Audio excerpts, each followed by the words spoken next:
Now, when we talk about financial statements, we have to follow the Schedule 3 of the Companies Act, and based on that only we'll be preparing the financial statements. Now, in this particular chapter, there are 2 to 3 important points which you need to keep in mind. Number one, format.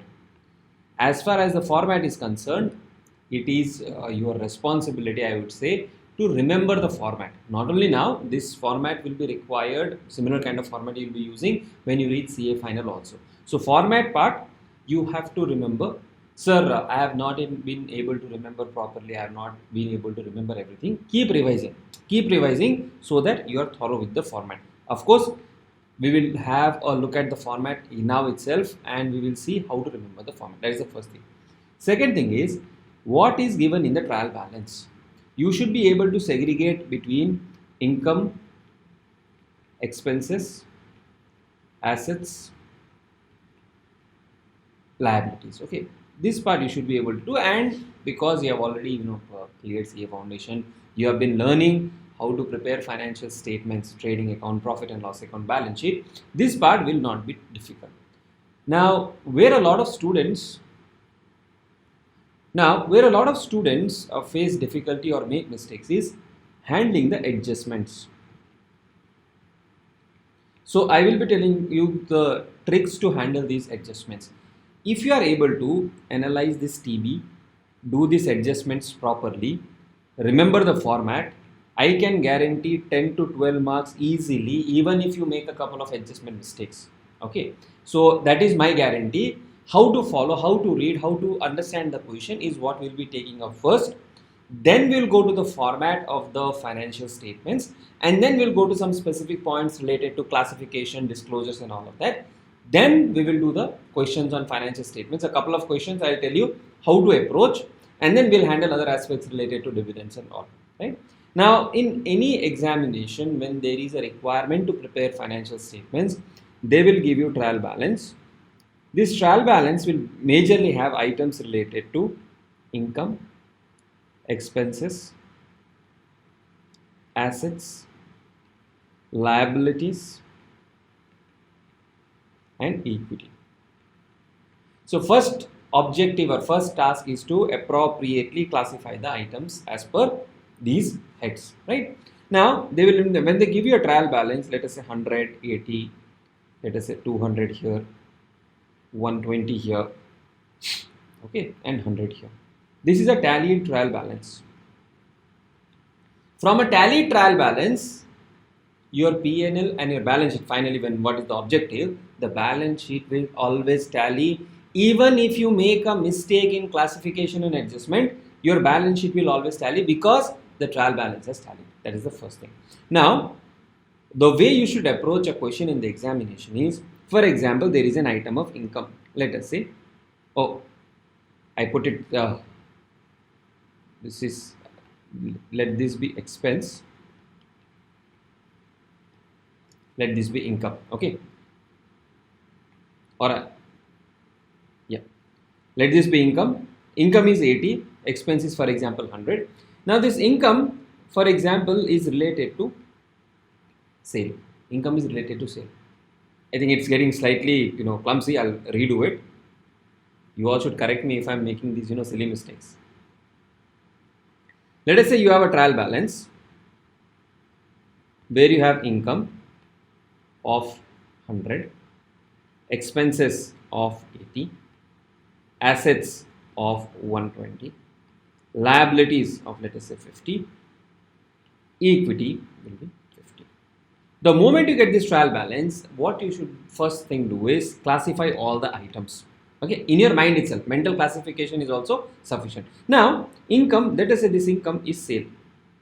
Where will I take this sale to? I will take this sale to P&L under revenue. Correct. The moment I have taken this to revenue, what I will do is, you can use a pencil to put a small tick mark here to indicate that you have already done the adjustment or you have already posted. First thing. Okay. Same way you post the expense, you post assets, you post liabilities. Whenever you post these items, put a small tick. What this will do is, it will ensure that you have not missed out a single item in the trial balance. Then comes adjustment. For example, adjustment of closing stock. Closing stock, let us say they have told it is 20. Now this closing stock has two impact. Always remember, anything which is given in adjustment has two impact. Two impact meaning either once in P&L and in balance sheet, or maybe both the times in balance sheet, or maybe both the times in P&L. But 90% of the time what you get is closing stock. Once you will have an impact in P&L, second you have to show it in the balance sheet. So for adjustments, once you post it in the P&L, put one tick. Once you post it in the balance sheet, put another tick. So this will ensure that you have taken care of all the adjustments. Okay. After you put the numbers properly, spread the numbers properly in the financial statements, your work will be done. It will definitely tally even if you do computation mistakes. For example, in depreciation is 10%. Depreciation has to be posted at two places. One, P&L, second in the balance sheet as a reduction from fixed asset. So even if you compute 5% instead of 10%, your balance sheet will tally. That should not be the problem. Your objective is to properly classify the items and take it to the respective financial statement. Now, when there is a question on financial statement, what I would normally tell the students, or what I would normally prefer to do in the exam is one full page should be your balance sheet, or if you want you can do first P&L also. One full page should be, so one is balance sheet, one full page should be P&L. Okay, if required, if you want to, you can give 1.5 page for P&L also. That is also perfectly fine. Okay, what you can do, 1.5 page for balance sheet, 1.5 page for P&L, depending on how many, how much of spacing do you need as per your practice. So when you solve a question, take one actual exam question and see, can I fit this balance sheet in one page? If you feel no, I cannot fit this in one page, fit it in 1.5 page. 1.5 page for balance sheet, 1.5 page for P&L. After that, draw your schedules or notes. Okay. For notes, you will have 1 page or 2 page. You can leave 2 page should be sufficient, followed by working notes. Now, if you feel that working notes, if you want to do first, you can do working notes first as well. Then, the moment you see the item in the financial statement as sale, go to P&L, record under revenue. Of course, you will, if required, you have to fill the notes to accounts as well. So as you take the numbers from the trial balance, pick up the number, put it in the respective P&L item. If notes to accounts are required, put it in the notes item as well. And you can do it in the, for the balance sheet also same way. For example, if you have assets, okay. Now for these assets, definitely we will need a schedule, right? So for that, you can prepare a schedule separately as you do the question. Okay. Now, marks in the examination, what happens is, generally, if it is a 14-mark question, generally balance sheet will have 4 to 5 marks. P&L will account for 5 to 6 marks, and your working notes and all will account for about 4 marks. Okay, depending on the number of adjustments and all which are given in the question. Okay. Any questions so far in whatever we have discussed? Okay. Now, whenever we do revision questions, or whenever you will be practicing questions, you will follow this framework so that you don't miss it. And marks, the way marks are given in this particular type of question in the exam is, for every, I'm just giving an example, 2 correct or 3 correct entries. Entries here means amounts. You will get 1 mark. So tell me, even if you are able to do 60% or 70% right, can we not score these marks? We definitely can score these marks. So from our side, we need to know the format. We need to know which amount goes where, and we need to be able to put the amounts correctly. A lot of students have this presumption that just by preparing the format, we will get marks. You will not get marks. Amounts have to be written, only then you will get the marks. So take the trial balance, start putting respective amounts in the respective places in the P&L and in the balance sheet, and also in the notes and working notes if at all it is required. Unless the question says notes are not required, that is notes to accounts or notes to final accounts are not required, you will prepare the notes also. Not for all the items, for items where direct breakup is not available. That also, when we see the questions, we will be able to understand that, right? Now, having understood this, a quick recap of how the notes and the financial statements are prepared. This is the format of the balance sheet. Okay. Now one more. Previous year number, this is not required unless the question has it, and generally this is not tested. First. Second, if for example the question does not have anything like money received against share warrants, no need to write this item. Okay. Share application, money pending allotment, if this is not given, no need to write that item. Only items which are relevant, that is what you will write. That is one thing you have to keep in mind. So now in the balance sheet you will start with equity and liabilities. First item, shareholders fund, which has share capital and reserves and surplus. This mandatorily should have notes unless the question says notes are not required. Share capital, you will prepare a notes where you will disclose authorized, issued and your paid up capital to the extent information is available. Reserves and surplus, you will give a breakup of P&L, securities premium, capital reserves, capital redemption reserve, debenture redemption reserve, what all reserves are there. For this compulsorily you will have notes. Okay. Then non-current liabilities, long-term borrowings. If you directly have a single amount in the balance sheet, trial balance, you don't need notes. Otherwise, notes may be required. Deferred tax liability, notes are not required. Other long-term liabilities, if at all there is something given in the question, but most of the questions that I have seen also in the exams, you will generally have only long-term and deferred tax. Sometimes you may have these two items, otherwise you will not have. Then current liabilities, you have short-term borrowings, trade payables.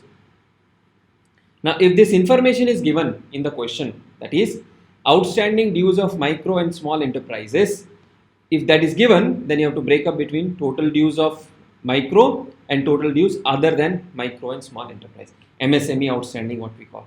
Okay. Now, if this information is given, then you need to disclose. If the information is not given, no need to write this breakup. Then you have current liabilities and short-term provisions. Okay. So anything other than trade payables and borrowings, you will fit it under other current liabilities. If this amount is directly given in the trial balance, no need of schedule notes. Then coming to assets, non-current assets, property, plant and equipment, what we learn in accounting standard 10, intangible assets, accounting standard 26, CWIT, intangible assets under development, if information is given in the question. Then non-current investment, if information is available, deferred tax asset, long-term advances, other non-current asset. If deferred tax asset and deferred tax liabilities are given, you will net them off and put it as a single item. Also remember, deferred tax liabilities and deferred tax asset are always classified as non-current in nature. Then you have current assets. Basically, you'll have inventories, trade receivables, cash and cash equivalents, other current assets. Okay, so this is the format which you have to remember, which you have to compulsorily remember. Now, there is a requirement of rounding off. There is a requirement of rounding off given by the Companies Act. This is important for MCQs. In the examination question, they have not yet, asked us to do it, in a rounded off format. So you can take the total amount as given in the trial balance, because rounding off sometimes can be difficult. If you are comfortable in rounding off, you prefer to round it off to thousands or lakhs. So if the total income is less than 100 crore rupees, you can round it off to thousands or lakhs. This is more comfortable. Don't round off to 100 or millions. That is slightly tricky because we are not used to. So rounding off means if it is given as 10,000 in the balance sheet or in the trial balance, you will only take 10. You will write in thousands or in lakhs. Generally also you can do it to save time, but only if you are comfortable. Okay. So this is the rounding off. For MCQ, definitely this is an important part. Now, classification between current and non-current. This is important as far as the definition is concerned. In the previous exam, actually, they had asked a 2 marks question, very simple one, non-current asset held for sale. Okay, so whether it should be current or non-current, that is what they have asked. An asset shall be classified as current. When will we classify? When it is expected to be realized or is intended for sale or consumption in the company's normal operating cycle. Now, what is this operating cycle? Operating cycle basically is the time from when you purchase the raw material, convert that into finished goods, sell the goods and realize from debtors. Average time. So for example, you purchased raw material, you have kept it in your warehouse for 30 days to manufacture the finished goods. The finished good itself is kept another for 45 days before you sell. When you sell, you give customer the credit period of 90 days. So the operating cycle is 90 plus 45 plus 30, 165 days. If it is assumed that it is expected to be realized or is intended for sale or consumption in the company's normal operating cycle. So something in the normal operating cycle is current. There is one more thing. If something is to be realized within 12 months, even that is also current. So you will check either operating cycle or 12 months. So the answer should be, if something will be realized within 12 months, it is always current. And if something will be realized within the operating cycle, that will also be current. So sometimes what happens is, operating cycle may be, let us say, 2 years. So up to 2 years, you will consider it to be current asset, whichever is higher. So you can learn this as operating cycle or 12 months, whichever is higher. Generally, trade receivables, trade payables are classified as current because they form a part of the normal operating cycle. Okay, so first thing is within the operating cycle. Second, it is held for the purpose of being traded, means purchase and sale. It is expected to be realized within 12 months. Already we have seen 12 months from the reporting date, from the balance date. It is cash or cash equivalent unless it is restricted from being exchanged or used to settle a liability for at least 12 months after the reporting date. What does this mean? Cash and cash equivalents are always current except if there is a restriction. So what could be the restriction? Maybe I have a foreign subsidiary or a foreign branch. As per the rules of that country, I cannot take cash, I cannot bring the cash back to my country till the time I wind up the operations. So there is some restriction.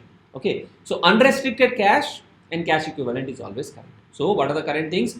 Within the operating cycle, within 12 months, trading items, cash and cash equivalents. Okay, other than this, all other are classified as non-current. You will assume if nothing is available, assumption of 12 months will be done for operating cycle. So for us, it will be operating cycle or 12 months, whichever is greater. Same conditions are for liability. If it is expected to be settled in the normal operating cycle, it is held primarily for the purpose of being traded. This is slightly advanced concept, no need to worry about it. This is more a final level concept. It is due to be settled within 12 months. The company does not have an unconditional right to defer the settlement for at least 12 months after the reporting date. Now the third category, basically what it means is, I cannot defer it within beyond 12 months. I have to pay it within 12 months, then it will be classified as current. All other liabilities are classified as non-current. Trade receivable is the amount due on account of goods sold or services rendered, and a trade payable is on account of goods purchases or services rendered. Okay.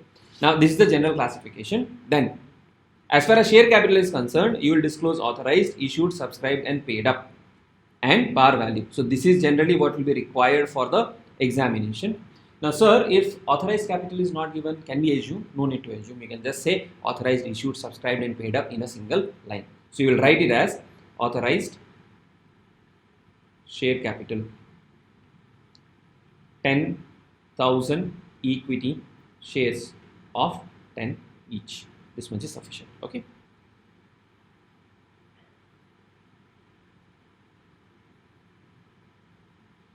Then this is a disclosure requirement. You can have a reference to it as an MCQ question. If the shares in the company which is held by each shareholder holding more than 5% of shares, specifying the number of shares. So if a shareholder holds more than 5% of shares, you will make that disclosures. Aggregate number and class of shares allotted as fully paid up pursuant to contracts without payment being received in cash. This is your bonus shares.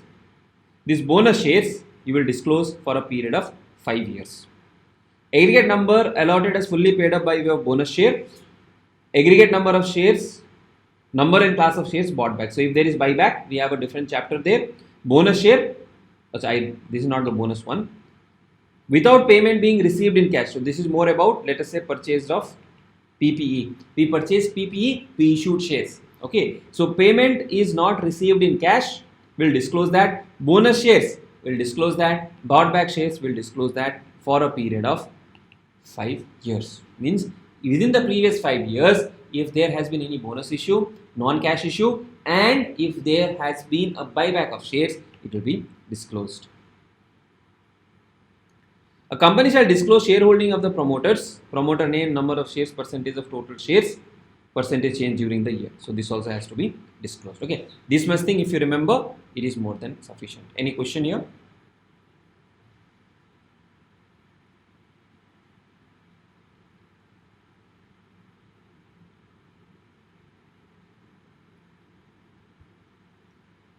Sir, can we leave some extra space between current asset liability while preparing financial statements? Yeah, you can leave a space. See, one thing, guys and girls, of course, you have paid the exam fees.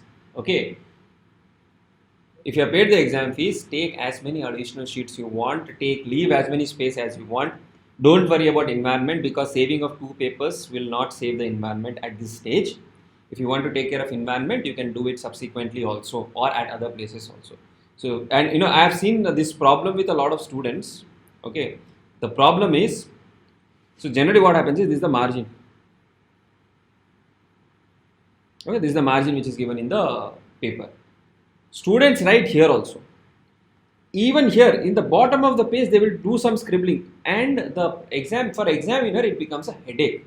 So don't be greedy, or don't be miser, I would say, rather, in asking for additional sheets. If you want, take additional sheets. Leave sufficient space. Leave sufficient space so that it is clear for the examiner. So what the examiner is doing is, examiner is searching for the numbers. Now you write something here, somewhere here in the corner, you will write 9,000, something like this. You will cut it again. You will write. Don't do that. And if at all there is a mistake, for example, I made a mistake, right? Sometime back, I wrote sale on the credit side. So if you make any mistake like that, what you have to do is, let us say the number is 10,000. Actually, the number should have been 20,000 or 50,000. Don't do this. What you do is, 10,000 you have written incorrectly, cut it off, write 50,000. Only one strike. Don't try to overwrite and all of that. Just one simple stroke and write the correct number above that. You will get marks. If you try to scribble for this, how will I understand? How will the examiner understand what you are trying to write here? And then we don't get marks. So the idea is single strike, right on the top. Single strike. Sir, can we use whitener and all? If you have time, you can use whitener, but I think that will take a lot of time when you are solving questions. So best thing, simple strike off and do it on the top.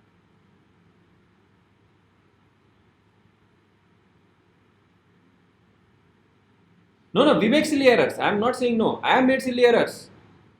CA final, accounting standard 14. After solving the entire question, I realized that I calculated the purchase consideration incorrectly. It was luck, I think, where I went back and I checked the question. I have this habit. Means after solving the question, I'll spend 2 minutes in reviewing the question. So I calculated the purchase consideration incorrect. Now think, purchase consideration is incorrect. Means goodwill is also incorrect. Means my balance sheet also incorrect. So I have to change. Now one choice is strike off everything and redo. I didn't have the time. So what did I do? Purchase consideration, wherever it was incorrect, I did a strike off and I wrote the number. Goodwill calculation, again, 1 strike, 2 strike, wrote the correct number. Okay. How to select question? This chapter makes more time. Now, oops.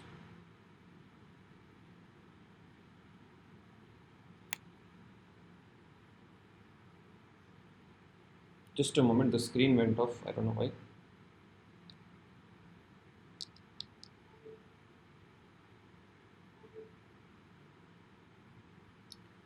See, now this chapter takes more time. Definitely yes, in solving questions in the examination. If it is a 14-mark question in the examination, you will take easily 30 minutes to solve. Okay, you will take easily 30 minutes to solve. But the advantage of this particular chapter is, by spending 30 minutes, you are assured of 10 marks. By spending 30 minutes, you are assured of 10 marks if you do it correctly. Okay. And even consolidation questions are long, amalgamation questions are long, right? So this is one question why I suggest students to do is, by spending 10 minutes extra, if you are assured of this 10 marks, it will add a lot to your confidence. So how to do it faster? Practice. See how to pick numbers and plot it in the exams. Have formats ready. So with that strategy, when you approach, you'll be able to do it. Okay.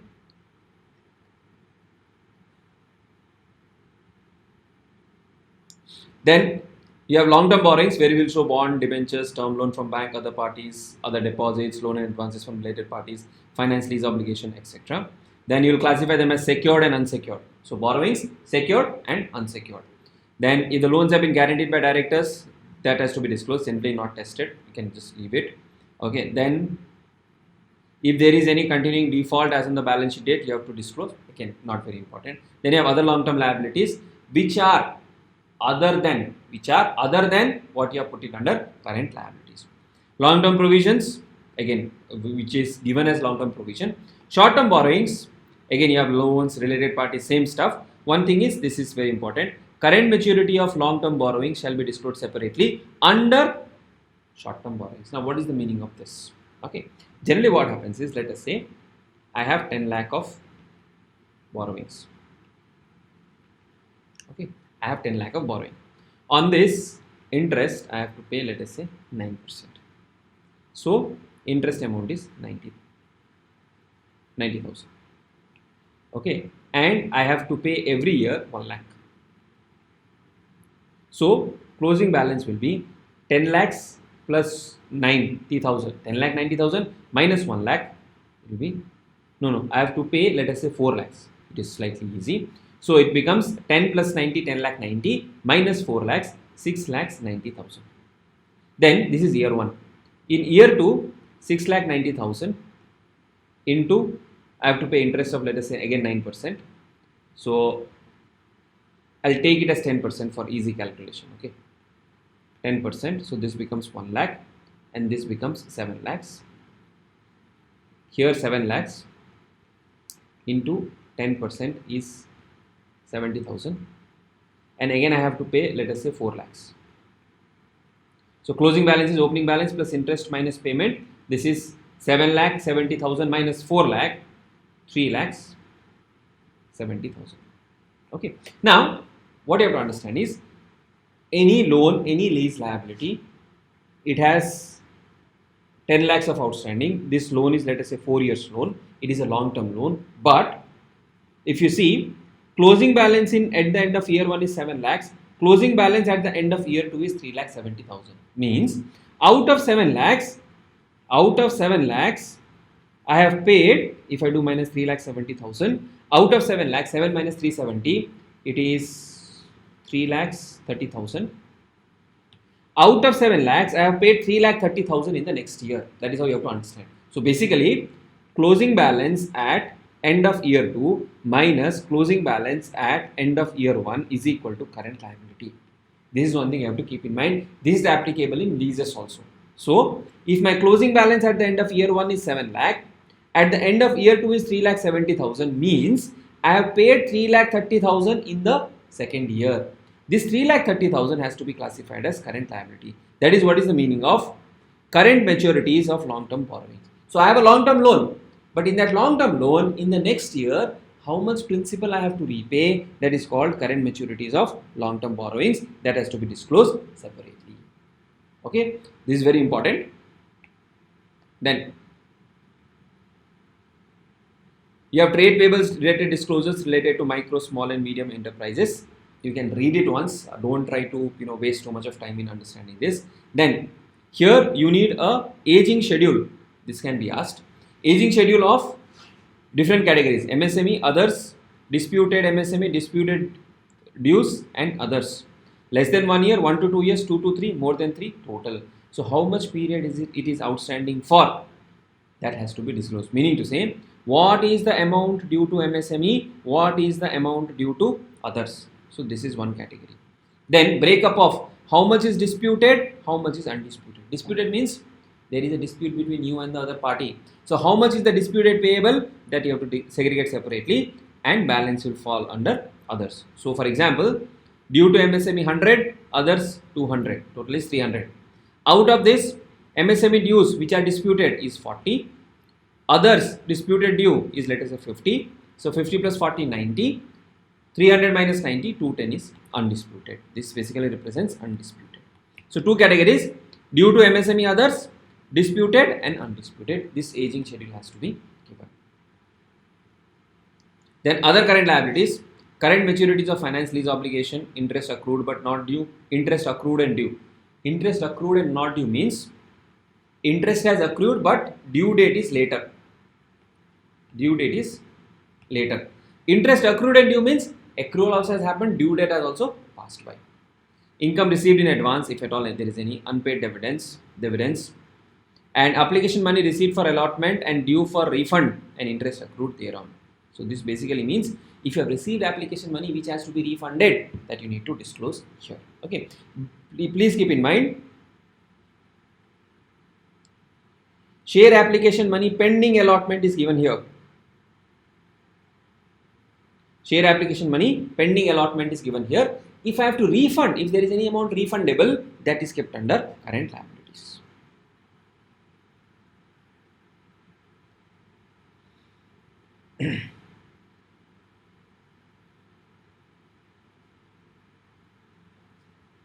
I think this part we missed. Reserves and surplus, your all capital reserves, your capital redemption reserves, securities premium account, debenture redemption reserve, revaluation reserve, share options outstanding account. This happens when there is a employee stock option. It is no longer a part of your syllabus. Okay, you'll learn this in final level, but this is also there. Other reserves, if there are any other reserves, and surplus balance in P&L. All of these have to be shown under reserves and surplus. Then short-term provisions for employee benefits and others. So this is a standard thing, nothing complicated. Now coming to PPE, classification will be given as land, buildings, plant and equipment, furniture, vehicle, office equipment, others. Generally in the examination they will not give a breakup. If at all there is a breakup, you will prepare a schedule, you will prepare a note for the schedule and you will give the breakup of this.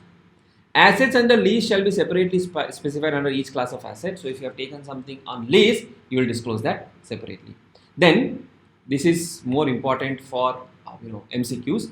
Reconciliation of gross and net carrying amount of each class of asset at the beginning and at the end of the reporting period. So basically what it means is, for gross block you have to show what is the opening balance, what is the addition, what is the deletion and what is the closing balance. For depreciation, what is the opening balance, what is the addition to depreciation, what is the deletion from depreciation, what is the closing balance. And for the net block, what is the opening balance, addition, deletion, closing balance. This is called reconciliation. You have to prepare it in a statement format and present it. Now in the examination, for our case, you will generally have only the gross block and depreciation. So we will show gross block less depreciation, the net amount. Okay.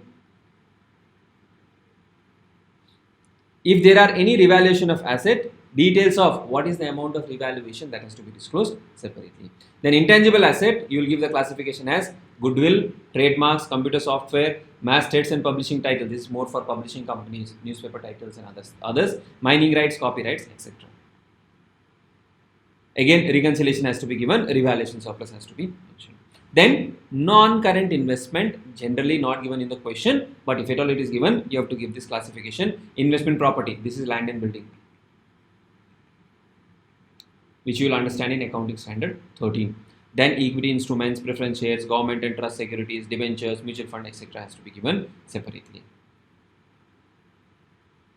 Investment carried at other than at cost should be separately stated, specifying the basis of valuation. So we have, right, for current for investment, if there is a permanent diminution in the value of investment, we will write it down to the net realizable value, that has to be disclosed here. Then aggregate amount of quoted investment and market value, aggregate amount of unquoted investment and provision for diminution. So here quoted investment means investments which are listed on stock exchanges. So for example, if the company has Reliance Industries shares, so what you will do, the value, what is the amount of quoted investment, the carrying amount as per books, and what is the market value as per the closing price, you will disclose. Then if there are any unquoted investment, what is the total amount of unquoted investment, that will be disclosed. Long-term loans and advances. So sometimes students get confused between, so if there is loans and advances, should we take it as a liability or an asset?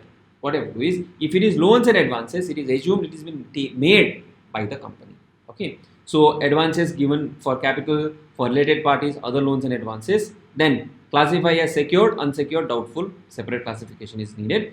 And if there are any bad and doubtful loans and advances, you will disclose separately. Then other non-current asset, if there are any long-term trade receivables, security deposits, any other, other long-term current asset, and you will classify them as secured, unsecured, doubtful. Bad debt has to be provided separately. Aging has to be given. Now aging here, similar to the aging that we learnt under trade payables, here also you have to give aging less than 6 months, 6 months to 1 year, 1 to 2, 2 to 3, more than 3 years. So here also you'll have undisputed considered good, undisputed considered doubtful. Means undisputed considered good means me and the customer, we don't have any dispute. I have supplied the goods, services, the customer has accepted. Okay. Undisputed receivables considered doubtful means where I have created a provision for bad debt. Disputed considered good. So I am in dispute with the customer, but I am sure that I will realize the money. Disputed considered doubtful. There is a dispute with the customer and there is a doubt that we will not be able to collect the full amount. Then we have current investment. Okay, so if you remember, non-current investment,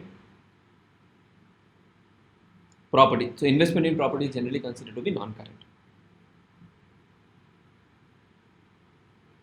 Then other investments, same like what we saw under current investment. Then inventories, disclosures as per AS2, similar to this, raw material, WIP, finished goods, stock in trade, stores, loose tools, others.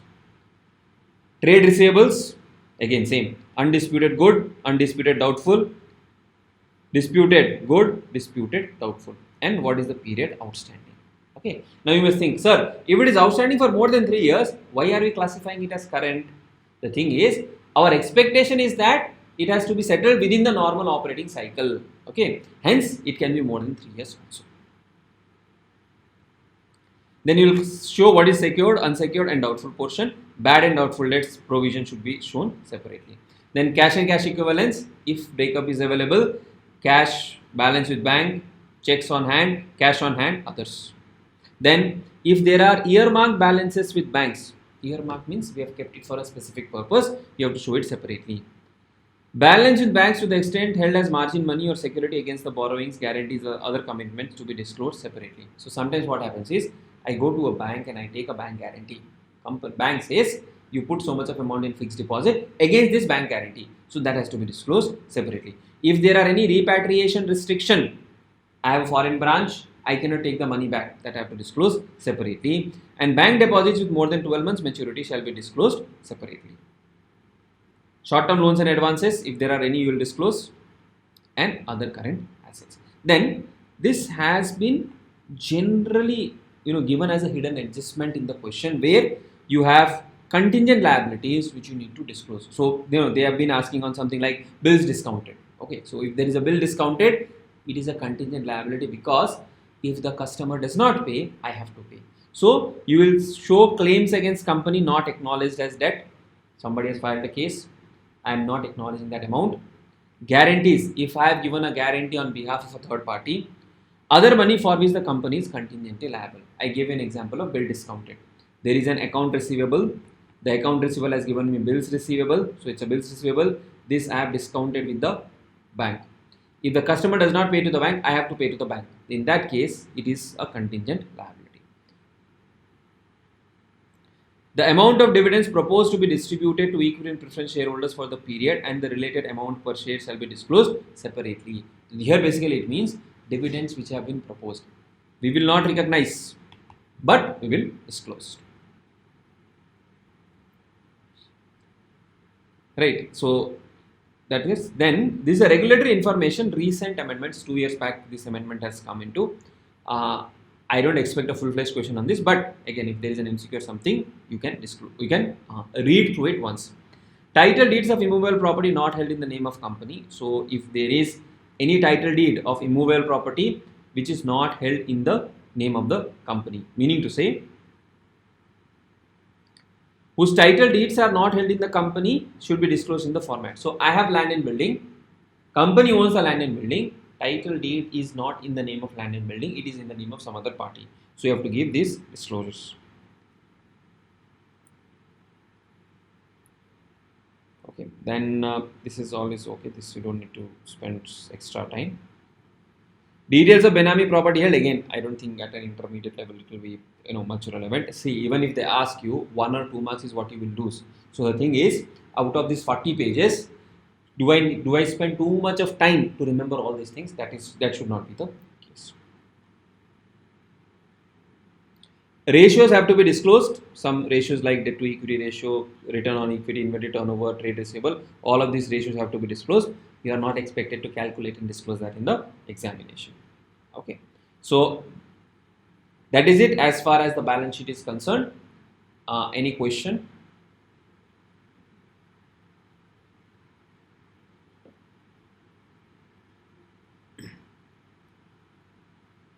Okay, so what you should do is remember the balance sheet format and read the disclosures once or twice. Okay, don't waste too much of time in just remembering the disclosures. Then we have a statement of P&L format. Now here you have revenue from operations, the main aspect of your sale. Other income may be something like an interest income, that will make it total income. Then expenses, cost of material consumed. Now cost of material consumed is given by the formula of opening stock of raw material plus purchases of raw material minus closing stock of raw material will give me cost of raw material consumed. Okay, it will give me cost of raw material consumed. Opening stock plus purchases minus closing stock will give me cost of raw material consumed. This is a golden formula which you need to remember. It will be useful in costing also, right? Then purchases of stock in trade. This is the total purchases. Sometimes the question gives you adjusted purchases, then you have to derive what is the total purchase if information is available. If information is not available, then you will use adjusted purchases. Now, if you use adjusted purchases, this changes in inventory is not required. Okay, but if you don't use adjusted purchases, you have to give changes in inventories of finished goods. Basically, what is the opening stock minus what is the closing stock? What is the opening stock minus what is the closing stock? So you will do opening minus closing and you will put that number here. Work in progress. This is basically any work which is still not yet completed, that you will show here. And stock in trade. So changes of finished goods, work in progress and stock in trade, you will show here separately. Generally what happens is you will do changes in inventory. If work in progress, stock in trade is given separately, you will do the separate calculation, but it will be normally changes in inventory, opening stock minus closing stock. Employee benefit expenses, salaries, gratuity, whatever is related to employee. Finance cost, interest, depreciation and amortization. And if any expense does not fit into this head, everything will be classified under other expenses. So what we should remember? We should remember what is the cost, what are the heads? Cost of material consumed, purchase of stock in trade, changes in inventory of raw material. Raw material is not required because it's already here. So changes in inventories of work in progress, finished goods and stock in trade. Sir, what is the difference between finished goods and stock in trade? Stock in trade is basically I have purchased the stock and I am selling the stock. That is stock in trade. Finished goods means I have purchased the raw material, converted that into finished goods. Okay. Then whatever changes are there, this will be plotted here. Then employee benefit expense, finance cost, depreciation and other expenses. So this will definitely have a schedule here. So once you have total income and total expenses, you get profit before exceptional and extraordinary items, or there could be loss also, right? Loss you can present in brackets. Then exceptional items, items which are ordinary but are of significance, and that will give us profit before extraordinary item. Then you will disclose extraordinary items which are not in the ordinary course of business. Then you will get profit before tax. Then you have tax expense, current and deferred as per accounting standard 22. You will get profit or loss from continuing operation. Generally in the examination, this information is not given in most of the questions. So no need to worry. So here itself you can write profit or loss for the period. Okay, that itself will be the number. Or if discontinued information is there, first you will break it up to continuing operation, then profit from discontinuing operation, tax of discontinuing operation, then you will have profit for the period. Then basic earnings per share and diluted earnings per share.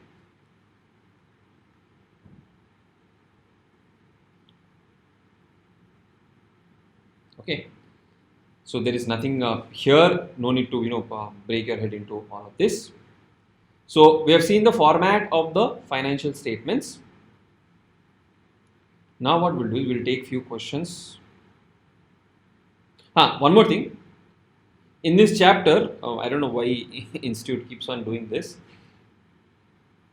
All of this, meaning of company, types of company, private company, small company, all of that, including maintenance of books of account, you learn in law, okay, in detail, right? So, because anyways you are writing group 1 together, you will write the 3 papers together, law being your second paper, correct? So, you will be aware of all of these provisions already. So, maybe what you can do is, the chapter related to the company accounts, what is there in your law paper, that you can revise before accounting itself when you are preparing for accounting, so that this aspect gets covered.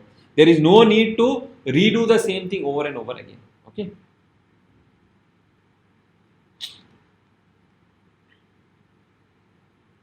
Now, as per the Companies Act, a quick recap: final accounts includes balance sheet, profit and loss account or statement of profit and loss, cash flow, statement of changes in equity if applicable, okay, it's not applicable for you, and notes forming part of the balance sheet.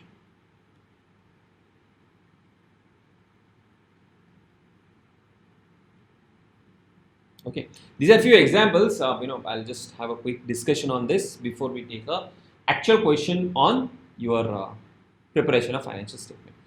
The financial statements of financial year of Alpha Limited, as mentioned in the notes to accounts, that during the financial year, 24,000 equity shares of rupees 10 were issued as fully paid bonus share. However, the source from which the bonus shares were issued has not been disclosed. Now, please remember, as we saw that we need to disclose bonus shares, we need to disclose non-cash issue of shares, and we need to disclose buyback of shares for a period of 5 years.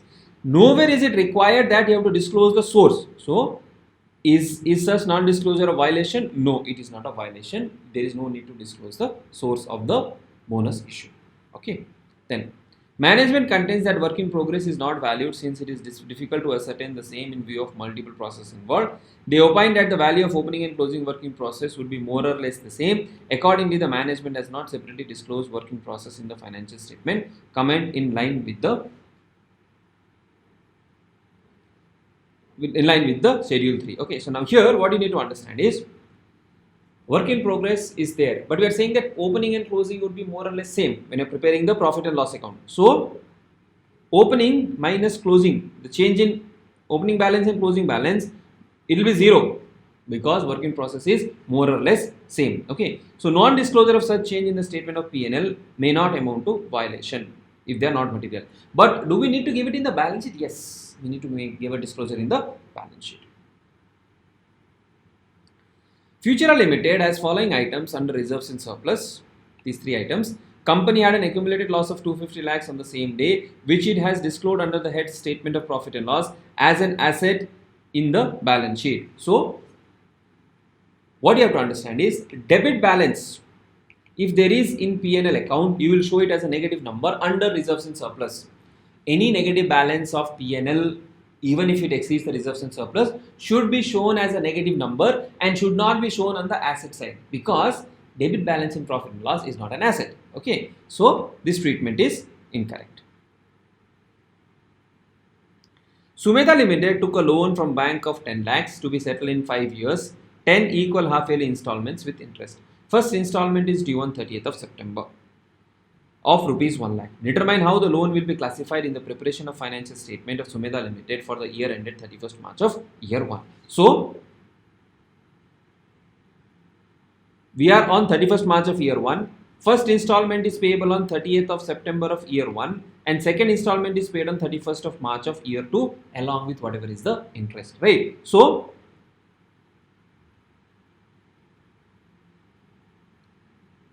what you pay on 30th September and 31st March, that is 1 lakh into 2 lakhs. This 2 lakhs will be shown under current, okay, that is current maturity of long term debt under the heading short term borrowings, whereas the balance 8 lakhs will be shown under non current, that is long term borrowings.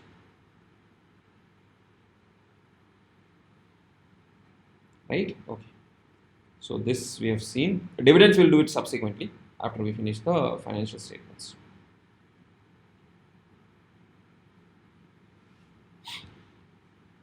And if you want any specific question of this to be solved, or if you want access to the videos of that solution, please let me know. I'll give it separately so that you can have a relook at it on how to approach. Right now, assume this is a typical question in the examination if it is asked, right? And we'll also take an examination question so to understand how to break down in the real examination scenario. Okay. The following is the trial balance of Omega Limited as on 31st March of year 2. Land at cost, plant and machinery at cost, trade receivables, inventories 31st March of year 2. We are preparing on 31st March of year 2. This is what? This is closing inventory. If you get closing inventory in the trial balance, what it means is it has been adjusted already. Means the inventory adjustment has already been given, and the purchases that you see here is after adjusting the closing and opening inventory. That is why it is called adjusted purchases. Your factory expenses, administration expenses, selling expenses, debenture interest, interim dividend paid. Dividend paid will not come in your P&L account. It will come in your balance sheet as an appropriation of profit. Okay.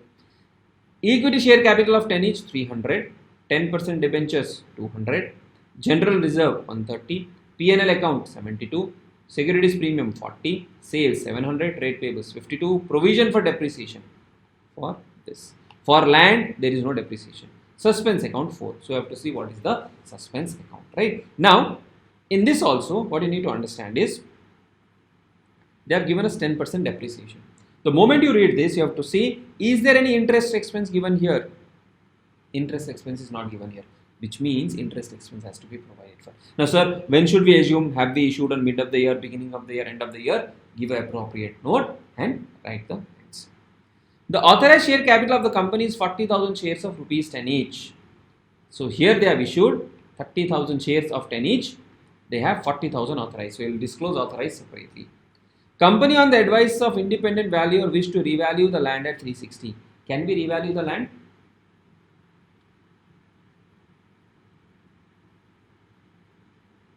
Yes or no? Can we revalue the land? It's 11 o'clock. Why no? There is no provision that we cannot revalue land, right?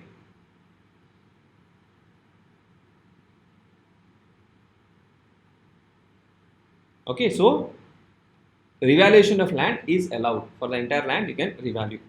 Declared final dividend of 10% on 2nd of April of year 2. This declaration has happened subsequent to the closure of the financial statement. So this is a non-adjusting item. You will only do the disclosure. Suspense account of 4,000 represents cash received for the sale of some of the machinery on 1st of April of year 1. Cost of the machinery was 10,000 and the accumulated depreciation thereon being 8,000. So what has happened is we collected 4,000. We sold a land. The land has a book value of 10,000 gross and 8,000 depreciation. So net amount is 2,000. We sold for how much? 4,000. So there is a 2,000 profit. This has to be given as a working note. Okay. Then what you will also do is, while calculating depreciation, you will exclude 10,000 from depreciation. But I think they have already given us the depreciation. No, they have not given depreciation. Let's see. Depreciation is to be provided on plant and machinery at 10% of cost. So what you will do? You will take 770 minus what you have sold, 10,000. On that you will provide 10%. You are required to prepare Omega Limited balance sheet on 31st March and P&L with notes to accounts for the year ended so much. Ignore previous year's figures and taxation. Okay. Now, what you will do? See, this much you can fit in a page. So first you will prepare balance sheet ka format. Then you will prepare P&L ka format, right? And then we will have notes to account. Now we will see for which all items we need to give notes to accounts and for which all item it is not needed. Okay. As I told you, share capital reserves and surplus mandatory. You have to give. No choice. Okay. Then long-term borrowings. Here they have given us 10% debentures. This is not directly given as long-term borrowing. So for this also you can prepare a note. Then current liabilities, trade payables. Trade payables is directly given here. So for this, note is not required because trade payable is directly given to us. Okay. So now what we will do, as we are doing in an examination, we'll start from the items given. Equity share capital of 10 each, and here we have the authorized share capital of company 40,000. So what we will do in the balance sheet, you will come to equity and liability side, share capital, note number 1. So go to note number 1. In note number 1, you will write authorized 40,000 of 10 each, issued, subscribed, called up and paid up 30,000 into 10, 300. This 300 immediately come and plot over here. Okay, then this is done, single tick. Give a small tick, okay, give a small tick, pencil, it is okay, they will not harm you. 10% debentures 200. This is what? This is a long-term borrowing. Okay. Now this 10%, there is no adjustment given. So what you can make a note here separately is that you have to provide 10% interest, because you need to provide interest for debentures. If you don't do this, you will forget. So, oh, they have given here, no, debenture interest 20 is given here. So I don't need to make an adjustment. My bad. Debenture interest of 20 is given, 200 into 10% is 20. So I don't need to provide separately. Okay. But if this was not 20, this was only 10, for 10 I had to provide separately. Okay. So long-term debentures, long-term borrowings 200, long-term borrowings 200. Okay. Then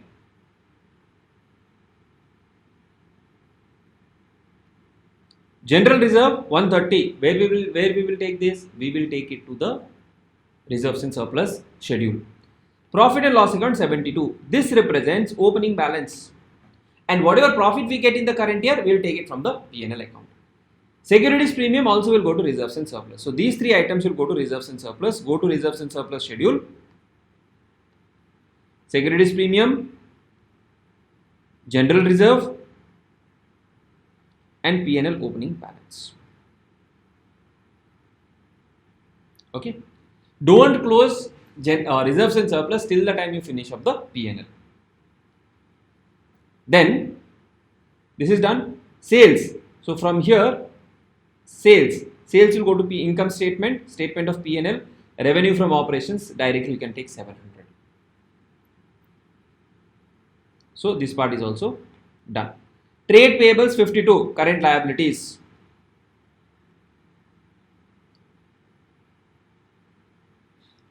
Trade payables 52, current liabilities, no need of a separate schedule. If there are more than one, things that you need to present, then you may prepare a schedule and do it. Provision for depreciation is related to fixed asset. We will come to it separately. So this is done. Suspense account, we need to prepare a working note for this. Okay. So this is the part done. Now coming to land 220. For land there is an adjustment 360. So what they are saying, land should be valued at 360. Now because you have land and plant and machinery separately, for property, plant and equipment, here you will prepare a schedule. That schedule will capture land balance, which is 220 plus 140 also you can do, and show it as 360. This 140 represents revaluation reserves. And plant and machinery, opening gross block was 770. That is given in the question. Opening gross block was 770. Then we sold 10. So we are left with 760. We are left with 760.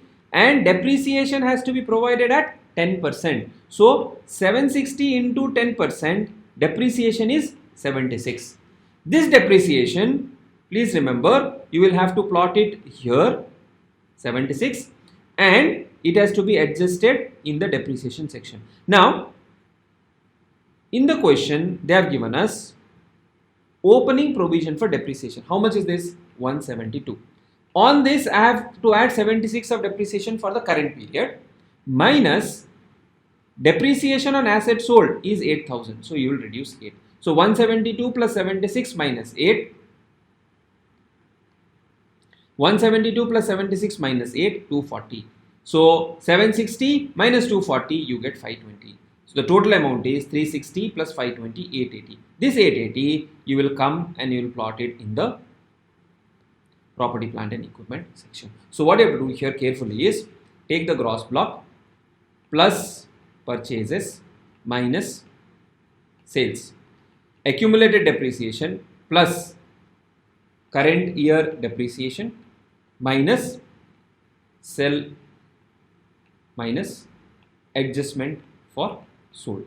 Okay, this is how you have to do, and the net amount will be presented here. Are we clear on how to handle depreciation on property, plant and equipment in this question?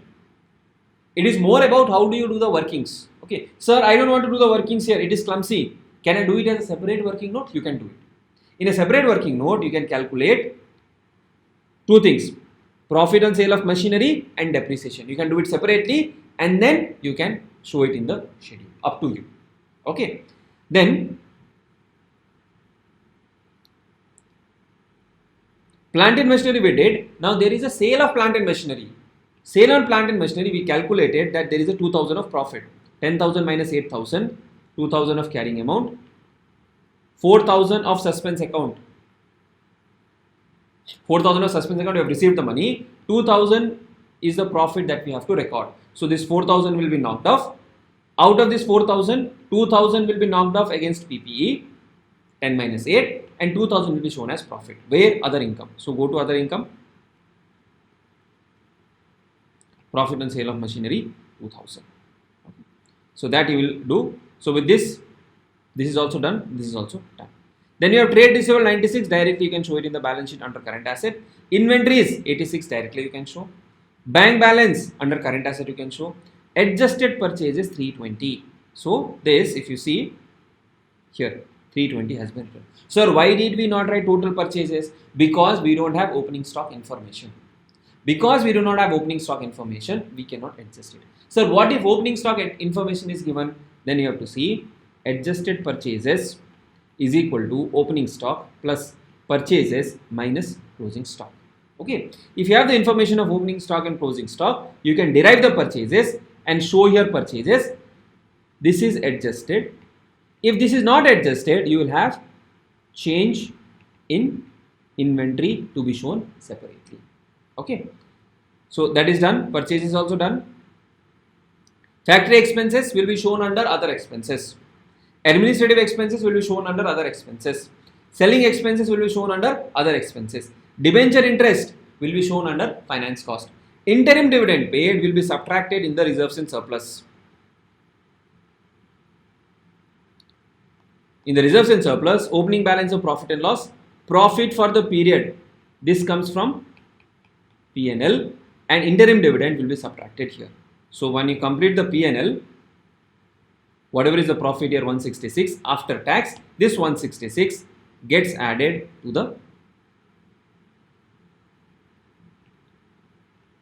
this number, and you deduct the P&L, the interim dividend, and this is the closing balance. This will go to the balance sheet. Now here we also need to add revaluation reserve because there is a revaluation of the plant. So when you revalue the plant, the land portion, the adjustment, here wish to revalue the land. First adjustment PPE, second adjustment revaluation reserve. Okay. Declared a final dividend of 10%. This is not required. This just needs to be disclosed. Suspense account. Again adjustment. Two adjustment. One PPE. Second P&L. Depreciation is provided at 10%. Balance sheet P&L. So if you track it this way, there is very less chance that you will miss out something in the examination. Okay. So you have considered all the items and then you can do the totalings. Don't do calculation mistakes. That is one. And if at all you get a difference in the balance sheet, sometimes it happens, you tend to get a difference in the balance sheet. If the difference is, I'm just giving you a technique. For example, here it is 1028 and here it is 1082 totaling. So the difference, if you see, 1082 minus 1028, the difference is 54.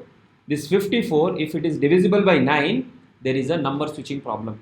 So whenever you get a difference like 270, 1080, which is divisible by 9, then you have done a mistake in switching the numbers. For example, this is 86, right? Say for example, instead of 86 you wrote 68. Instead of 86 you wrote 68. So 86 minus 68, if I have to do, it is 18. 18 is divisible by 9. So any difference in the balance sheet, if it is divisible by 9, you have done a number switching problem. Okay, that is one thing you have to keep in mind, which will help you to identify it properly. If, or one more way, if it is not divisible by 9, divide the number by 2 and see, have you posted it on the debit side instead of credit side. That's it. Okay, if not, if you are not able to trace after this also, leave it, come back to it after you have completed the remaining questions, because total of balance sheet generally does not carry marks. Okay, what carries marks is they will see, so examiner will see 1 item, 2 item, 3 item, 4 item, 2 marks here. Okay, 2 marks here. 1, 2, 3, 4, 2 marks here, 4. Then 1, 2, 3, 4, 5, 6, 6 items, 3 marks here. This will be 1 mark, this will be 1 mark. Do we need to write in the same order? Not required. You can write in any order you want to. Till the time, as an examiner, I will see whether this 530 is there or not. Then this will be half mark, this will be half mark, this will be 1 mark, half mark, 1 mark, something like this. Okay, this will be the breakup that you have to see. Are we clear with the approach we should be taking in solving the questions of P&L in the examination? Others, everyone, I want you to have confidence or comfort in this particular topic, because can be highly scoring, can really be highly scoring, and I'm telling you, this is how the breakup will happen. So even if you are able to do some half correct balance sheet, half correct P&L, some of the schedules and all of that, out of 14 marks we should target at least 10 to 12 marks. This is one chapter where we should be looking at it properly. Okay, so I'm just pulling out the question. First, what we'll do is we'll do a question from the latest examination, and then we'll do a question, we'll look at a question from a previous examination. Okay, now because we will not have 20 marks question, so even if you look at a 20 marks question and you feel that sir it's very long question, generally I would say that long questions will not be tested. Okay, so this is very simple question, similar to what we have done just now. If you get this type of question, you should consider that yes, it is very lucky. And same question, just now what we did, this is the same question. You have land at cost, machinery at cost, debtors, closing stock, bank, adjusted purchase, factory, nothing is different. Equity, 10% debenture, general reserve, profit and loss account, securities premium, sales, creditors, provision for depreciation, same. Selling expense, debenture, interest. Now 14 is here, debenture 135. Okay, so 135 into 10%, 14. So we'll assume that everything has been provided. It should be actually 13.5 only. On 31st March, the company issued bonus shares to the shareholders on 1:2 basis. One equity share issued as bonus for every 2 equity shares held. No entry relating to this has been made. All of you are aware of how to handle bonus issues? Are all of you aware of how to handle bonus issue? This is an additional adjustment. Okay.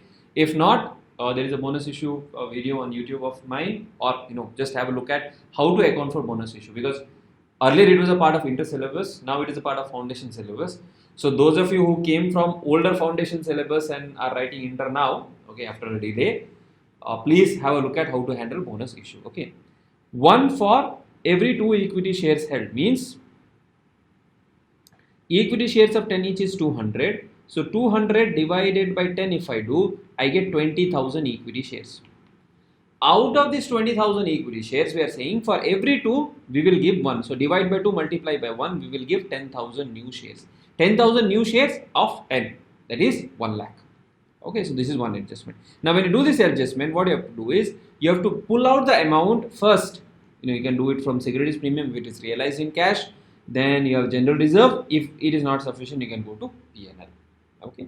Then authorized share capital of companies 35,000 equity shares.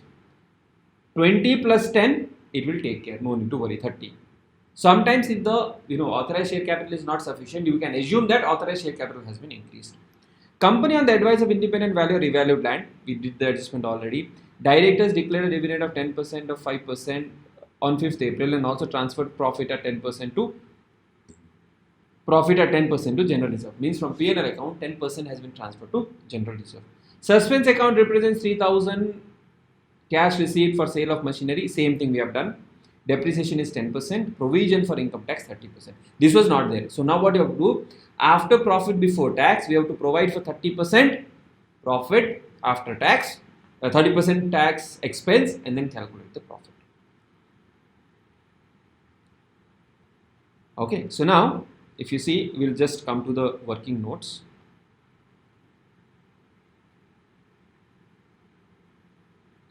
Securities premium account 27 is there. We have utilized 27 for bonus issue, and general reserve 73 has been utilized for bonus issue. So the order is generally securities premium, then general reserve, then P&L. If you have, let us say, capital redemption reserve, you will use that first. So capital redemption reserve, securities premium, general reserve, P&L in this order. P&L you will touch last. So we had to issue, in this case, 1 lakh. We needed 1 lakh.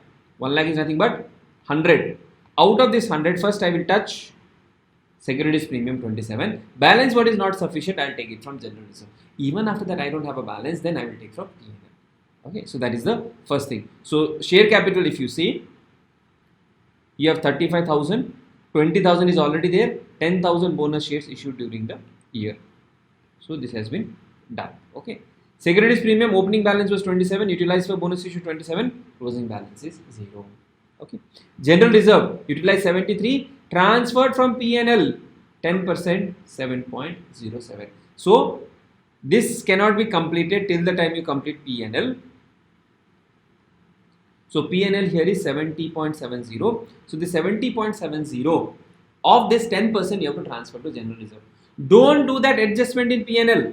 That adjustment has to be done in reserves and surplus only. Okay. Then it's 11:30. This is done. Then P&L opening balance, profit for the period, transfer to general reserve, closing balance. So basically you reduce 7.07 here and you move that 7.07 there. See this adjustment. As I tell you, right? Each adjustment. Transfer 10% to general reserve. It has two adjustments. One, reduce from the P&L balance. Second, add it to the general reserve. Second is add it to the general reserve. Okay. Then valuation we have already done. This also we have done. This also we have done. Provision is required at 30%. So do we take deferred taxes and all? Unless the question gives us information, don't get into that. Directly take 101, whatever is the balance, multiplied by 30%, 30.3. This current tax, because it is given as an adjustment, once you will show here. Second, you will show under your current liabilities. Here, 30.3 short-term provisions for provision for taxation. Okay. Then, apart from this, is there anything new? There is nothing new apart from this. All the things we have already discussed, and you will be able to handle this. Right. Now, scoring part, 14 marks. Right. I will give you a breakup of how scoring or how scores would be given to you. 1, 2, 3, 4, 5, 6, 7, 8. So this will be about 3 marks or 4 marks, 3 to 4 marks. P&L 1, 2, 3, 4, 5, 6, 7, 8. This will be 3 marks. So 4 plus 3, 7. This will be 1 mark. 8, 9, 10, 11, 11 and a half. Here maybe 1 more mark. 12,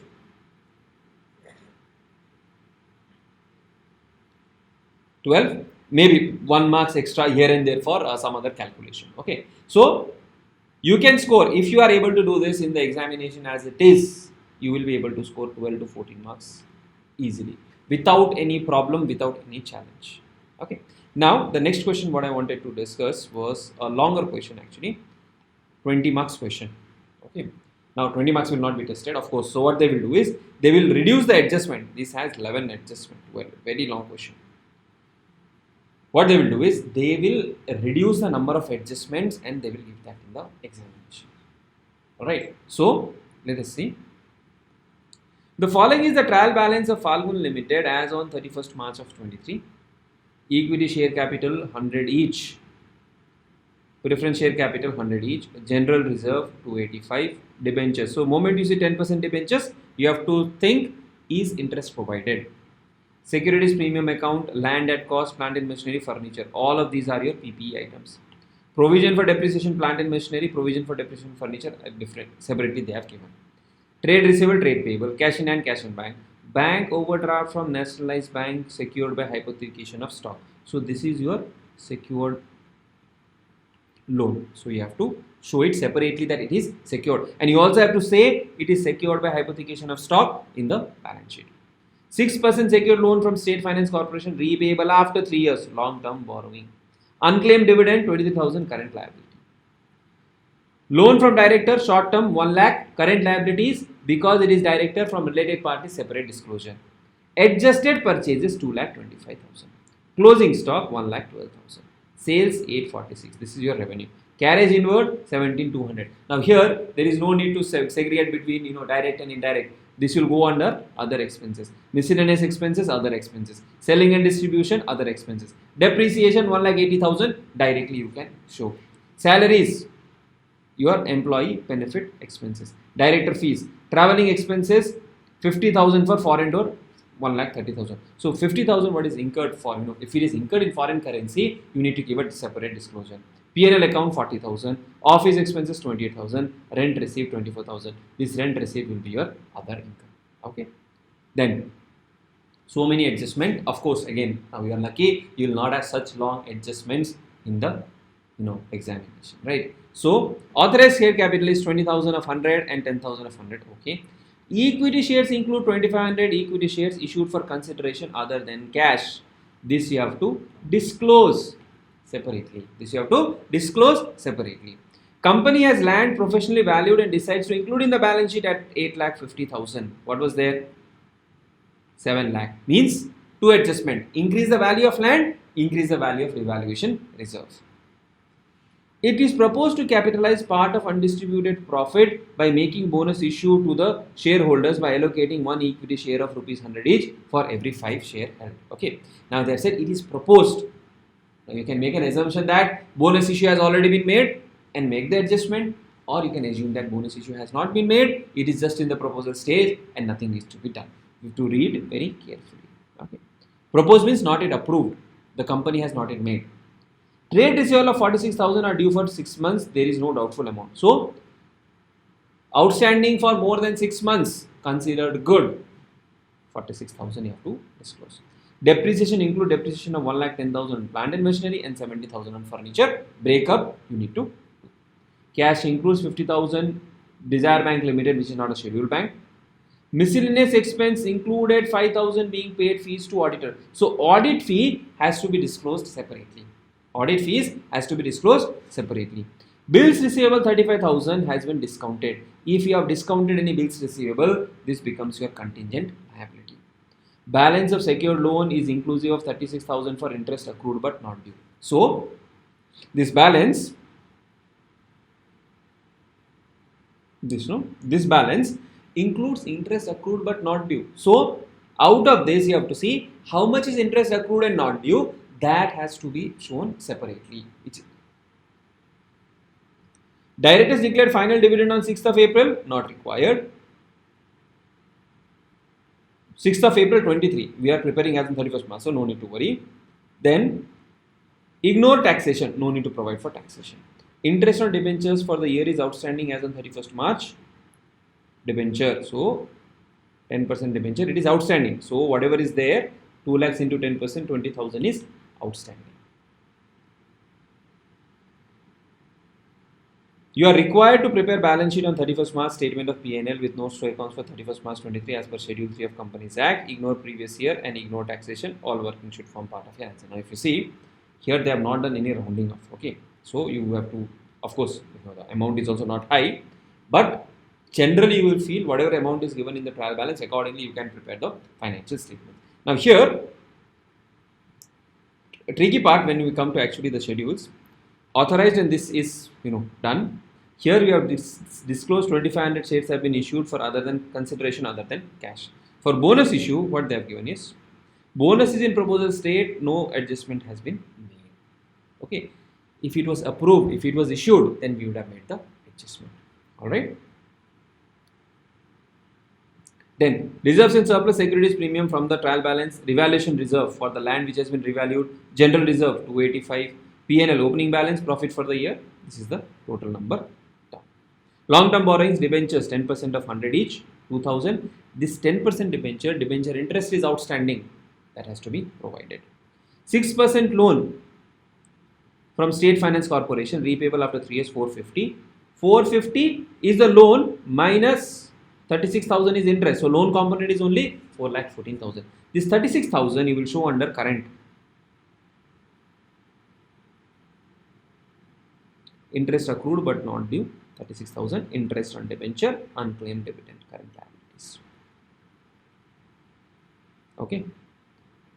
Then others, bank overdraft, nationalized bond secured by hypothecation of stock, 2 lakhs. So secured term loan, other secured. Short-term borrowing, loan from directors, disclosed separately. PPE and all, this is a simple calculation we have already done. Cash at bank with scheduled bank, 2,50,000, with others 55,000. So you have to give a breakup of what is there with scheduled bank and what is there with other banks.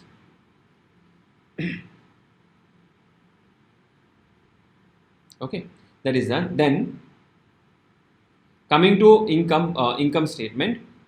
Here they have combined cost of material consumed and cost of purchases because we don't have the full breakup.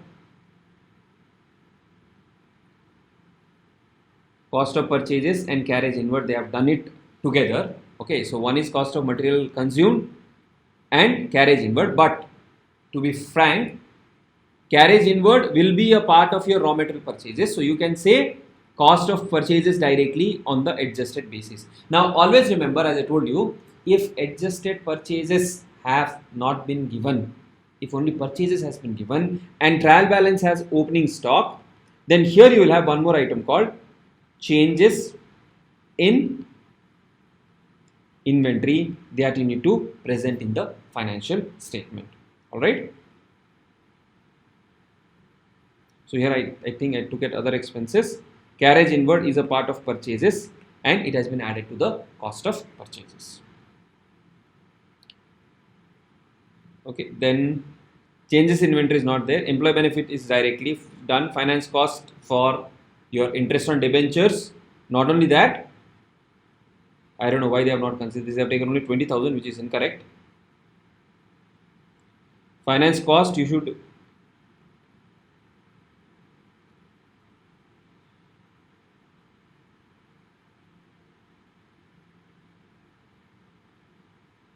so the question does not have information related to expenses.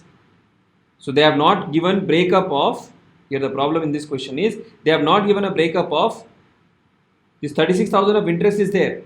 Where is this interest included in the trial balance? It is not given. So you can assume if you want to that it is a part of, but you cannot assume just like that. So because information is not given, they have just taken your debenture interest, but then they may also include if there is interest on your loan from State Finance Corporation, if there is interest on bank overdraft, all of that you have to present it under finance cost.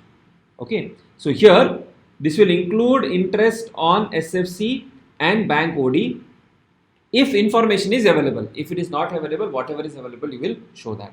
Depreciation is the same thing what we have done, other expenses and total expenses. Okay, so apart from this there is nothing which you need to dwell on, but yes, audit fee has to be separately disclosed, that we have already discussed. Depreciation they have directly given, you can directly use the number and you can put it on. Okay, all right. Now what to do? Practice this question, and if you have way too many adjustments and if you feel that this will take longer time than what we have initially budgeted, you can take it subsequently also. Okay, you can do it towards the end also, but my suggestion would be at least make an attempt to do a question which comes from where you're required to prepare P&L, because even if you make few mistakes in disclosures and all of that, 14 to 16 marks out of 20 marks is possible. But yes, cut off time for us 14 marks question, We will not spend more than 30 minutes. This should be my cutoff time. Within 30 minutes, whatever I could do, unless you are almost at the end of finishing the question, not more than this, what you should be spending time on. Now, in exam, in the reading time, quickly scan through the adjustment. Okay, in the reading time, quickly scan through the adjustment so that you have the confidence that yes, I will be able to attempt this particular question. Is it clear? Yes. Now here, as far as the approach is concerned, I have discussed all the approaches. As far as the way to present in the examination is concerned, I have given you all the tips and tricks. If I solve questions, you will find it easier. I want you to go back and take any 2 or 3 random questions from the study material, or take the, you can use this compiler and take questions from here. You have subsequent questions also. Okay, so if you want, you can maybe take a 10-mark question here. Again, simple adjustment. Equity shares issued other than cash. Trade receivables 55,000 due for more than 6 months. Cost of building is 550. This is 625. Loan is secured by hypothecation of plant and machinery, inclusive of 10,000 of interest. Similar adjustment. When was this asked? 2019. Similar thing was again asked in 2023. Okay. Then balance includes this, which is not a settlement. That's it. So read through the adjustments. At least read through all the adjustments given in the study material, or you can maybe further go down and see these adjustments. Okay, you'll not find anything very tricky or anything very difficult. That is my guarantee. So go through all the adjustments. Even if you don't solve all the questions, read all the adjustments and see whether you can correctly handle the adjustments or not. But at least practice 2 to 3 questions from the study material, or from the test your knowledge question, or from the past exam question on your own, and see how much time do you take to solve that particular question. This is one chapter where you don't need to practice hundreds of questions. 3 or 4 good questions, if you are able to practice, it is more than sufficient. Yes, read all the adjustments in the study material and see whether you can handle those adjustments or not. All clear?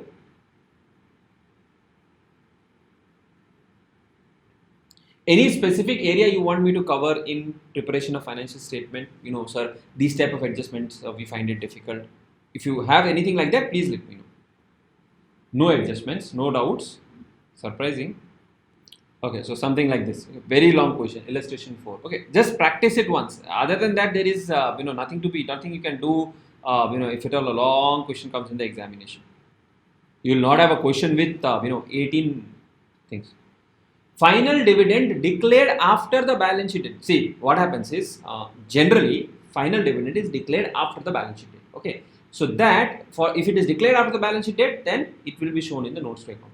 If there is a previous period final dividend declared in the current period, then that you will adjust in the reserves and surplus. So you have to see what is the date of final dividend.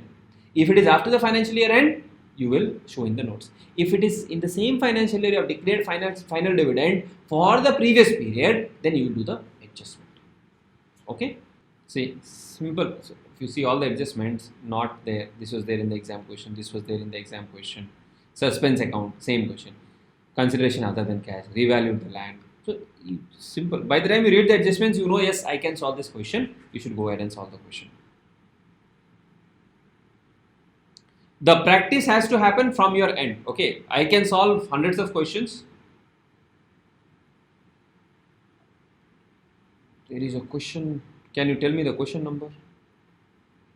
See, dividend distribution tax is not relevant now. Okay, what you have said is rightly correct. But what happens is sometimes institute has this habit of taking old questions and giving it. So if at all you see a dividend distribution tax, reduce it from the retained earnings. Okay, and from for specific types of payment, tax may be payable. Okay, it may come. They may ask. It is not that they cannot ask. It is not applicable currently as per the Income Tax Act. Subsequently, they may make it applicable again. So, if at all you see terms like dividend distribution tax, you will reduce from retained earnings or P&L balance. Okay, so I'll just see if something is to be covered. Again, on 2nd April of year 1, we are preparing financial statement as on 31st March of year 1. So, no need to disclose. Unclaimed dividend, current liability. Advance tax, you will reduce it from the provision for taxation and present it on a net basis. Or advance tax separately under current asset, and provision for income tax separately under liability. Bill discounted but not yet matured. This is a contingent liability. Contingent liability for bill discounted, not matured. Okay, so that is one adjustment you have to give. So similar questions, again, there is a contingent liability. Okay. Read all the adjustments of the study material, finish the compiler that has been provided to you. That is more than sufficient. You don't need to worry beyond that as far as this chapter is concerned. But yes, if a question comes, either a 10 mark question or a 14 mark question, 8 to 10 mark, 12 to 14 mark should be our target. So if there are shares called up and which are not paid, what you have to do is you have to show it as calls in arrears and you have to reduce it. So here what has happened is question number 10, calls in arrears 15,000. Okay, so what happens is called up means the company has asked the shareholders to pay the money, but to the extent of 15,000 we have not received. So what we will do is from this 80,000 we will reduce this 15,000 as calls in arrears. So in the financial statements, if at all there is a share which is called up but not paid, in the financial statement what you will do is, after you calculated the paid up value, we will say calls in arrears, what is the amount? 15,000 and present the net amount as 79,85,000 in this particular case. Jasmine, is it clear?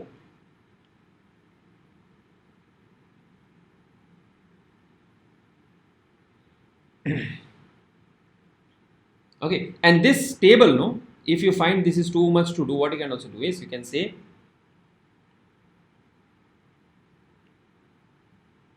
gross block or cost minus accumulated depreciation, land, building, furniture and fitting. So you will save some time. You don't need to write depreciation again and again. 3 times you don't need to write. Just by writing once it is sufficient. That also can be done.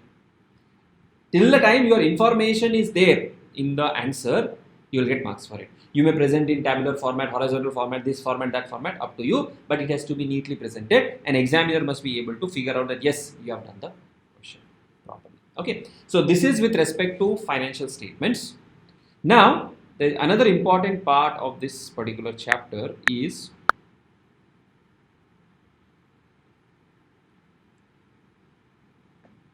distributable profit and dividends. Okay, so normally what happens, a company earns money, shareholders have invested amount into the company, they expect something in return. Okay, so whatever profits the company has earned, something has to be distributed. Something which is distributed to the shareholders is called dividend. So a dividend is a distribution of divisible profit of a company among the members. That is what is called a dividend, right? Now, if a dividend is distributed, or if a part of profit is distributed, how do we account for it? From the P&L balance under reserves and surplus, you will show the dividend which has been paid. Always remember, if there are preference shares, first we have to pay dividends, or first we have to account for dividends towards preference shareholders, and then we have to account for dividends of equity shareholders.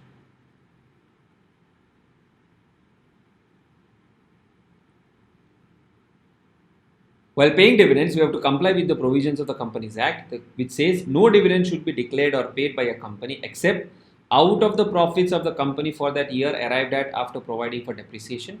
So you can make or you can pay dividend from profits for the financial year arrived at after depreciation, out of profits for any previous financial year arrived at after providing for depreciation, or both. So means what?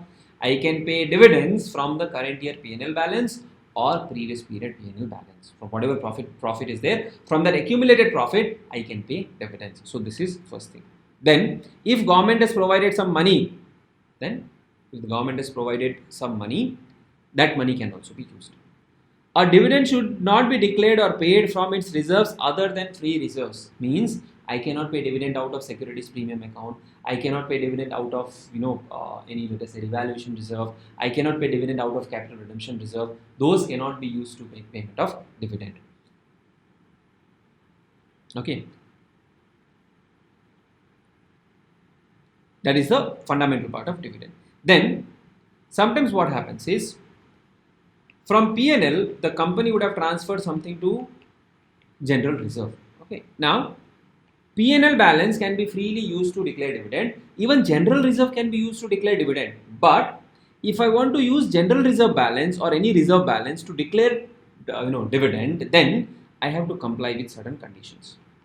So the fundamental rule is, if there is a balance in P&L, I can use the balance in P&L and declare dividend, no problem. Okay, after providing for whatever depreciation and all that is required.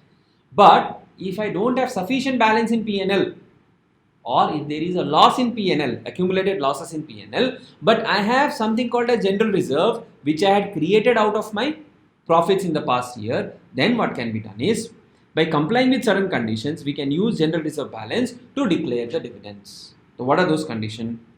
First, the rate of dividend should not exceed the average of the rates at which dividend was declared in the 3 years immediately preceding that year. So for example, we are in, let us say, 24-25. We are in 24-25. If I have to declare dividends in 24-25, I can use P&L balance. Perfect, no problem. I don't have sufficient balance in P&L. If I don't have sufficient balance in P&L, then in that case, I can use past reserves which I have transferred to the reserves account from P&L. Now, how do I use it? I have to see 3 years average. So, 23-24, 22-23, 21-22. What is the average that I have to consider? Okay. Now, using this average, whatever the average number I get, my dividend declaration in 24-25 should not be greater than the average of these 3 years. So, for example, if it is 8%, 10% and 12%, average becomes 10%.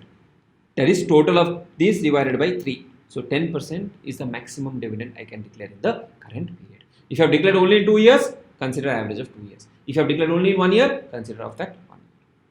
That is first condition. Second, amount to be drawn from such accumulated profit should not exceed 1/10 of paid up share capital and free reserves as per the latest audited financial statement. So we are in the current year, 24-25. For this condition, you have to take 31st March of 24. Whatever amount of previous accumulated profit you want to use, it should not exceed 1/10 of paid up share capital, that is equity share capital and preference share capital, plus free reserves, means P&L balance, general reserve. Okay, it should not exceed more than 1/10. So maximum amount that I can draw is 1/10. Then amount drawn should be first utilized to set off the losses incurred in the financial year in which dividend is declared before any dividend in respect of equity shares is declared. So whatever amount I have withdrawn, if I have made losses in the current period, first I should offset that losses, and only if balance is left, I can pay. For example, if I have withdrawn 10,000 from reserves, current period loss is 4,000. So 10,000 minus 4,000, only 6,000 I can declare. The balance of reserves after such withdrawal should not fall below 15% of its paid up share capital as appearing in the latest audited financial statement. So from general reserve, I have withdrawn 10,000. This general reserve after withdrawal should not be less than 15% of paid up share capital, and this amount should be maintained. So reserve should never be less than 15% of paid up share capital. No company should declare dividend unless carried over previous losses and depreciation not provided in previous year are set off against the profit of the company of the current year. The loss or depreciation, whichever is less in previous year, is set off against the profit of the company for the year for which dividend is declared or paid. So what this basically means is, if you have carry forward losses or depreciation which has not even been provided for, then you will have to set off that against the current year loss or depreciation. Whatever is the amount there, that has to be set off. Only then you can declare the dividend. Right? Now, let us look at this question.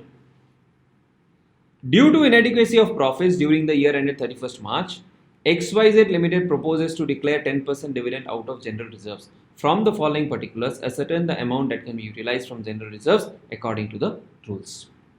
They have given 1750 preference shares, 8 lakhs equity shares, 80 lakhs, general reserve opening balance. This is ending balance. Capital reserves opening balance, revaluation reserve opening balance.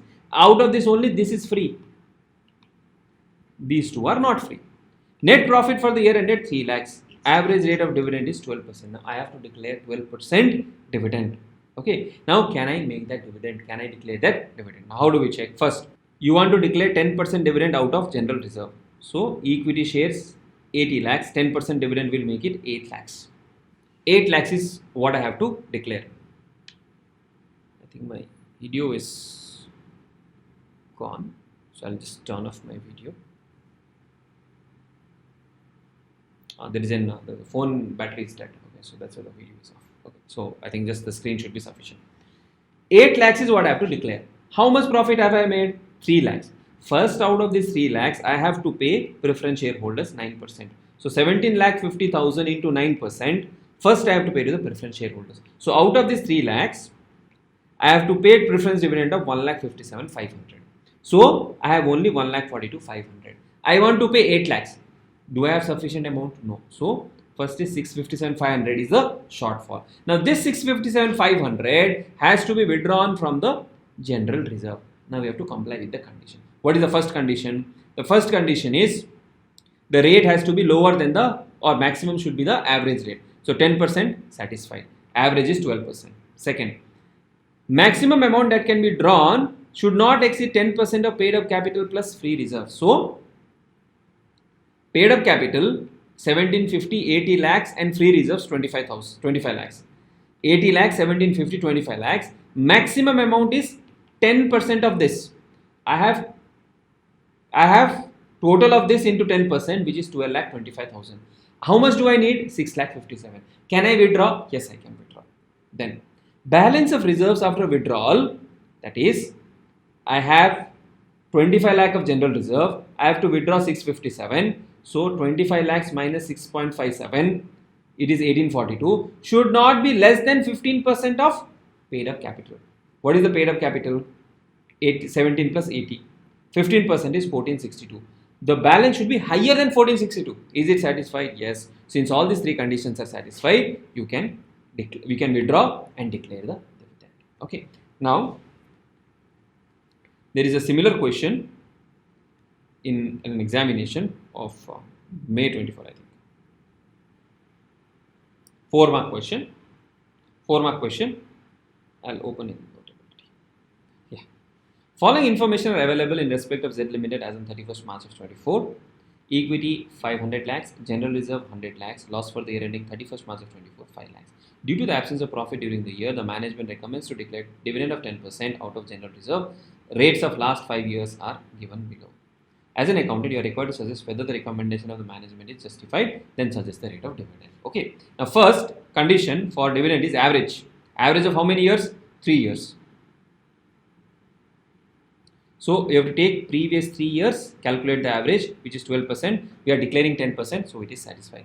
Then, dividend that you have to withdraw, the amount that has to be withdrawn from the general reserve should be less than 10% of paid up share capital plus reserves and surplus, right? 10% of paid up share capital and reserves and surplus. And also you have to ensure that if at all there are any losses, that also has to be absorbed. So, paid up share capital is 5 crores. Your reserves and surplus is 1 crore in the question and 5 lakh is the loss. So, after setting off all of this, what is the balance left? Into 10% if you do, you get 59 lakhs 50,000. You need only 50 lakhs. So, this condition is also satisfied. Then, after declaration of dividend, 15% of paid up share capital, that is 5 crores ka 15%, it is 75 lakhs. Now, here if you see, the balance after you withdraw the money is not sufficient. It is less than, how much is the balance? You want to declare 50 lakhs of dividend. If you declare 50 lakhs of dividend, you are left with only 45 lakhs and you need 75 lakhs. So, the condition is not satisfied. Therefore, you cannot, declare a 10% dividend because the condition is not satisfied. So, how much can be utilized? Basically, if you see 10% of paid up share capital is equal to 75 lakhs. 10% of paid up share capital is 75 lakhs. I have 1 crore in general reserve. Out of this 1 crore, losses is 5 lakhs. So I am left with 95 lakhs. Out of this 95 lakhs, maximum I can draw is only 20 lakhs. So the maximum amount that can be utilized is 20 lakhs. So the rate of dividend should be 4%. Okay. Or second conditions, you can alternatively present it as this way also, because both the interpretation has been considered to be appropriate. But maximum dividend is 20 lakhs. Now if you see, it's a long question. To calculate so much, it's a long question, but you are assured of 4 out of 4 marks. And one thing I have what I've observed is, Institute has increased the length of the questions after introduction of MCQs. So, we have to be very, very careful in managing our time in attempting the questions in the examination. All right. This we just now did it. So again, similar question, one more for practice. I was just searching for this. They have inadequacy of profits in the year, and it proposes to declare 10% out of general reserve from the following, ascertain whether it can be utilized.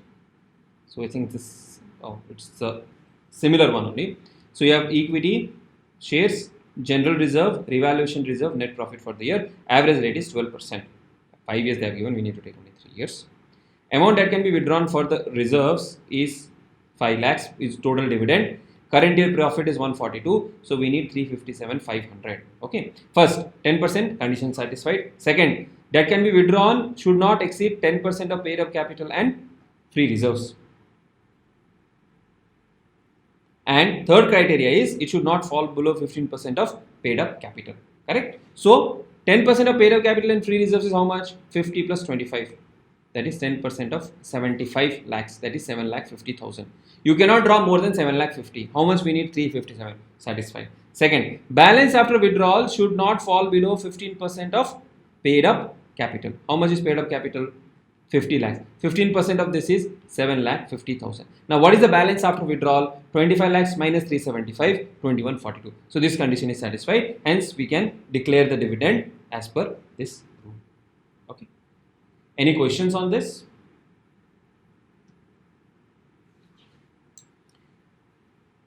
Did your confidence improve after discussion of all of these questions and approach to this particular chapter, which is generally a lengthy chapter and a lengthy question in the examination? Yes? Yes. Practice 3 to 4 questions independently and see that you are able to solve it. Leave spacing, balance sheet 1 page, profit and loss 1 page, 2 page for schedules, and then working notes. No, even if space is left out, no need to worry. Target, as I told you, 10 to 14 marks in this particular question if it comes in the examination. Okay, sure. Thank you. We'll end today. My phone is also off and not enough time to start another chapter. So we'll conclude here today, and tomorrow we'll start with internal reconstruction. Thank you. Let's now begin with the next chapter, that is buyback of securities. Now, this is one chapter where the types of questions are pretty limited. Okay, so you don't need to worry about various different types of questions being tested, and highly scoring. You cannot make mistake in this particular chapter. If you understand everything logically step by step, you will be able to crack this chapter in the examination. Now, what is this buyback of securities, what we are talking about? If you look at any financial statement on the equity and liabilities side, what we have outside liabilities, we have preference shareholders, and we have equity shareholders. This is the order. All right. Outside liabilities has to be paid first. If you're going for winding up, if you're going for liquidation, outside liabilities has to be paid first. Then you will pay to the preference shareholders, and lastly, you will pay to the equity shareholders. This is how the order works out. Now, what is the meaning of buyback of securities or buyback of shares? Buyback of shares means the company is planning to buy back the shares from the shareholders. In other words, the company is redeeming the equity shares. So equity shares were supposed to be paid the last. We are trying to make some upfront payment. Now, if you do that, the outside liability holders and preference shareholders, they will of course not be happy. So that is why we have a proper provision in the Companies Act as to how this buyback has to happen, what are the precautions to be taken, what are the some kind of test that has to be checked before we go for a buyback. Okay, and also we need to protect the interest of this outside liability holders and also the preference shareholders when it comes to the buyback. Okay, that is the background. Now, whenever you get a question of buyback in the examination, one type of question would be pass journal entries and prepare balance sheet. This is simpler. There is no complication here as to how to handle this. The second one is maximum buyback possible. In the given scenario, what is the maximum amount of buyback that a company can do? Now you may ask, sir, why there is a limit? There is a limit, with otherwise company will redeem all the equity shareholders and these outside liability holders and preference shareholders will suffer. Okay, that is the whole idea. Now here passing journal entries and preparing balance sheet, as I told you, is a straightforward question. Here you have to be slightly careful in calculation. This also can be handled. So let's jump into the chapter straight away. Now, as far as buyback is concerned, okay, I'm not again going into basics of buyback. We need to refer to section 68 of the Companies Act, which has some restrictions or conditions to be fulfilled for the purpose of buyback, and we have 3 tests. So, what are those 3 tests? The first one is the share outstanding test. The second one is the resource test, and the third one is the debt equity test. This is post buyback. Now, what does the first test say? The first test says the number of shares to be bought back should not exceed 25% of the equity shares outstanding in the financial year. So, first check is, if I have 1000 shares outstanding, 25% of this maximum buyback can be made for 250 shares only. So, what is the first test? Share outstanding shares. Number of shares outstanding multiplied by 25%. You cannot buy back more than 25% shares outstanding. That is the first one.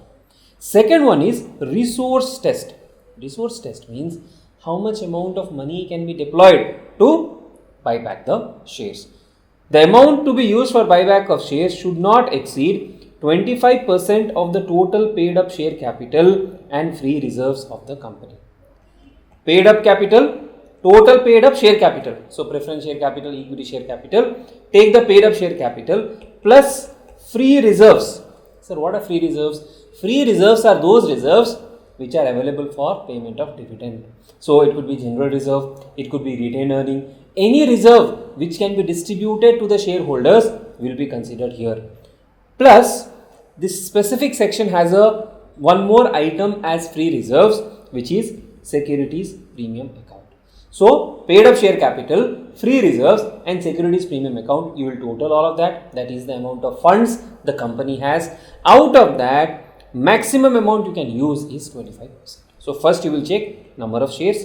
Second, you will check 25% of paid up share capital, your free reserves, which includes securities premium account. And then, after buying back, the debt to equity ratio should not be more than 2:1. Means, after I bought back the shares, say for example, earlier equity was 1000, debt was 1500. I bought back some shares. Assume for a moment, par value and all of that. We'll not get into, how does it impact, that we'll understand subsequently. Out of this 1000, we bought back 200 shares. How much is left? 800 is left. 800, okay. How much is the loan left? 1500. What is the ratio? If I do 800 into 2, or if I do 15 divided by 8, it is less than 2:1. So, what they're saying is, if my debt is 1500, after buyback, my equity should be minimum 750. Now, this is the third test. Now, this equity means what? Equity means the total funds that is available to shareholders. Okay, that is how you have to see. Now, to summarize the provisions related to buyback, the shares which are to be bought back has to be fully paid up. You cannot buy back partly paid up shares. The buyback should be authorized by articles of the company and should be accompanied by passing of special resolution. You need a special resolution. See, these are important from MCQ point of view. The buyback cannot be, if the buyback is up to 10%, then the authorization of board resolution will be sufficient. Buyback cannot be made within a period of 1 year from the date of closure of last buyback.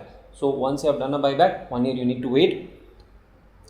Buyback will be completed within 1 year from the passing of special resolution, and the shares which are bought back will be physically destroyed within 7 days. Okay, that is about the provisions related to buyback. And then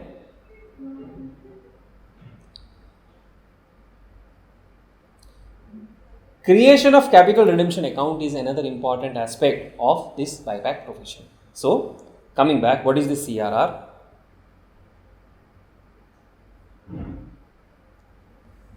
Say for example, face value of shares is 10, buyback price is 30. So you are paying 30 to buyback, which means 10 is the face value, 20 is the premium that you are paying. Now, if I have to buy back shares at 30 and let us say I am buying back 1000 shares,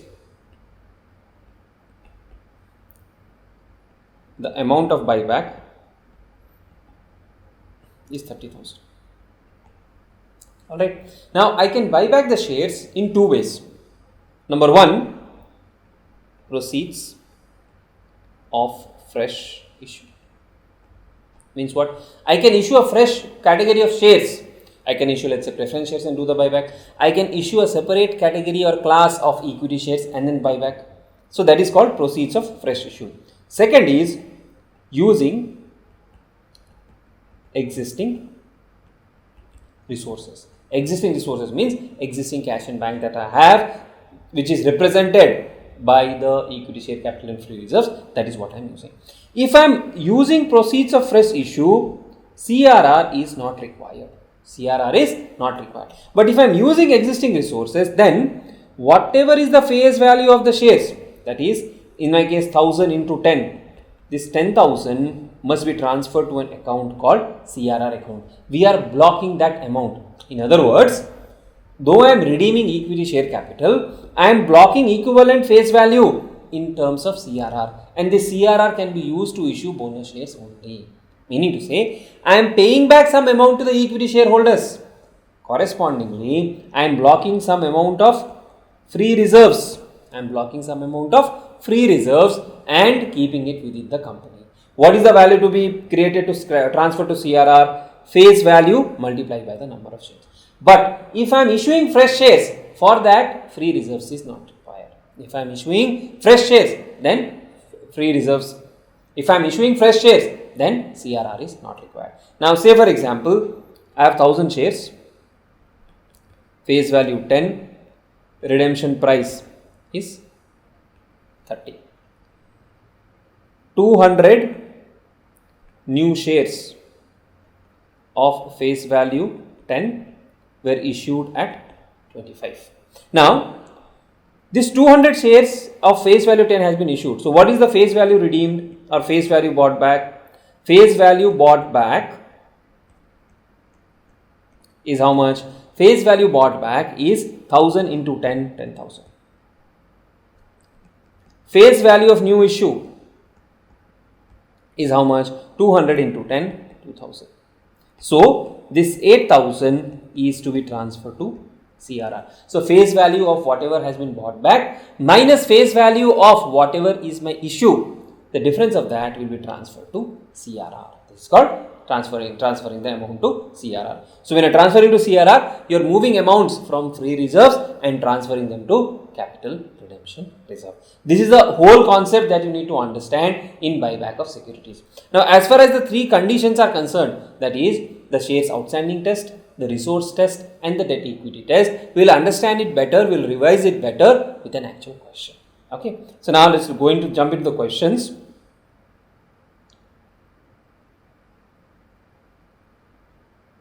One more thing, no buyback can be made from the proceeds of the same kind of shares which are to be bought back. Means, I am buying back, let us say class A equity shares.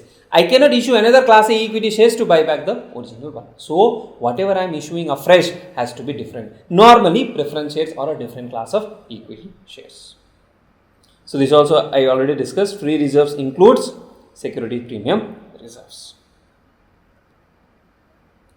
So, the debt to equity test when we do, the total debt should not be more than twice the amount of paid up capital and free reserves. Free reserves here also includes securities premium. Okay. Now, having understood this, let us look at the question. M Limited furnishes the following summarized balance sheet of as on 31st March. They have given details of share capital, issued capital, so much preference shares, issued 2 months back for the purpose of buyback.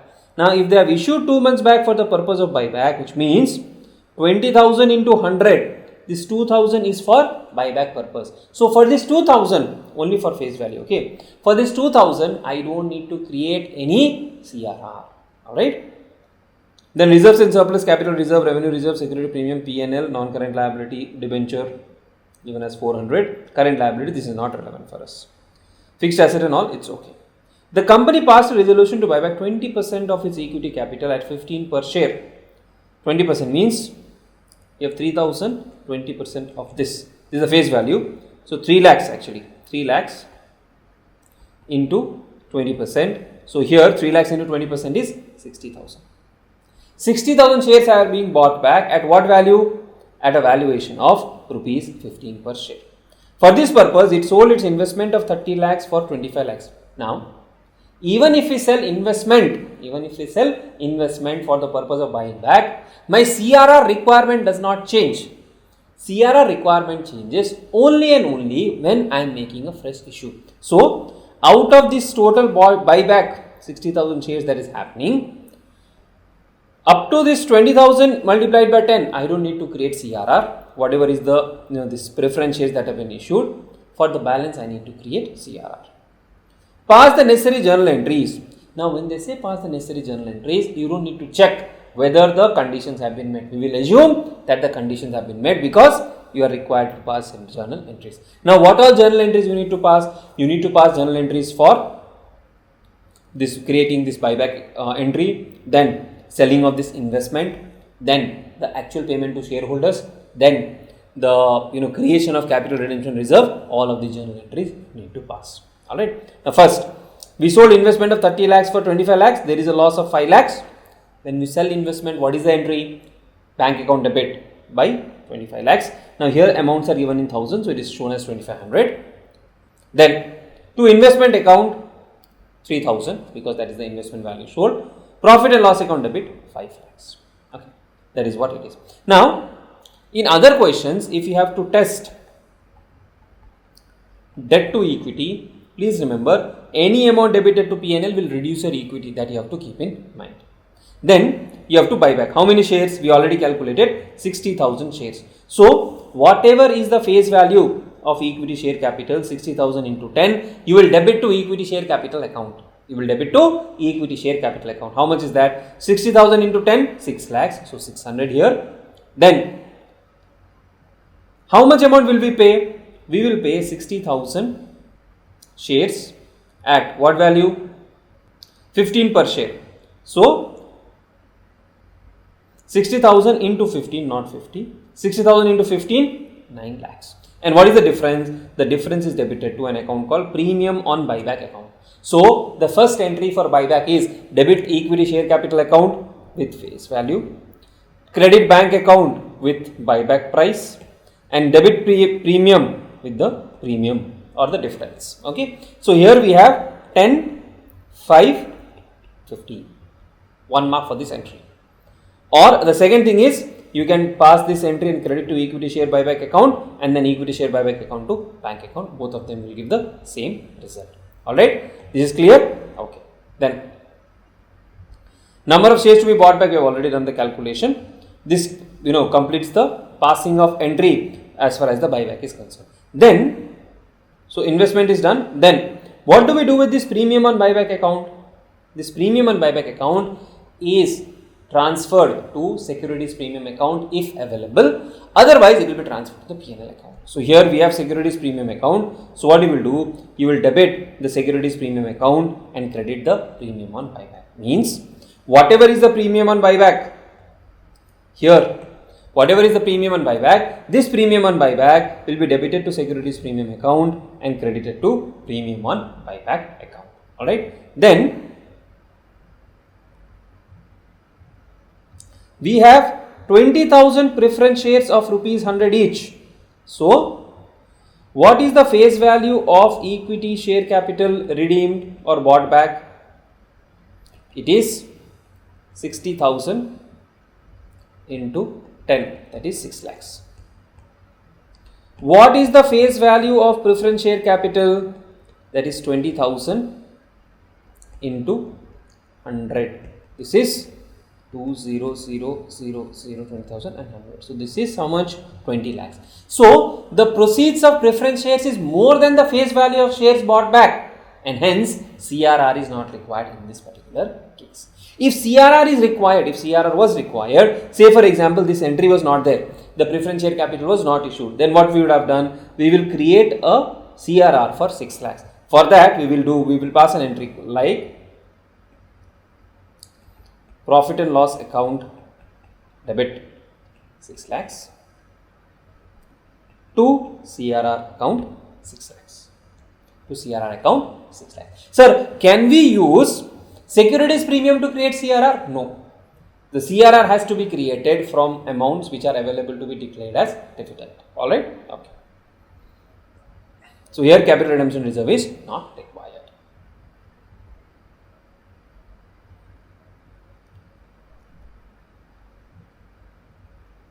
So, just for understanding, whenever you create revenue reserve to capital redemption reserve or P&L to capital redemption reserve, that is how you will pass the entry.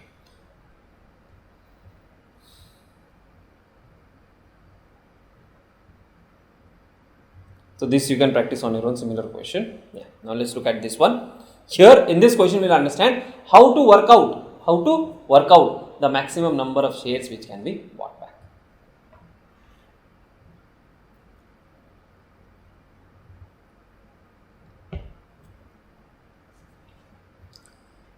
Perote Limited, a non-listed company, has the following capital structure on 31st March.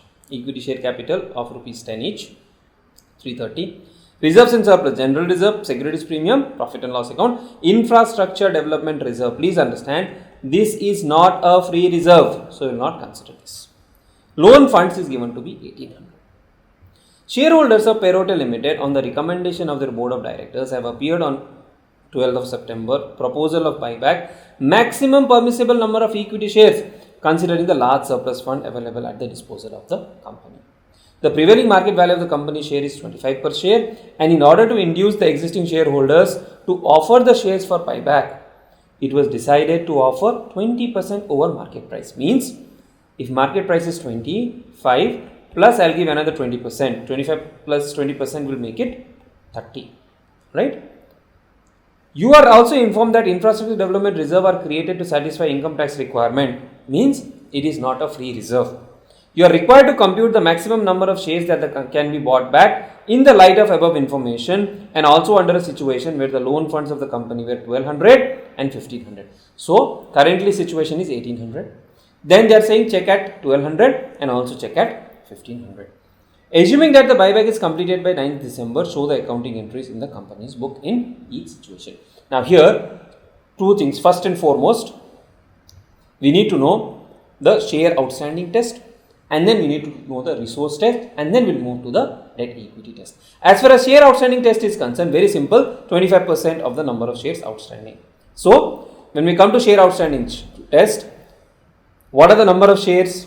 See here in the question they have given 330 crores share of 10 each fully paid up. Means we have 33 crores shares. We have how many shares? We have 33 crore shares. Out of this 33, we can buy back 25%. We get 33 into 25%. What we get is 8.25. This is the maximum number under the first test. Then resource test. For resource test, we have to take the share capital, the preference shares, the other reserves, the free reserves, and securities premium. Share capital 330 already given. We don't have preference shares. Free reserves, general reserve, P&L, securities premium 420. Shareholder funds become 750. Out of the 750, I can buy back only 25%. So 750 into 25%, what I get is 187.5 crores. Now the difference is, here we are saying number of shares. Here we are saying amount. I cannot buy back shares of more than 187.5 crores. Now, sir, at face value or buyback price? At buyback price. Means the maximum amount I can give back to the shareholders is 187.5 crores. Is 187.5 crores. Alright. Not face value, the issue price or the buyback price. So, if the buyback price is 30, how many shares can I buy here? 6.25 crores shares. As per this 8.25, at per this 6.25, we will take the lower. We will take the lower. But please wait, we have the third test also. What is the third test? Third test is debt to equity ratio test. Now, how do we compute that? See, we have debt of 1800. We have debt of 1800. Post buyback, the equity should be half of this. Equity should be half of this. Means, if I have 1800 crores outstanding, my minimum equity after buyback should be 900. My minimum equity after buyback should be 900. Now, what is my buyback here? Equity here? Equity 750. Can I have 900 after buyback? No. So, in this scenario, I cannot buy back. Then, if it is 1200 crores, it can come down to 600. Means the equity can come down to 600 because debt to equity has to be 2:1. Now, if I am debt at 12, if my debt is at 1200, my equity should be at 600 after buyback. Currently, how much buyback is there? 750. Current buyback, current equity is how much? 750. This equity can at the most come down to 600. Equity can at the most come down to 600. It cannot go below 600. It cannot go below 600. Then, if 1500 crores is the debt, I need minimum equity of 750, which means I cannot buy back. So, buyback is possible only in the second scenario. Now, how much is possible in the second scenario? 750 to 600. Now, here is where you need to understand the most. My 750 is current equity. Post buyback, I can have equity of 600. Means permissible reduction in equity is 150. Now, here is where you need to understand conceptually.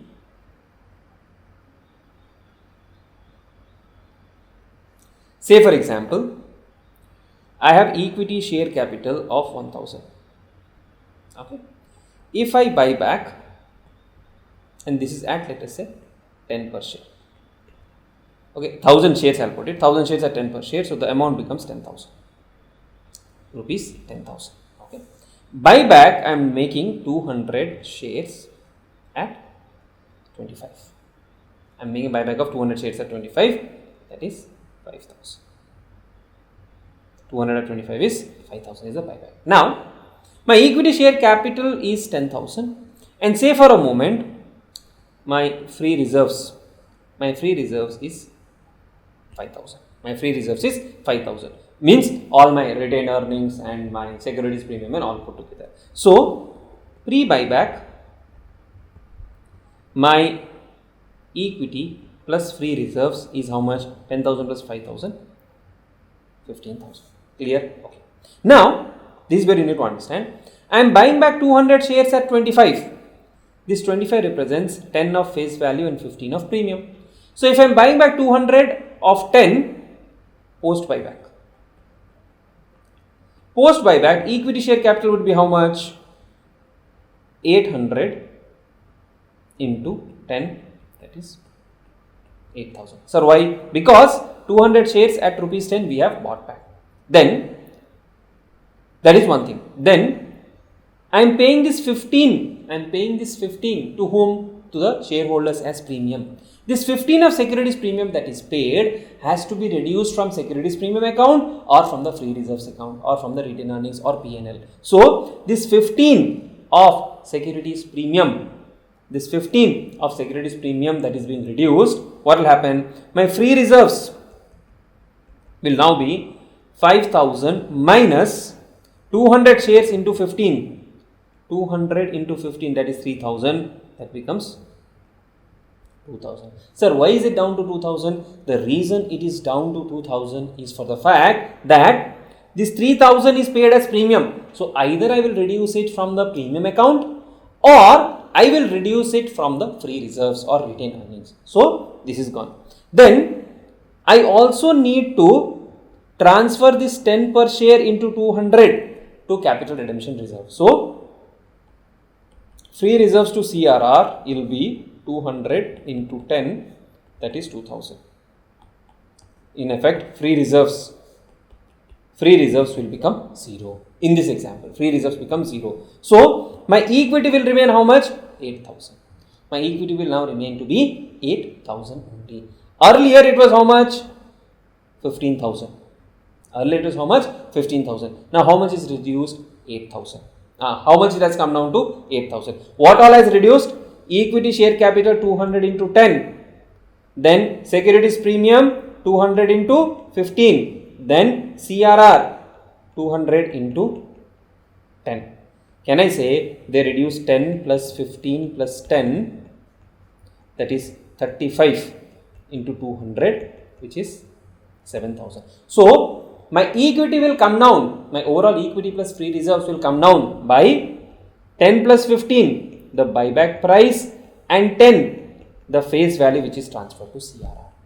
Okay, so my total equity will come down to 7,000. Now come back. My total equity can come down by 150. My total equity will come down by 150. What is my buyback price? Buyback price is 30. And I have to create CRR for the face value of 10.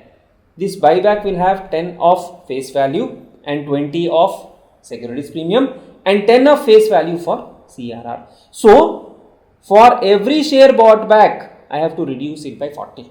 For every share bought back, I have to reduce it by 40. So for 150 crores, if I divide by 40, number of shares will be 150 divided by 40, 3.75. So maximum permissible under this category is 3.75. Now just to summarize this for examination point of view, first what you have to check is, what is the equity before buyback? As per the question, what will be the minimum equity post buyback? What will be the minimum equity post buyback? Minimum equity post buyback. How much is the minimum equity post buyback? That is nothing but debt divided by 2. So first what you will do?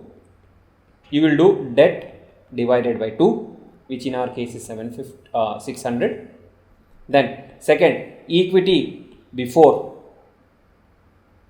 is 750.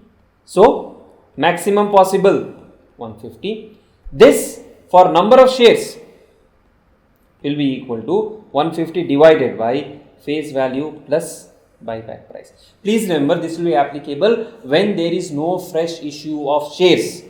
This way, this formula, shortcut formula, is applicable when there is no fresh issue of shares. If there are fresh issue of shares, then you have to calculate the amount to be transferred to CRR separately and carry out. But such complex questions are not asked in the examination. Okay. So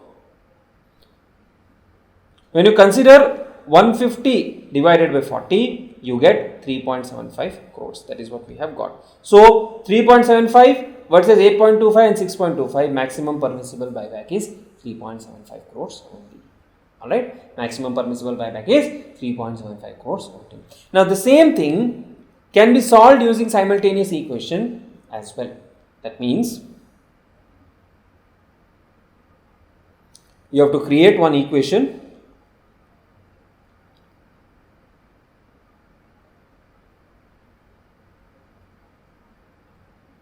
Assume number of shares bought back is equal to X. Number of shares to be bought back is equal to X, or instead of taking number, you can also take value. Value of shares bought back to be X. Alright. Now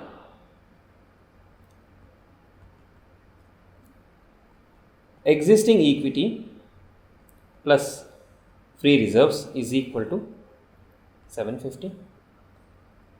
Existing equity plus free reserves is equal to 750. How much is the existing equity? Existing equity is 330 and free reserves is 420.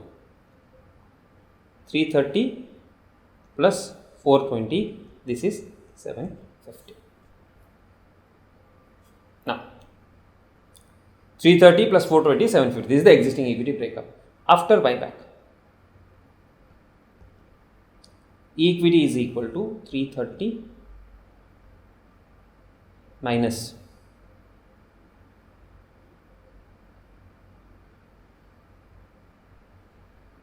or we'll take number only, that will be easier.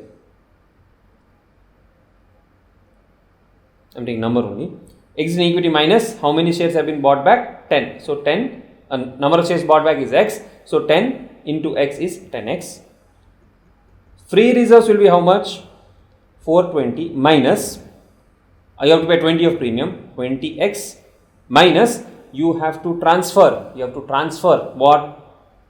10x to the securities from the free reserves to CRR. So this 20x is securities premium, this 10x is CRR, right? Because the number of shares you buy back multiplied by 10, you have to transfer to CRR, and number of shares you have bought back multiplied by 20, you have to transfer from securities premium or from free reserves. Okay, so after buyback, equity plus free reserves after buyback is equal to 330 plus 420 minus 10x minus 20x minus 10x, that is 330 plus 420, 750 minus 40x.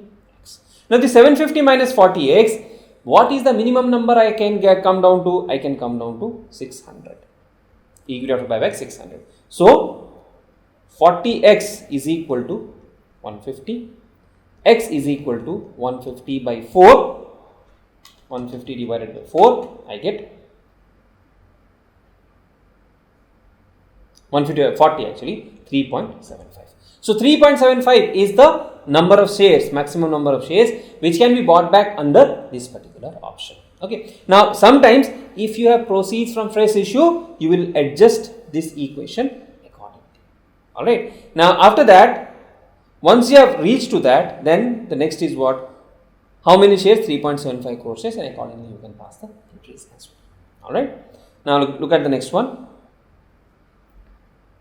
Here in this question what they have said, comment with calculations whether the buyback of shares by the company is within the provisions of the Companies Act. Now here what you have to say, here you have to check, have I done the share outstanding test, does it meet? Outstanding shares 170, 25% is 42,500. How much do they want to buy? They want to buy 35,000. Is 42,500 within the limit? Yes, passed. Then resource test, paid up capital, free reserves. Considering 25%, what is the amount you can buy back? 37,500. How much is they are planning to buy back? 35,000. Yes. Then post buyback debt to equity. Now here post buyback debt to equity, what you will do is after buying back, what will be my equity? That I will compare with my existing debt. So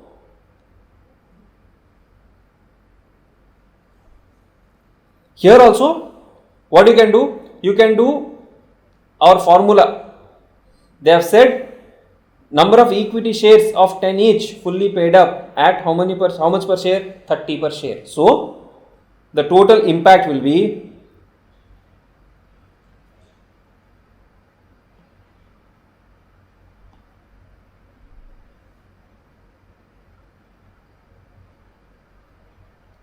just a moment, my pencil is correct.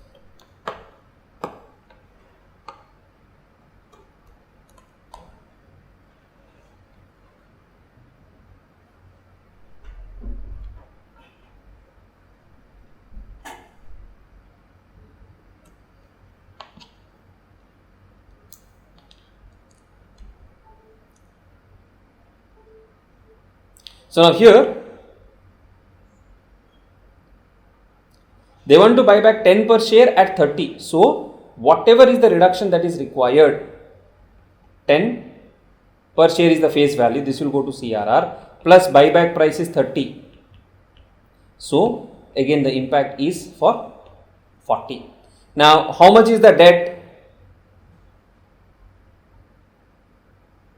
Debt is 22,500 plus 850 plus 15500. 22,500 plus 850, sorry, 2250 plus 850 plus 1550. How much is that? 4650.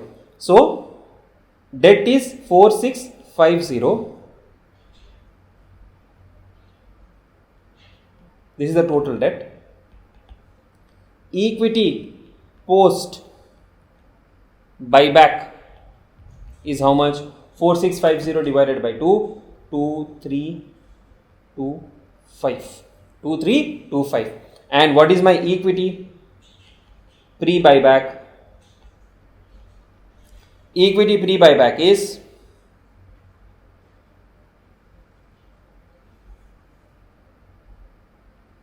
4500. Equity pre-buyback is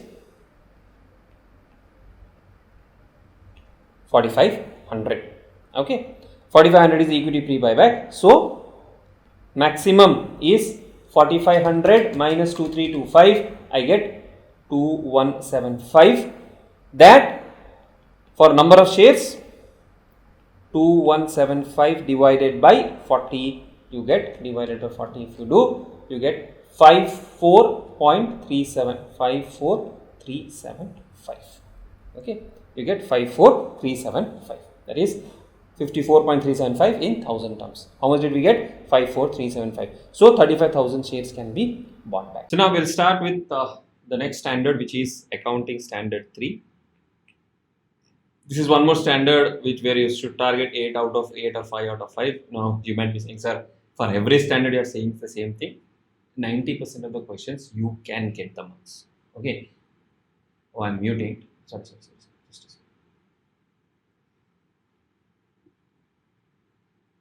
So welcome back, and now we'll start Accounting Standard 3. Right. This is cash flow statement. This is another standard where you should target 6 out of 6, 5 out of 5, 8 out of 8, whatever comes in the exams. And now you will be saying, sir, for every standard you have been saying the same thing. Now the reason why I'm saying these things is, it is possible 90% of the questions from the standards we have done so far, I don't think you will be losing out marks. And the strategy in the examination should be to identify these questions and solve it first. Don't waste time in new questions, sometimes what happens is difficult questions are tested and you get stuck there. Don't do that. Simpler questions from the standards. So what have we completed so far? We have completed Accounting Standard 2. We are done with 4, 5. This is theory. Here it is slightly difficult to get out of out. Okay. Then 7 is completed. We have completed 9 as well. We have completed 10. We have completed 11, 12, 13 we have not done, 14 we have not done, 15 we have not done, 16 is completed, 17 is pending, 18 is pending, 19 is completed, 20 is also completed, 22 is completed, and 20, yeah, that's all what is completed. Now, in all of these, 90% of the questions that are tested you are familiar with. So our strategy should be, the moment you see a question on Accounting Standard 12, is it familiar? Yes, solve it. If you get a 10, is it familiar? Yes, solve it. 7, familiar? Yes, solve it. So by doing that, what happens is 30 to 35 marks we have kept it in our pocket. Out of 35, if you are able to test or get 25 also, it's a good score. 25 plus our score target of 20 in MCQs, through whatever extra marks you get will be a bonus for you. We have not yet touched upon amalgamation, consolidation, internal reconstruction and financial statements. There also I'll tell you how you can score higher marks.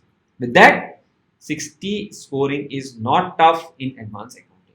Okay, so that is our objective, and that is what we should follow. Now, coming to Accounting Standard 3, okay, if you have time and if you want to understand the logic of why we do the indirect method the way we do, there is a video on YouTube already available. You can go through that. I will give you the summary of how to approach direct and indirect method in the examination. Right now, Accounting Standard 3 deals with cash flow statement. Basically, what we are doing, most of the times you get a question on indirect method. Basically, what we are doing is P&L, which is prepared based on accrual method, we are converting that to a cash method. That's all what we are doing. That's all we are doing in the logical part of it.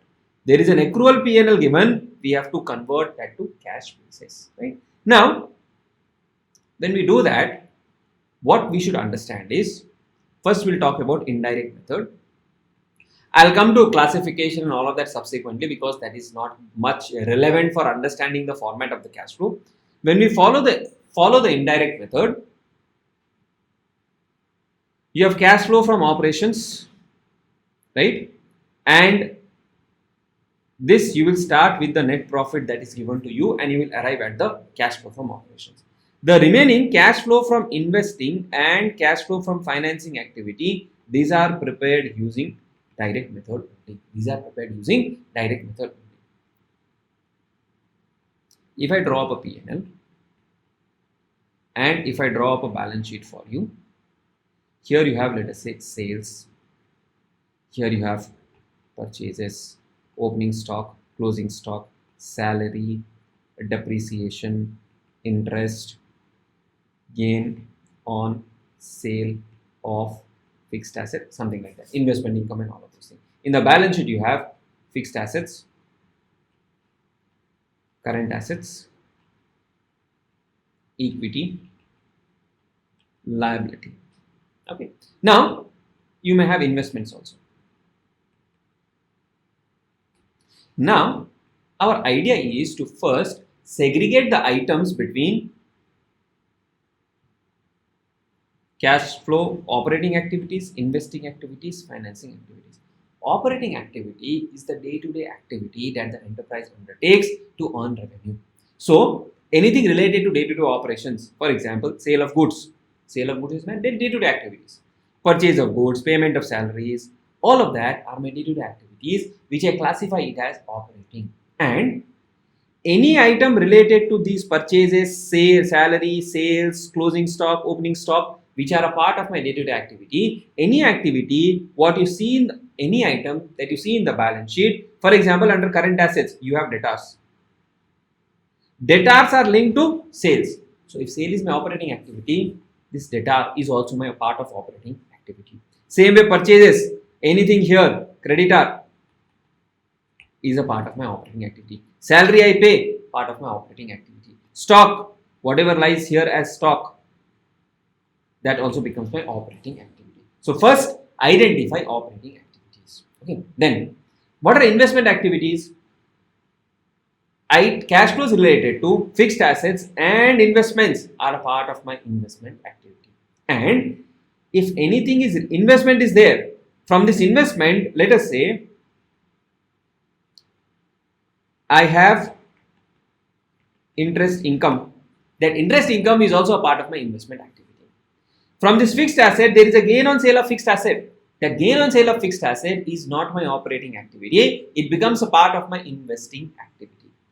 So that is the way you will get the investing activity. So what is financing activity? Activity related to equity and loans is my financing activity. Now I paid interest on the loan. This interest also becomes my financing activity. So first have a bird eye view of which activities to place where. Which activities to place under operating, investing and financing activity. Then there are some items called like depreciation which are non-cash. Now when it is non-cash item, that does not become a part of my cash flow statement at all. That doesn't become a part of my cash flow statement at all. So the moment you get a P&L and balance sheet, this is the first thing you get. Now in the examination, most of the times you will be given the net profit or you need to derive the net profit and you have to take care of this balance sheet. A detailed P&L is not given generally in a cash flow statement question. Okay, this is the framework you should be aware of. Now, I will do cash flow from operating activity, a detailed breakup because this is where maximum trouble comes to the students. You will start from net profit before taxes. You will start from net profit before taxes. If it is after taxes, you will add back the taxes and you will get to the net profit before taxes. Now please understand, when you get this net profit, there are items like depreciation which is non-cash. There are items like gain on sale of fixed asset which is not pertaining to operating activity. There are items like interest income and interest expenses which are not a part of my operating activity. So what do? From the net profit, I will add non-cash expenses. So why do I add non-cash expenses? Please understand, for arriving at this net profit, I deducted those expenses. Now, those expenses are not a cash in nature. They are not cash in nature. I have not paid cash. So I will add non-cash expenses like depreciation. Other logic is depreciation is not even a cash flow. So gone. Okay.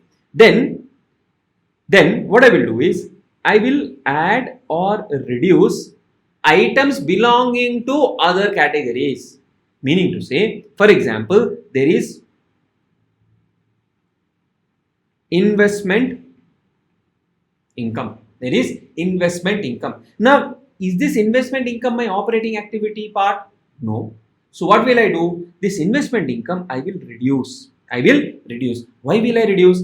While calculating net profit, I have added investment income, but to calculate cash flow from operations, because it is not a part of my operating activity, I will reduce any investment income, any gain on sale of fixed asset. I will reduce. So this I will say minus. I will add back any expense which belongs to other category. What would that be? Interest expense. Now that interest expense is not a part of my financial, not a part of my operating activity. What will I do? I will add back the expense which belongs to the other category. Okay. Similarly, there could be loss on sale of fixed asset. Is fixed asset belonging to operating activity? No. So if there is any loss, I will add. So why are we adding? For calculating net profit, we would have reduced. Now this loss to cancel out the impact, we are adding back. So like this, first you will do these adjustments. Okay. Once you do these adjustments, you will arrive at something called as cash flow from operations before working capital changes. Before working capital changes. Right. Now after this, what happens is I have to give effect of working capital changes. I have to give effect of working capital changes. What is the meaning of that? Simple case. This is my P&L. Here I have recorded sales of 1000. I have recorded sales of 1000. Okay. Here is my customer which has an opening balance of 100. Sales of 1000 I have recorded, assuming entire sales is belonging to this person. Closing balance of 200. Closing balance of 200. Now, how much cash has been received? Cash, if you see, 1000 plus 100, 1100 minus 200, I have received cash of only 900. I have received cash of only 900. But while calculating net profit, I have taken sales of 1000. The sales of 1000 is included in net profit here. Now I have to change, or I have to give the impact so that 1000 can come down to 900. How to do? A simple assumption what you can do is, for all the assets which are current assets, you will take, for all the assets you will do opening minus closing. Remember this for the examination. Sir, how opening minus closing? I gave you a brief logic. Full logic is there in one of the other video where I have explained indirect cash flows. Okay, so you can search that and you can have a look at it. Assets is opening minus closing. Means what? Opening 100, closing 200. 100 minus 200. This is minus 100. Minus 100 happens automatically. From 1000, it came down to 900 because of this minus 100. Similarly, if there is inventory, opening minus closing. Any other current asset, opening minus closing. Done. If there is a liability, you will take closing minus opening. If you want to remember it the other way, what you can think is, opening balance was 100, closing balance is 200, means I have not collected 100 rupees. Same way for liabilities, closing minus opening you will do. Whatever is the outcome, plus or minus, you will do it accordingly. When you do this, after you calculate effect of working capital changes, you will get cash flow from operations before taxes minus taxes paid. You will get cash flow from operating activity. Okay, this is one thing. If you practice 2-3 questions in the pattern that I have suggested, then cash flow statement is also out of your problem box. There may be some nitty-gritties in adjustments. When we take up some questions, we will handle that. No need to worry. But tell me, at a conceptual level, are you clear with cash flow from operating activities? How do we broadly calculate in the indirect method? Direct method I will not put a lot of focus on, because direct method is simpler. Direct method is actually simpler. It is more about mathematical ability than actually understanding the flow. Any questions on cash flow from format of cash flow from operating activity? Of course, as I told you, when we take up questions, we'll have more clarity.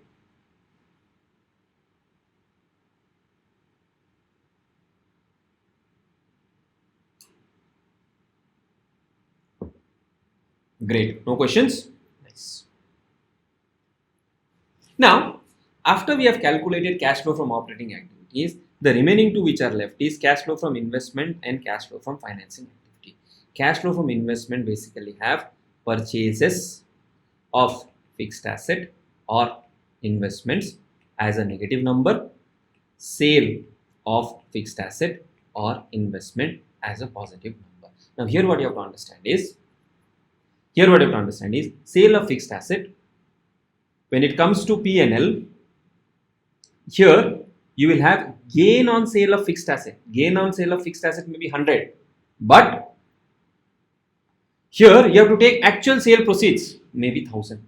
Whatever is the actual sale proceeds, you will give it as a positive number. Whatever is a outflow, purchases, you will give a negative number. Same way for financing activity, proceeds from equity, preference, loan, you will give a positive number. Whenever there is a redemption, you will give a negative number. Then if there is interest paid, dividend paid, all of that is a negative number. Right? Then taxes impact, if there is a tax impact which is given for interest not paid, actually tax impact given for, let us say, interest received. You have earned interest income on investment and there is a tax impact, that will form a part of cash flow from investment activity. Okay, so they'll give things like TDS and all of that. It will be a part of cash flow from investment activity. So what you need to understand is, where is the source going to? Where is the item in the balance sheet going to? Investment goes to cash flow from investment activity. If investment goes to cash flow from investment activity, then related interest also should go to cash flow from investment activity. Related TDS should also go to cash flow from investment activity. So sometimes if you are lucky, you will get a question on classify the following items as investment, operating or financing activity. 8 or 9 points or 10 points they would give. Do it blindly. Even if you make 8 right, 9 right, 7 right, 6 right, bonus marks directly you can score, no problem at all. Okay. Then this you will compare with opening cash and you will get something called as closing cash. I have done a quick recap of how you should approach a cash flow from operating, investing and financing activity using indirect method. Direct method I'll come to it subsequently when we start looking at the theory. Classification also I have covered broadly. Now having understood this, let us go back. We need to understand few definitions. First is cash and cash equivalents. What is cash? Cash is cash in hand, physical cash in hand. Demand deposit with bank. Demand deposit means the type of deposit which you can demand from the bank anytime you want and the bank has to give you. For example, if I have a savings account or if I have a current account, I go to the bank and say, I need to withdraw entire money. Bank cannot say, I will not give you. It has to give me back. That is called demand deposit. So cash includes cash in hand and demand deposit with bank. Now this demand deposit, you have to differentiate this with fixed deposit. Fixed deposit is there for a fixed tenure. Fixed deposit is there for a fixed tenure. Sir, but we can go to the bank and we can ask any time that we want to break our FD. You can ask, but for that you have to pay a penalty. Okay, that is why it is not included as a part of cash. Then, what are cash equivalent? Cash equivalent, remember this definition. Short term here we refer to a period of 3 months. Highly liquid investment means you can sell it whenever you want to and you can realize cash, that are readily convertible into known amount of cash. So, for example, I have a 2 months FD. I gave 10,000 rupees for a 2-month FD at 7%.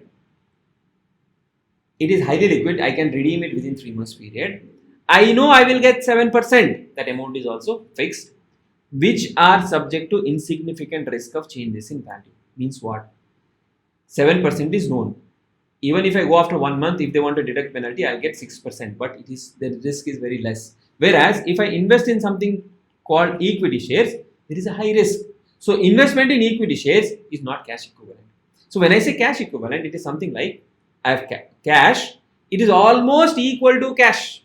It is almost equal to cash, and I know how much of cash will I receive when I actually go out and redeem that particular investment, right? So short term, highly liquid investment that are readily convertible into known amount of cash and which are subject to insignificant risk of changes in value.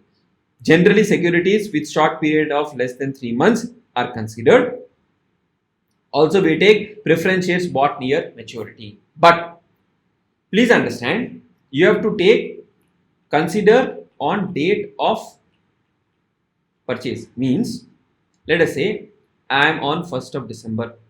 I have taken 6 months FD. So this 6 months FD will mature on which date? 31st of May. When I purchased, it was 6 months. So this is not a cash equivalent. Don't say that on 31st of March, only 2 months are pending. So now I will consider it to be a cash equivalent. No, you have to classify it on the date of acquisition. Okay. So cash and cash equivalents, cash in hand, demand deposit with bank, short-term highly liquid investment which can be converted into known amount of cash and which have insignificant risk of value changes. Okay, these are cash and cash equivalents. From the balance sheet, this part will be excluded and it will be presented as a reconciliation item.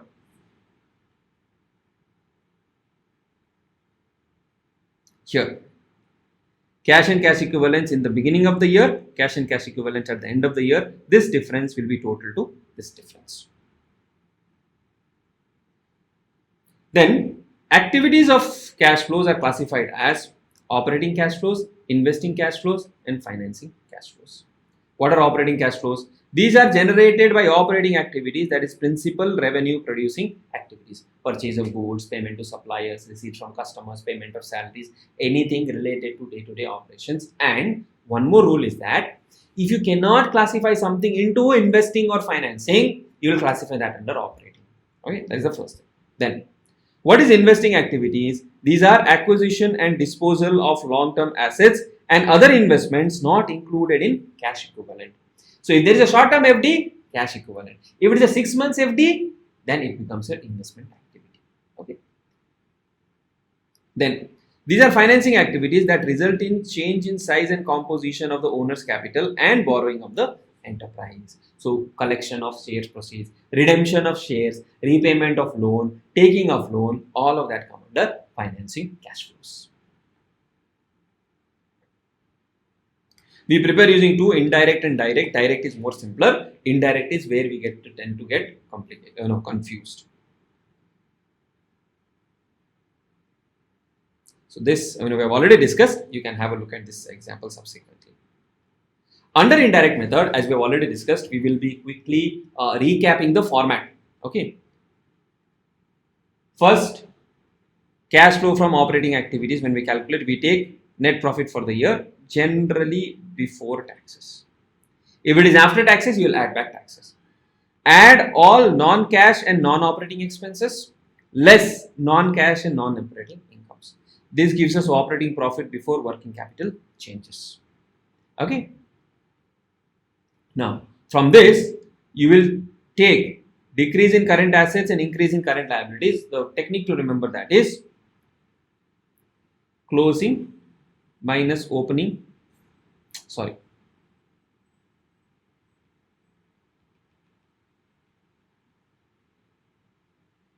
you will take opening minus closing for assets and closing minus opening for liability. If opening minus closing is positive, means what? Closing is opening minus closing, if it is positive, means what? Opening is more, closing is less. That is, it is decreased. So you will add. This is a better way to remember for the examination. This gives us cash generated from operations. You'll reduce income tax and you'll get cash flow from operating activities. From investing, which you have already considered, discussed, then you'll take financing. Sum of all of these three will give us cash flow from operating, investing, and financing activities. You will take cash and cash equivalents at the beginning of the year, add it to the difference, and then you will get the ending cash and cash equivalents. Okay. Now,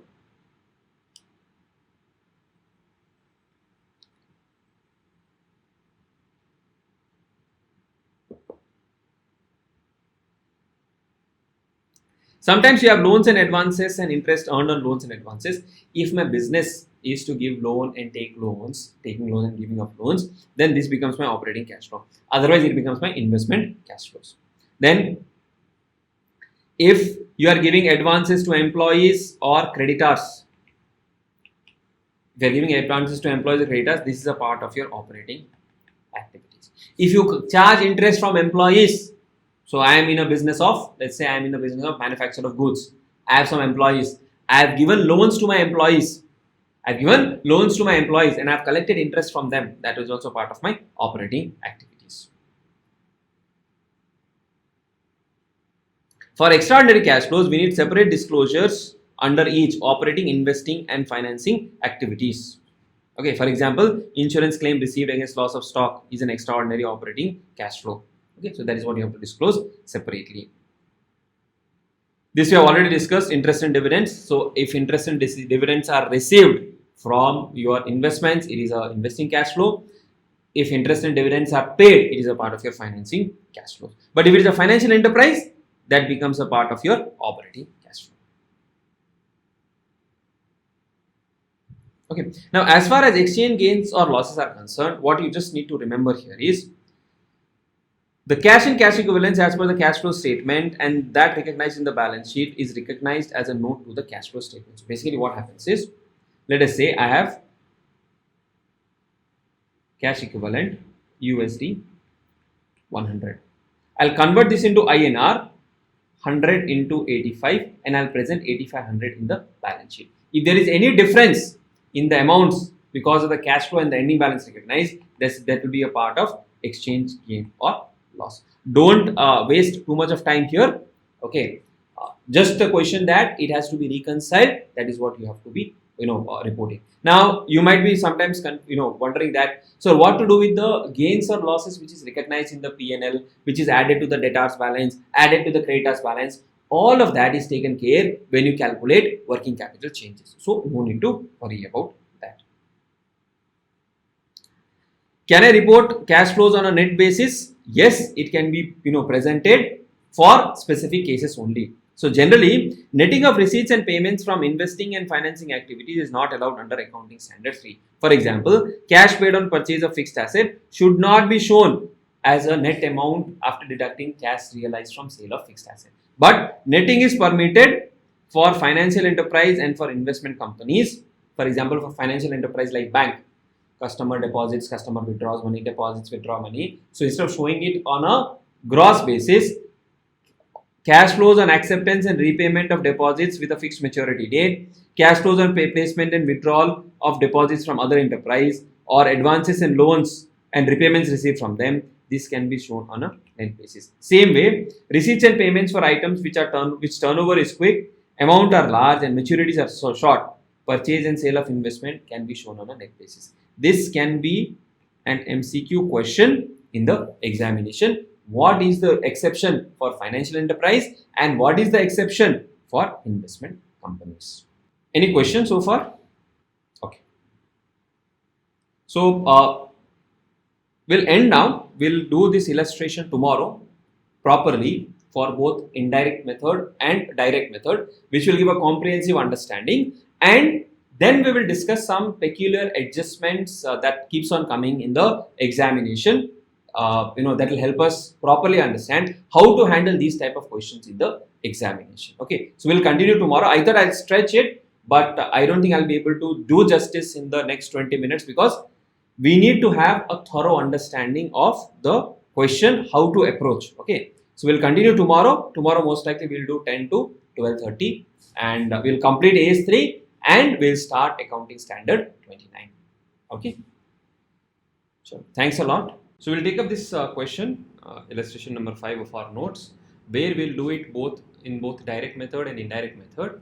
And before I take this illustration, I'll tell you 3 types of questions which are generally tested in the examination, and if you are comfortable with these category of questions, cash flow statement should not be a challenge, right? So direct method is one specific category, right? Other than direct method, one case could be where they directly give you net profit or they will give you the P&L itself. So this is directly given to you, and from this, along with this, you have balance sheet information, and from this you will prepare the cash flow.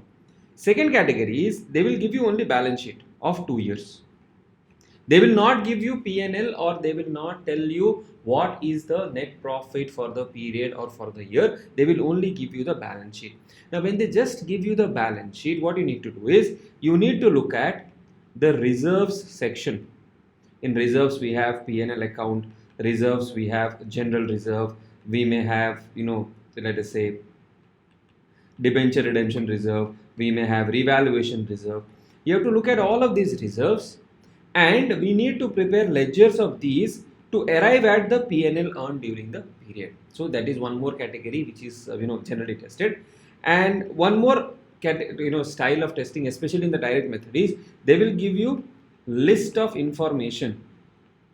They will give you list of information. List of information means the company sells so much in cash, so much in credit, then they purchased this, they sold this, like that. They will give you 10 to 15 line items or statements. Using those line items or statements, you have to prepare the cash flow statement, right? Students face a lot of challenge when this is given. When only the balance sheet is given, students generally tend to get stuck in figuring out what is the number or what is the profit for the period. Now, good thing about the questions on cash flow statement is that, for example, in this particular question, if I just show you the solution for, let us say, indirect method, the good thing about cash flow is even if you get this wrong, for example, you should not be getting it wrong, but even if you get this wrong, but if you are able to do this correctly, now this I gave you the formula already. For assets it is opening minus closing, for liabilities it is closing minus opening. If you are able to do this, at least for these 5-6 items you can score marks. At least for these 4-5 items you can score marks. So what you need to do is, if you get a question on cash flow in the examination, you should not leave it, right? Now with this understanding, let us come to the question. Here we have statement of P&L and the balance sheet information. Now they have given us the balance sheet information, not the full balance sheet. They have revenue, so sales, you have interest, you have stock adjustment, you have total revenue 4270, then you have purchases, wages, other expenses, interest, depreciation, total expenditure, profit before tax, tax provision, profit after tax. Then balance of profit and loss account brought forward. This is previous year balance. Profit available for distribution, total. Appropriation, they have transferred 200 to general reserve. Proposed dividend 300, means this is the part related to dividend. Dividend distribution tax 30, no longer relevant, but sometimes they can ask as well. Total appropriation 530, balance is 30. Then they have trade receivables, inventories, trade payables, wages, outstanding expenses. All of these are your part of working capital changes. Then they have advance tax and tax provision, 195, 180, 200, 180, opening balance, closing balance. Tax related, I will give you how to do the working note. You can follow that blindly and you can do it in the examination, right? Now we are required to prepare cash flow from operating activities using direct and indirect. First we will do indirect method. For indirect method, I have told you that we should start from profit before tax for the year, that is 710. If you have profit after tax, you will add back the provision for tax and come to profit before tax. Please keep this thing in mind. Right? So we will start with profit before taxation of 710. So this number comes from your P&L here. Now, first thing, after you start or after you arrive at profit before tax,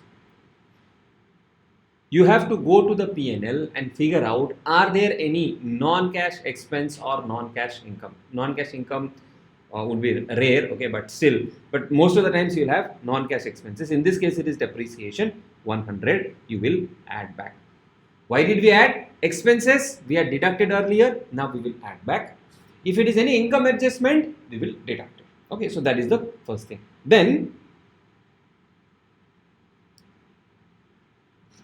here you have interest and dividend.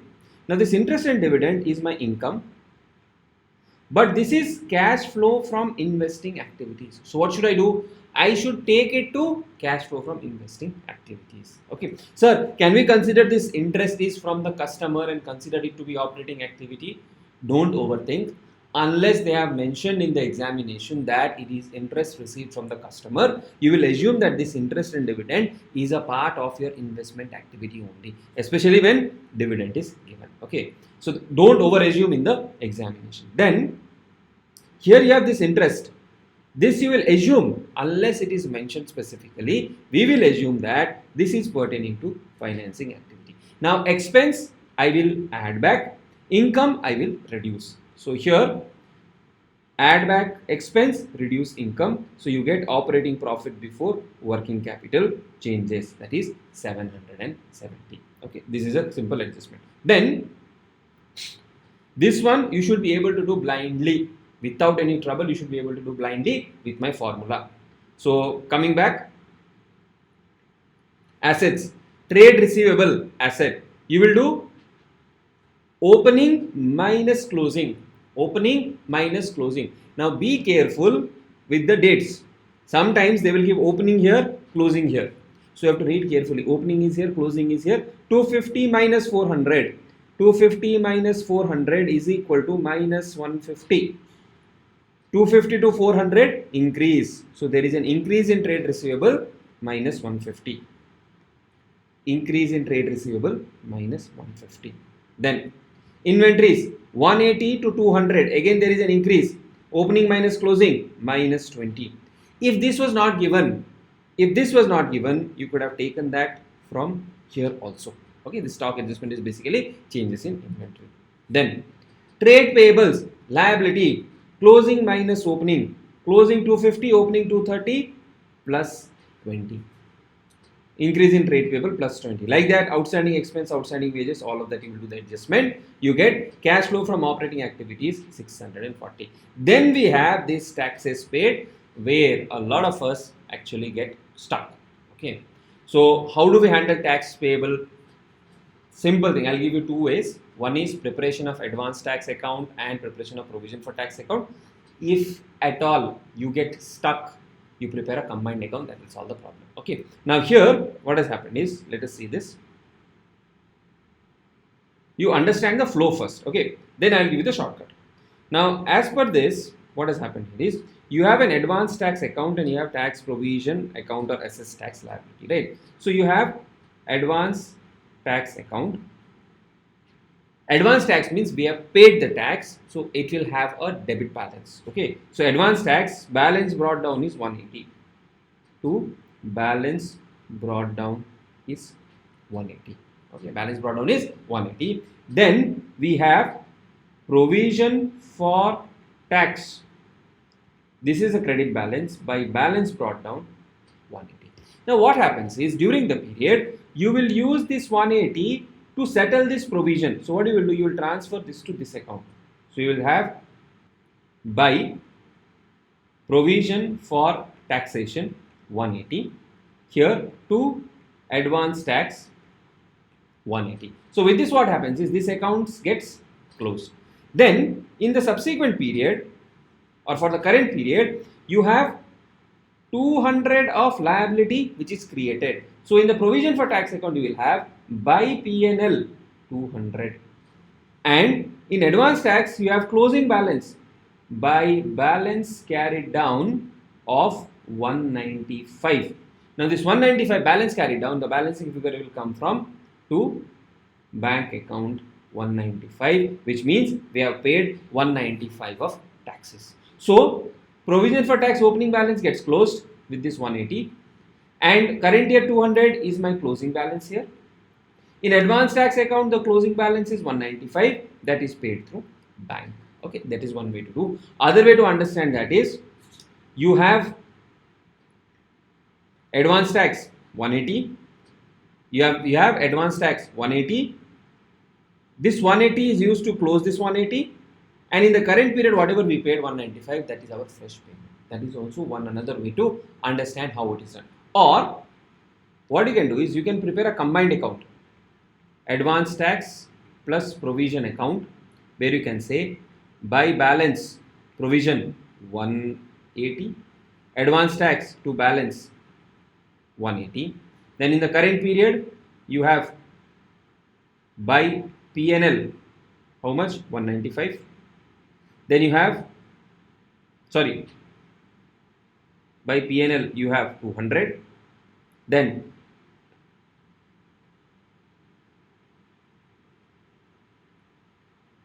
you have closing balance of advance tax to balance carried down 195, and you have this balance. Oh, did a mistake here. Just a second. I'll do it in a slightly spacious place. It is getting too clumsy. So maybe I'll put it down to notability. It will be easier for you. Okay, so what we'll do is we'll combine advance tax plus provision for tax account. Advance tax opening balance is debit to balance brought down. This is for advance tax 180 by balance brought down 180. This is for provision for taxes. Then we have closing balances for advance tax by balance carried down 195 advance tax to balance carried down 200. This is provision. Then when we create a provision, we would say by P&L 200. Right. Now if you do all the calculations, here you can see this 180 and 180 gets knocked off, this 195, sorry, this 200 and this 200 gets knocked off. So we are left with 195 to bank 195 balancing figure. Now you might say, sir, why so much complications? Directly can we not take 195 closing balance? You should not take directly, because in this case the numbers are matching, but in some other case the numbers may not match. Maybe you have a different balance brought down 180, you have different balance brought down for advance taxes, right? So it is always better to prepare a ledger, at least for your checking, to do the calculations. Okay, so that is one more way in which you can use it to calculate. Or shortcut for cross checking, opening provision 180 minus advance tax 180, so this becomes 0 directly. Okay, so once this has become 0, whatever is there in the advance tax account 195, that becomes the taxes paid during the period. So there are multiple ways to cross check.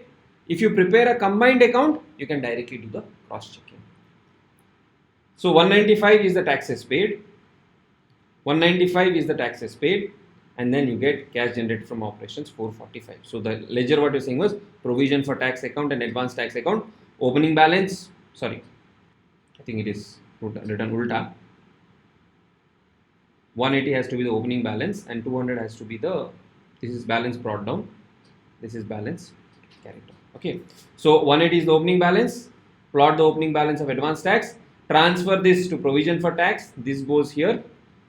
Current period, whatever has been charged by P&L is 200, that becomes a closing balance, and here whatever is the balance carried down, the balancing figure becomes through bank. Okay, so practice this if at all you are confused. Now this solves the cash flow from operations using the indirect method. Now coming to direct method, in direct method what happens is, it is a summary of cash flow. or summary of cash book, I would say, where you will take the receipts from the customer, payments to the supplier, whatever has happened, you will take the payments and receipts and prepare the cash flow statement. Now, how to do this? When especially when P&L is given, the way you should approach this is, when P&L is given, the way you should approach is sales. This is operating activity. Interest and dividend is a investment activity. Ignore it. Okay. Stock adjustment does not result in any cash flow as such, so you'll ignore that. Then purchases is an operating activity. This also is a part of operating, by the way. Wages and salary, operating. Other expenses, operating. Interest you will ignore. Depreciation you will ignore. Provision for tax you will ignore. Why? Because you will take directly the taxes paid. Okay. Then after that, there is nothing related to your cash flow from operations. Now, when it comes to revenue 4150, what is the related item to revenue? Revenue is related to your trade receivables. So, what you will do? You will prepare whatever items are given here.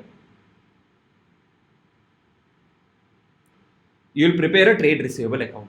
To balance brought down, you will plot 250. By balance carried down, you will plot 400. Sales made during the year, you will post it to the debit side of trade receivable account. Basic ledger preparation. So, the way you will do is working note. So, this is related to your sales and cash collections. Okay. Now, trade receivable, you have opening balance 250 from the information, closing balance 400. These two you will plot. Then to sales you will plot 4150. Sometimes be careful, the question will mention that 80% of sales are made for cash, or sorry, 80% of sales are made for credit. In that case, here you will take only 80%, remaining 20% you will directly take in the cash flow statement. Right. So whatever is the balancing figure, this is your cash collected. Same way for trade payables. Balance brought down, balance carried down, purchases. Where do we get the purchases number? Purchases you will get from here. Purchases is given directly. If purchases is not given directly, then you have to derive what is the purchases by using the formula opening stock plus purchases minus closing stock is equal to cost of goods sold. You will use this formula to determine what is the purchases. Okay. So, as per the information that is available in the question, we will do the working accordingly, right? Then this is done. Wages and salaries, other expenses. Now, trade receivable part is done, trade payable part is done, outstanding wages is given and outstanding expenses are also given. So again here you will prepare opening balance 40, closing balance 50 and expenses for wages and salary it is 800. So you will prepare again the ledger, wages payable, opening balance, closing balance, wages payable, balancing figure is through bank. Like that you will prepare for wages payable, then you have outstanding expenses. Again for this opening balance is given, closing balance is given and expenses are given of 200. So this also will prepare a ledger by balance brought down 10 to balance carried down 20. This is the provision for outstanding expenses. Okay, then expenses by expenses for the period 200. So 200 plus 10, 210, 210 minus 20, 190. So you will plot 190 as payable. This is one way to do in the ledger format. If you don't want to do in the ledger format, what you can do is for expenses, if you don't want to do in the ledger format, what you can do is you can say cash paid. How do we derive? So you have, let us say, wages, other expenses, trade payables, right? So you can, what you can do for all of this, you can have, or let me put it on the header here, trade payable, wages, other expenses. What you can do is you can say what is the opening balance. Okay, so let us say opening balance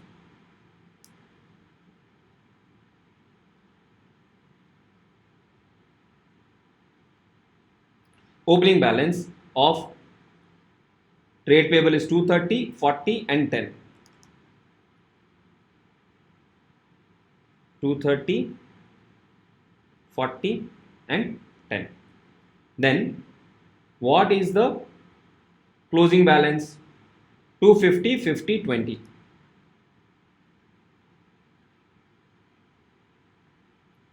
250, 20, 20.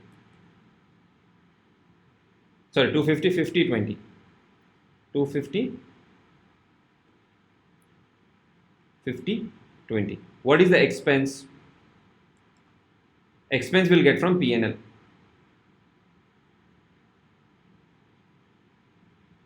Purchases 2400, 800 and 200. 2400, 800 and 200.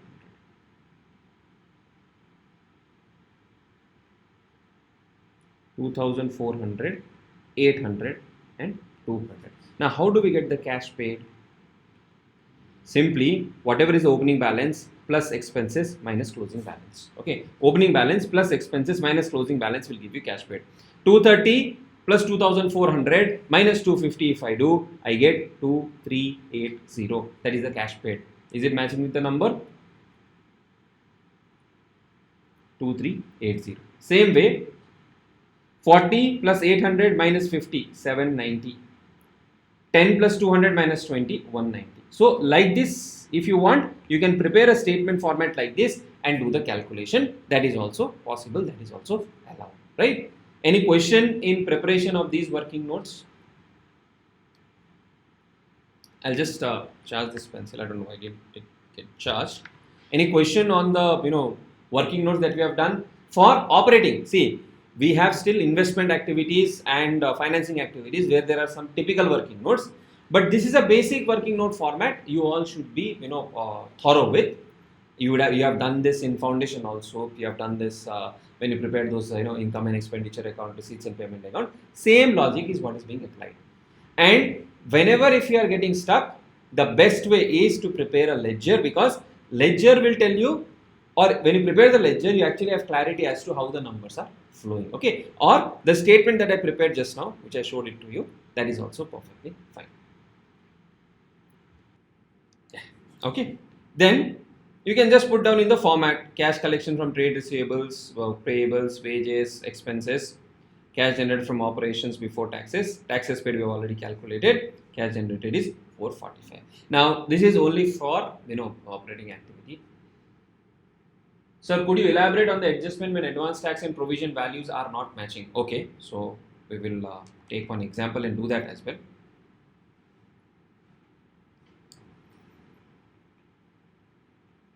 Provision for tax opening, closing 180, 200. Advance tax opening 200, closing let us say 190. This could also be a scenario. Okay, now in the previous question we directly took the closing balance and we could have done it, but here we have provision opening, provision closing, and we have advance tax 200, advance tax 190. How to do it, right? How to do it. So now what you need to understand is, and okay, one more thing, provision in P&L is again your 200, this number that has come as closing balance, right? Now how to do this? One is you will prepare provision for taxation account. In the provision for taxation account you have by balance brought down 180, to balance carried down we have 200. Okay, balance carried down is 200. Then what do we have? We have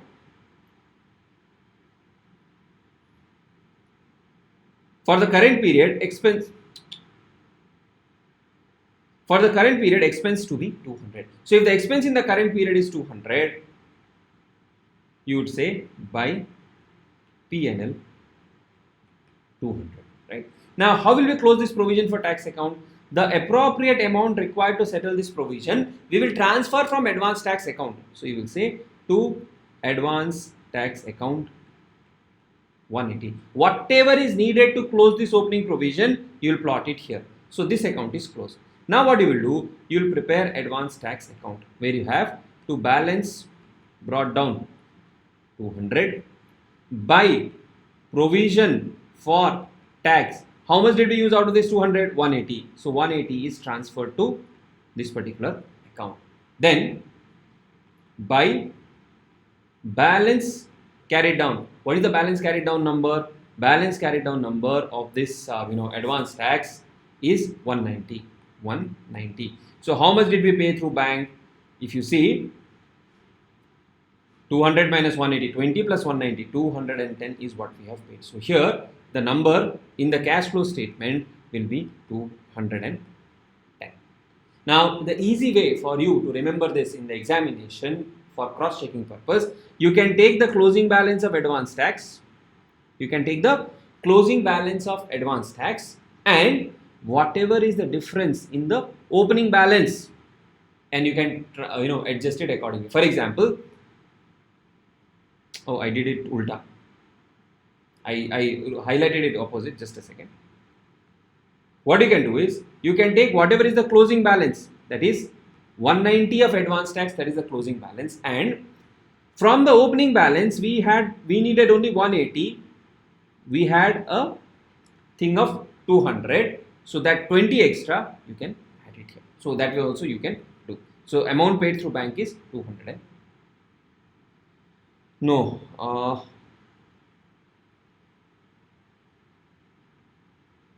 I did a mistake here, guys. You have to correct me.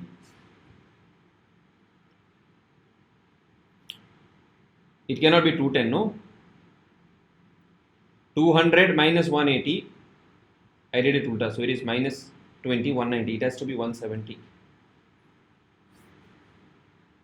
You have to correct me. I am doing mistake on the face of it, and I am trying to, when I was checking this is when I got to know. So 170 is what is paid through the bank. So how do we adjust that? What you can do is, in the opening 180 to 200, I have 20 extra here, and closing is 190. So 20 extra from here minus 190, I get 170 as the closing balance. Okay, I am repeating again. Sorry for my error in calculation. You can also get confused. So I am repeating this example once again. Provision for tax opening, closing, 180, 200, advance tax 200, 190. Okay, this is what we had taken, right? I did a calculation mistake, so I am doing it once again. Provision for taxation, you have by balance brought down 180 to balance carried down 200. This 200 comes from P&L. So you will say by P&L 200, and to close this at 180 to advance tax 180. Now coming to advance tax account, opening balance is 200, to balance brought down 200 by balance carried down 190, right? Now out of this 200 we have transferred to provision for taxation account 180. So 200, 180, here it is 200 minus 180, 20, 190 minus 20, 170 is what is paid through bank. So advance tax paid is 170. You can combine both these ledgers and do, you will get 170 itself. And if you want to cross check, what you can say is, my opening provision is 180, I have cumulative balance of 200, out of this 200 I have used 180 here, so I am left with 20. Now to make this 20 190, I need 170. So this is what is tax paid for the period. Is this clear? All of you, is it clear? So in the exams we cannot directly take closing balance. So what you can do for simplicity, opening provision minus advance tax plus closing advance tax. So opening provision 180 minus advance tax 200 plus closing advance tax 190. This is 170. This also can be done. Others, is it clear?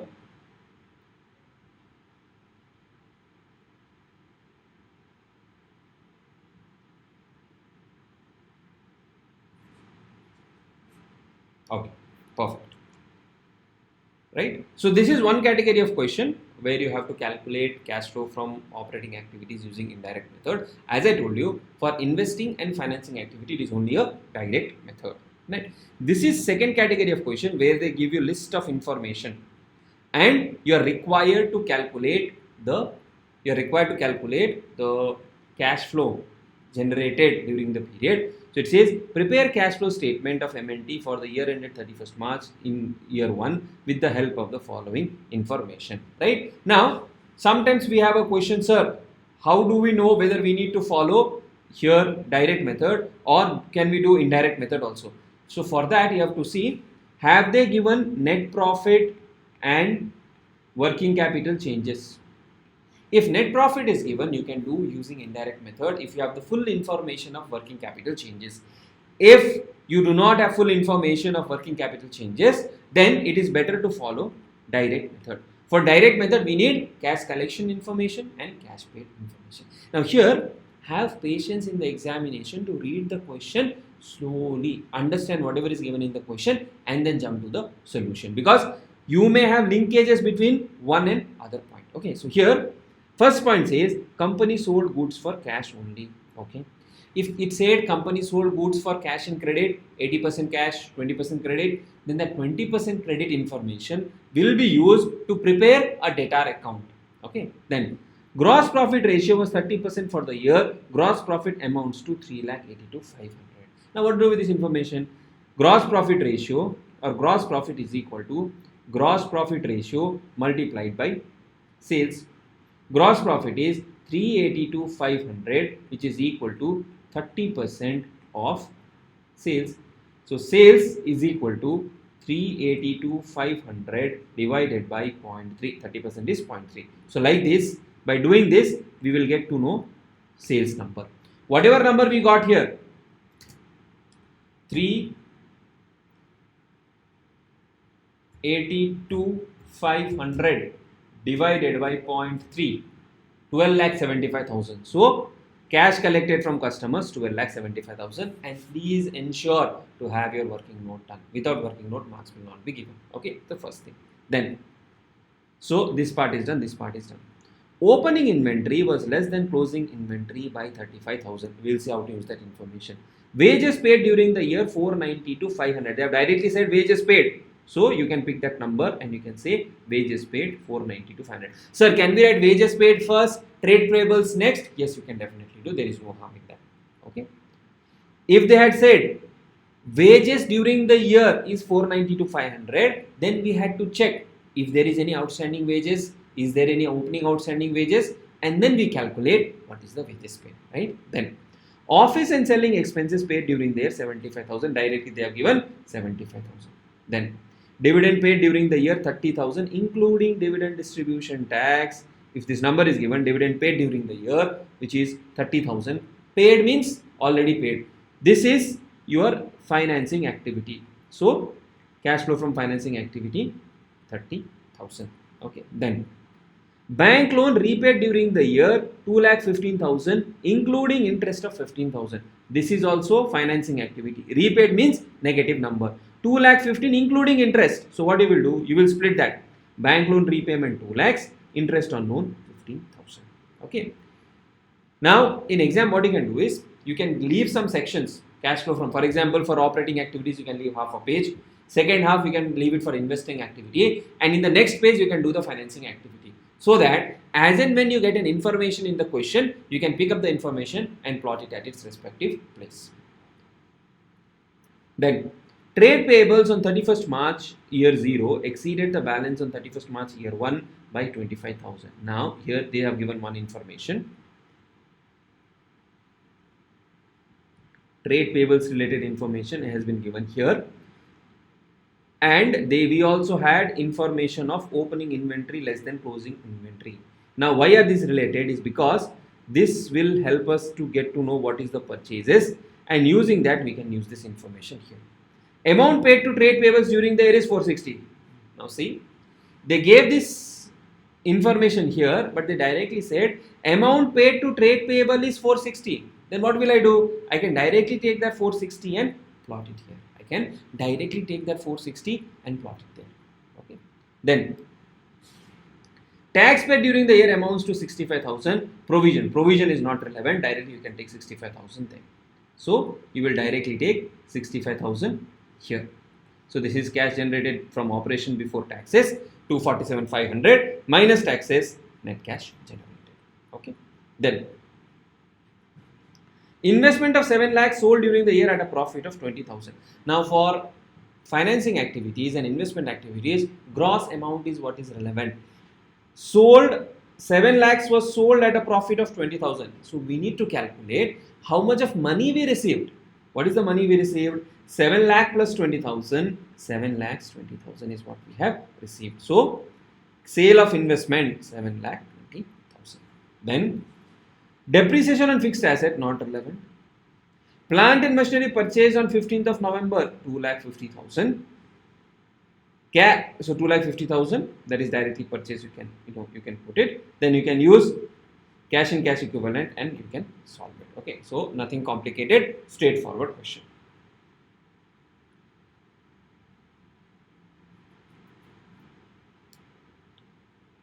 Okay, same way, similar lines. You have illustration number 7. I want you to practice this on your own as a homework. Okay, because if I explain, you will find it easier. Or if we can do it. So that should not be the approach. Practice this on your own, because there is some information which credit is so much, cash is so much.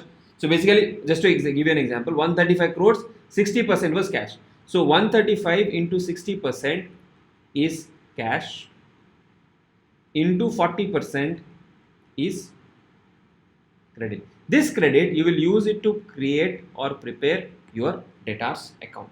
Okay, so that is how you will do. So if you see the working note here, debtors account, sales 54 that we got, 60% of 135, 81 is cash, credit sale is 54, then you will prepare the debtors account. Same way you will prepare the creditors account. Okay, and some typical adjustment here you can see. Company redeemed debentures of 20 crores at a premium of 10%. Debenture holders were issued equity shares of 15 crores towards redemption, and balance was paid in cash. Debenture interest paid during the year was 1.5. So debenture interest paid is a direct outflow. Here what they are saying is debentures of 20 crores at a premium of 10%. So 20 plus 10%, if I do, it becomes 22. Out of 22, 15 crores was equity shares. We gave equity shares of 15 crores. So minus 15. How much is paid in cash? 7 is paid in cash. So you can directly say redemption of debenture 7 paid in cash. Interest paid 1.5 is directly given. Okay. Then 8 crores was paid for income tax, directly given. Investment costing 12 was sold for 2.4 crores profit. 12 plus 2.4 you can directly do. A new plant costing 21 crores was purchased in part exchange of an old plant. Book value of the old plant was 12 crores, but the vendor took over the old plant at a value of 10 crores. Balance was paid in cash. So what has happened? We purchased a new plant for 21 crores. We gave something in exchange for 10 crores minus 10 crores. So how much cash did we pay? We paid 11 crores in cash. So payment of fixed asset 11 crores in cash, right? So like that you can solve it on your own. Now let us look at this question, illustration number 8, where we have a typical adjustment of machinery. So we'll do that and prepare the cash flow statement.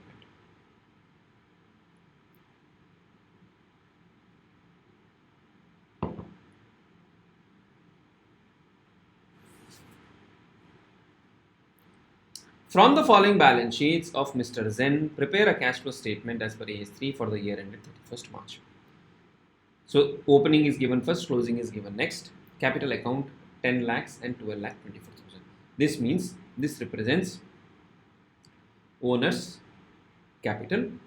Right, now if there is no other information, we can directly assume whatever has been the increase, that is on account of profit. But if there is other information, we have to ensure what, or you have to factor in that information. I will give that adjustment as well. Trade payables are then loan from bank. Then you have land, plant and machinery, inventory, trade receivable. This is the most important adjustment in this question. Okay, first,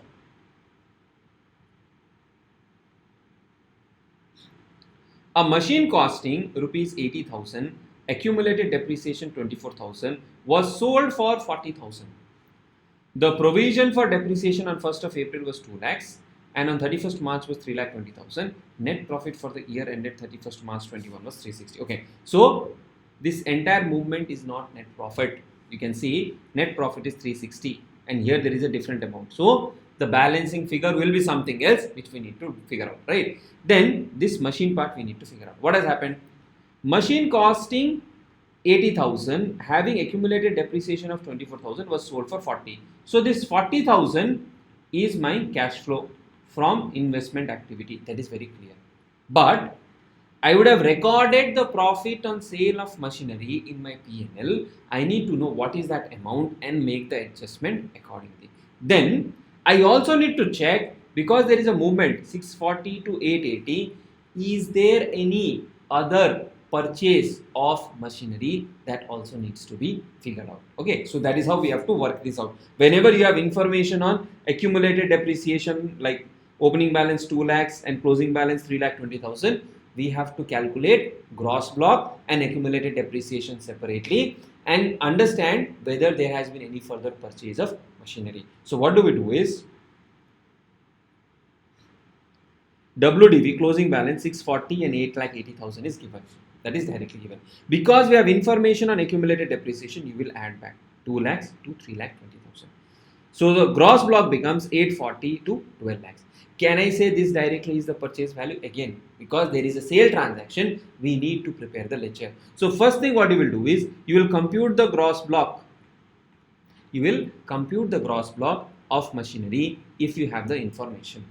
After you prepare the gross block, you will prepare the plant and machinery account and provision for depreciation on plant and machinery account or accumulated depreciation account. Which values? Gross values. Balance brought down 8,40,000. 640 plus 22 lakhs, 8,40,000. Then balance carried down 12 lakhs. This information is here. Don't take the difference. Don't take the difference directly as purchases because there has been a disposal also. What is the disposal value? Machine costing 80,000 was disposed. If machine costing 80,000 was disposed, in the gross value, from here I will remove 80,000. I will transfer it to another account called asset disposal account. Okay. Sometimes, or some of you might have learnt it as a combined entry or doing it capturing profit here itself. That can create confusion. So if you have the information, you directly transfer that to asset disposal account. Okay, 80,000 is gone. So 840 out of 840, 80,000 is gone and the closing balance is 12 lakhs, means the balancing figure 4,40,000 is the purchase value. 4,40,000 is the purchase value. Okay, so that is the first thing. Then in a depreciation account, you have the opening balance, you have the closing balance. Whatever is the depreciation pertaining to the disposed machine, 24,000, this also will transfer to the asset disposal account. And 1,44,000 is the current year depreciation. Now this current year depreciation is relevant because we need to add it back to the net profit. So by preparing these two working notes, we got asset purchase and depreciation for the period. In the asset disposal account, you will bring down the machinery value, bring down the accumulated depreciation, pass this entry for cash collected. This gives the loss on sale, which is the balancing figure. Sir, can we calculate loss on sale directly? Yes, you can calculate. 80,000 minus 24 minus 40 will give you loss on sale. So that also can be done. Now this loss on sale has to be added to the net profit while calculating cash flow. Right? Okay. So how do we do? Net profit.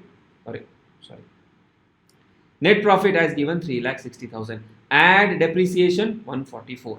Okay. Then add loss on sale of machinery 16,000. So you get operating profit before working capital changes 420. After that, you just need to see the current asset. You have inventory, trade receivable.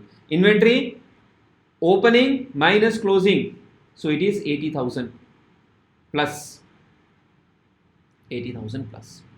Trade receivable 240 to 4 lakhs minus 1,60,000. As I told you, for assets we will take opening minus closing. For liabilities we will take closing minus opening. So opening minus closing 160 minus 160. Same with trade payables 32,000. This part is done.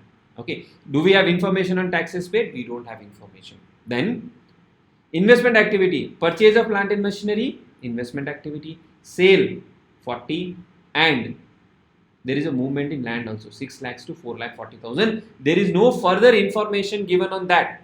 In that case, we can assume whatever is the reduction in value of land is on account of sale only, and there is no profit or loss on account of sale of land. So the entire value can be taken here. So this is the net amount used in investing activities. Then let us figure out all the items. Capital account 10 lakh became 12,24,000. 10 lakh became 12,24,000. So we need to prepare a capital account and see opening balance was 10 lakhs, closing balance is 12,24,000, and profit is 360. Which means this was opening, this was profit, this is closing. So whatever is the balancing figure, these are drawings. Now for companies and all, we have dividends paid. For proprietor, we will have drawings. So 13,60,000 minus 12,24,000, that is drawings. So drawings becomes 1,36,000. This is financing activity. Drawings 1,36,000. Repayment of loan. So we have done with capital, trade payable is done. Mrs. Jen loan. Opening balance was 2 lakhs, closing balance is 0, means we have repaid the loan. Sir, what about interest? They have not given us information, so we cannot figure out. If interest information is given, we can definitely consider that. So 2 lakhs to 0, 2 lakhs has been repaid, we will capture that. Then loan from bank, 320 has become 4 lakhs, so there is an increase. So we have taken a loan, so 80,000 we will add there. Then assets, land 6 lakh become 440, sold. Plant and machinery we have already taken, inventory is already taken, trade is already taken. Cash will come here as a reconciling. Okay, so this is how you have to approach. Each balance sheet item you have to see, is there a movement? If there is a movement, have we captured that movement in our answer? If you follow this framework step by step, you will not miss out on a cash flow statement question. Any question in this thing what we solved? We'll do one more question. Okay, and the remaining questions from this stuff you can do it as a practice as a homework actually. That will help you be more confident. Now the next question that we'll be doing where it has movements in profit and loss account. So the I'm just charging the pencil. You have movements in land and building, plant and machinery, and all of that. That is one part. There are movements in equity, reserves, retained earnings. That is the other part. So that part also we have to see, which will actually help us to see how to approach those questions in the examination.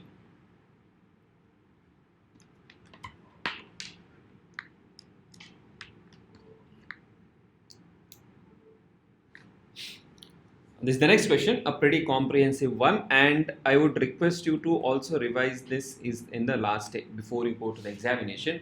Just have a look at this question, that will actually increase your confidence.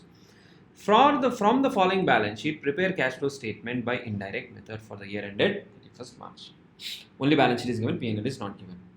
Now, in these type of questions, this is one very very good question I would say. As you read the question, you should also see what is the movement happening. So equity share capital 6 lakhs, 5 lakhs, opening balance, closing balance, there is an increase. 10% redeemable preference share capital 2 lakhs has become 0, so there is a decrease. Capital redemption reserve 1 lakh. Now capital redemption reserve happens when you have redemption of preference share capital.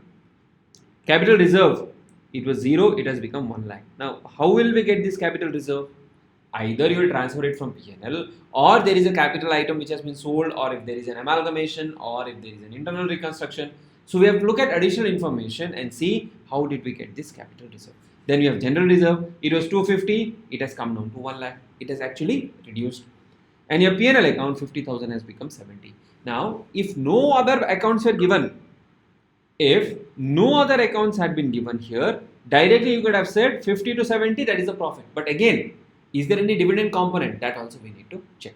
Okay. Then you have 9% debentures, it was 0 here, 2 lakhs here. Trade payables, this is working capital changes, this is working capital changes. Provision for taxation we will handle separately. Dividend payable 60 and 90, this also we will see what is there. Then land and building 2 lakhs has become 150, most likely there is a sale. Plant and machinery 5 lakh has become 765, purchase. Investment 80 has become 50, sale. Inventory working capital change. Trade receivable working capital change. Cash and bank separately. Voluntary separation payments 65 to 125, there is an increase. Okay, so all of this information has come up. Now we need to start with net profit. To arrive at net profit, we need to close this, different accounts, what all movements have happened, and also see if there is any additional information. So many additional information. A piece of land has been sold out for 1,50,000, cost 120. So 2 lakh has become 150, cost was 120, and the balance land was revalued. Capital reserve consisted of profit on sale and profit on revaluation. So there is a profit on sale, there is revaluation, and whatever capital reserve you have written here, 1 lakh, that is on account of profit on sale and revaluation, which means profit on sale of land is not credited to P&L. If it is not credited to P&L, we will not do the adjustment of adding it back. Okay. Then, on 1st April of 2020, a plant was sold for 90,000, original cost 70,000, WDB 50,000, and debentures worth 1 lakh were issued as part consideration for plant of 4.5 lakhs acquired. So what has happened? We sold a plant, then we bought a plant. While buying the plant, we gave something in debentures, something in cash. Part of investment 50,000 was sold for 70,000. Investment 80 has become 50. We sold 50. Out of this 80, we have already sold 50. Closing balance is 50. Means there is a fresh purchase. Pre-acquisition dividend received 5,000 was adjusted against cost of investment. So that is a proper treatment. Directors have declared 15% dividend for the current year. Voluntary separation cost 50,000 was adjusted against general reserve. Now this actually is not relevant, but still you don't capture it this way, but still 65,000 is the payment done, that was carried as an asset. Then out of this, some amount has been adjusted against the general reserve and new amounts have been added. Income tax liability for the current year was estimated to be 1,35,000. Okay. Now, first thing we have to know what is the net profit, and for that we need to prepare multiple different working notes which are related to the P&L account. Okay. So, what is related to P&L account? P&L account, we have relation of general reserve, capital redemption reserve, and capital reserve. Okay, capital reserve. Now, each of these items are related to P&L. Then there is a voluntary separation cost which is also related to general reserve. So that is related to general reserve, right? Then we have CRR, we have capital reserve, voluntary separation cost, right? Now first thing, P&L, and I don't expect such a long question to come in the exam, but what they can do is they can pick a few information from this question and give it as a cash flow problem. Okay. So you have profit and loss account, opening balance, closing balance. So directly plot them. Opening balance, closing balance. Okay. Now, what all adjustments will hit here? We will see one by one. Then we have general reserve, capital redemption reserve. All of this also you plot opening and closing balance. General reserve balance brought down, capital redemption reserve balance brought down, capital reserve balance brought down. Okay. Then see the adjustment. Piece of land was sold, and that said that the balance land was revalued. Capital reserve consisted of profit on sale of land and profit on revaluation. So that is also linked to your capital reserve where you have captured profit on sale and profit on revaluation. So we need to know where has capital reserve come from. This capital reserve opening balance was 0, closing balance is 1 lakh. This balance has come from profit on sale and revaluation account. Okay, so this is nothing to do with P&L right now. Then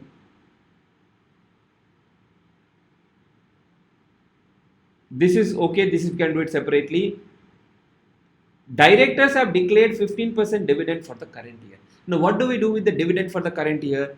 Dividend, we have equity share capital of 6 lakhs. On that 15% dividend, that is this 90,000 represents 15% of 6 lakhs. Now whatever dividend has been declared, we will debit it to the P&L account, not in the profit and loss account. After profit and loss account has been prepared, we will charge it against the profit and loss account. How much? 90,000. So to dividend payable, 90,000 we have captured. Now one more thing you need to understand is this 90,000 of dividend payable is from the current year. What it also means is this 60,000 has been paid during the current period. This 60,000 has been paid during the current period, right? Then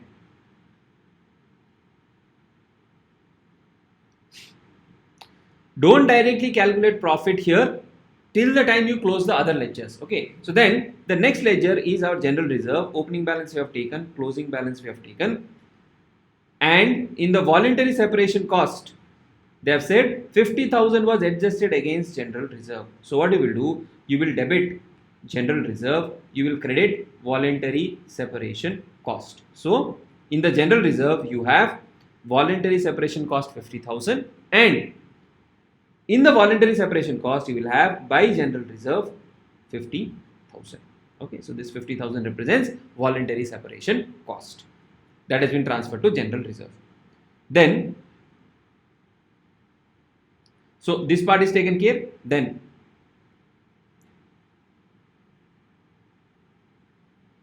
this is not relevant, this is not relevant. Directors have declared 15%, we have considered. Voluntary separation cost we have considered. Income tax liability we will consider it separately. Then if you see, you have redeemable preference shares, share capital 2 lakhs. This has been redeemed fully, so which is an outflow on your financing activity. And you have capital redemption reserve. So when you redeem preference shares, when you have buyback of shares, you are required to create something called as capital redemption reserve. How will we create this capital redemption reserve? We will create this capital redemption reserve either from P&L or from general reserve. Now because they have not mentioned anything, we can assume that they have used general reserve for its creation. So in the capital redemption account, we'll have by general reserve 1 lakh, and here to capital redemption reserve 1 lakh. So if you see 2 lakh 50 minus 1 lakh, you have the closing balance of 1 lakh. This ledger is balanced, or this ledger is tallied.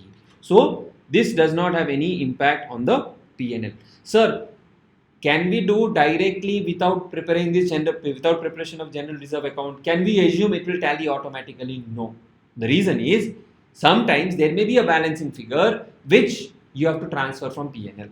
So don't jump to P&L directly without completing the other ledgers. Okay, then capital redemption reserve opening balance was 0, closing balance is 1 lakh, which is from redemption. So this also is done. Capital reserve account is also done, which means whatever is there in this P&L account has been already covered. So the balancing figure represents net profit for the year. I know this can sound overwhelming sometimes. The logical approach will be plot down all the ledgers, plot opening balance, closing balance, take all the information from adjustments, put it at their respective places, and keep on balancing ledger by ledger. So for example, if this general reserve, okay, just for example, had a balancing figure here, let us say 50,000, just for example. 50,000, this closing balance was something else, this 50,000 was here. Where will I get this 50,000 from? I will get this from P&L. So then you will put here to general reserve 50,000, and that will change your profit earned for the period. So first you will close all the other ledgers, ultimately will close the profit and loss account ledger. Is this clear?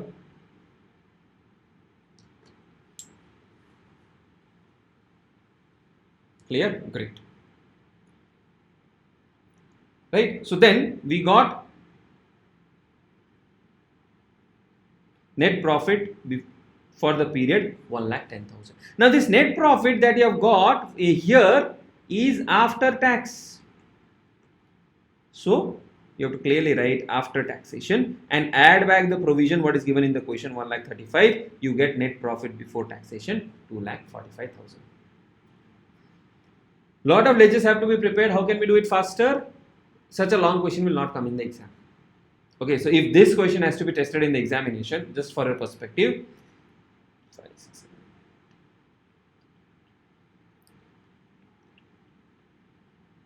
This should be at least a 25 marks question.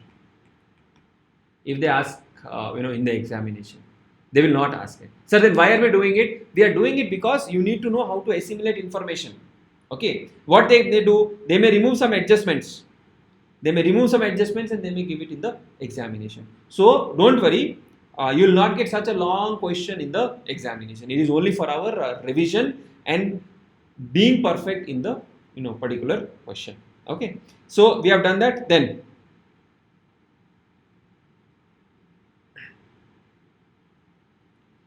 depreciation at 15% has been written off from plant account, but no depreciation has been charged on land and building. Now what we also need to do is, we need to prepare land and building account, plant and machinery account, so that we get to know how to prepare or how to calculate the depreciation account. So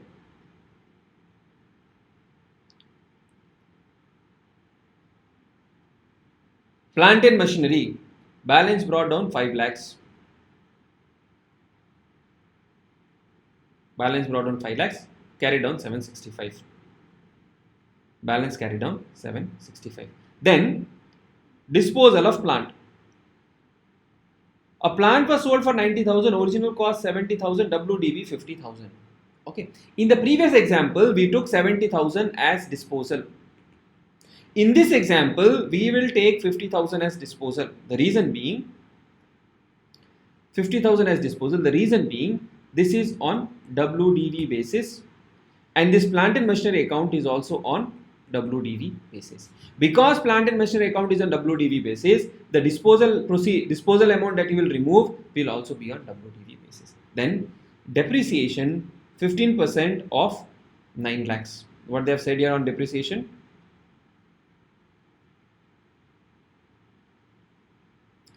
This is 765 closing balance. So we need to know, how do we get this amount of 9 lakhs, right? Now for that, we have to balance carried down how much? 5 lakhs minus 50,000 is sold, plus the question mentioned that we have purchased for 4,50,000. Question mentioned that we have purchased for 4,50,000. So 5 lakhs minus 50 plus 4,50,000 gives us 9 lakhs. 9 lakhs into 15%, 1,35,000 is the depreciation. That is the first thing. Second thing is, 450 whatever we have purchased, the question has mentioned we have issued 1 lakh worth of debentures and 3,50,000 worth of, what do you call, 3,50,000 worth of cash payment, right? So depreciation is 1,35,000. That is what we will use to add back. Gain on sale of plant for 40,000. Sir, how to calculate gain on sale of plant? They have given direct information. Sold for 90, WDV 50. So 40,000 you can directly calculate. Gain on sale of investment. This also is the information directly given. Cost 50, sold for 70, which is 20,000. Then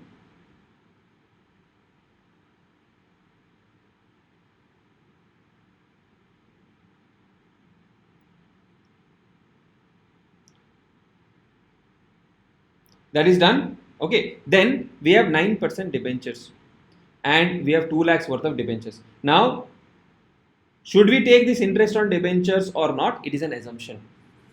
You can assume that debentures do not carry interest, they were issued at the end of the period. That could be one assumption. But you have on 1st of April, plant was sold and debentures worth 1 lakh were issued at par as a consideration. So on this 1 lakh, definitely there is 9% debenture interest.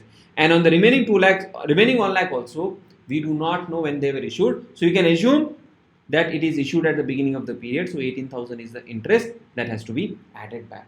Okay. Now this, there is a chance that you may miss it in the examination. Don't worry, even if you miss that in the examination, you will maximum lose only 1 mark. You will not lose more than 1 mark. Okay. So after that we get operating profit before working capital changes. Then working capital changes, I have already given you the formula. Opening minus closing. So 95 minus 90, sorry, this is closing, this is opening. 90 minus 95 minus 5. So like that, minus 5, trade receivable, trade payable, liabilities for expenses, you can do it.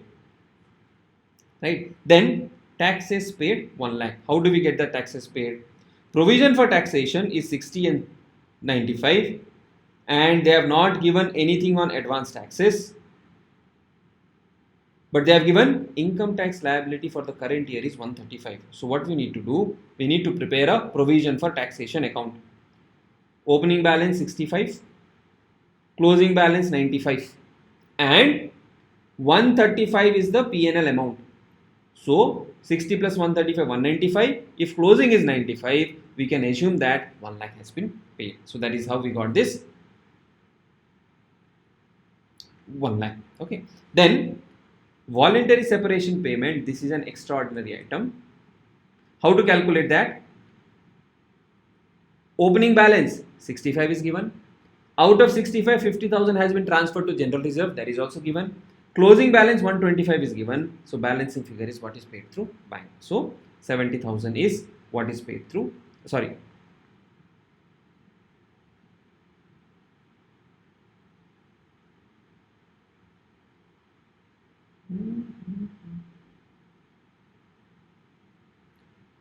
Back 10,000. Some calculation mistake. 65, 125.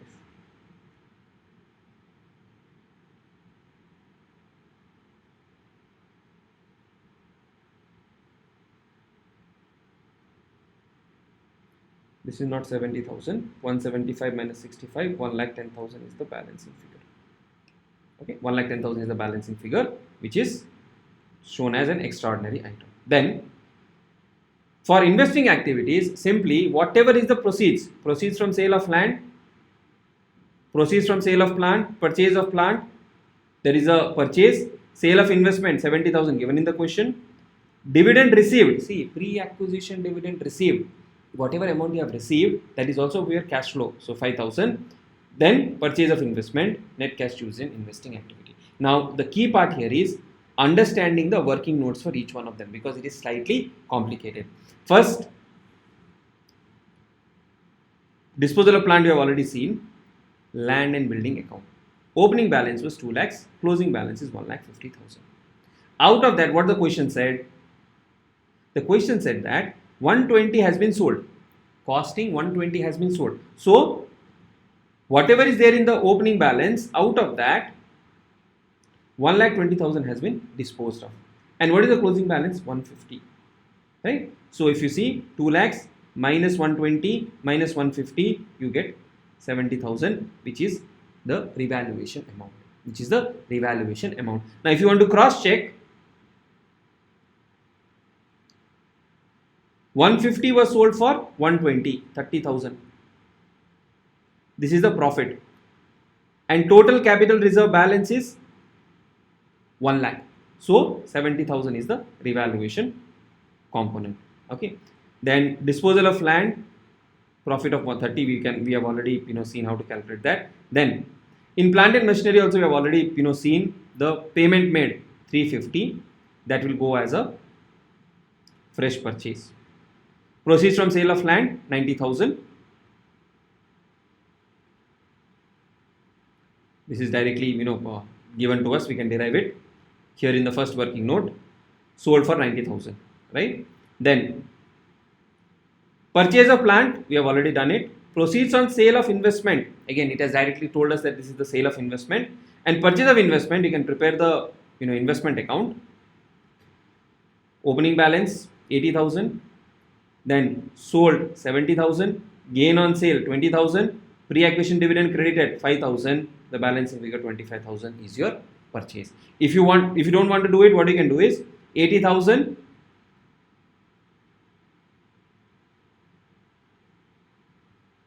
50,000 is sold, so we are left with 30,000,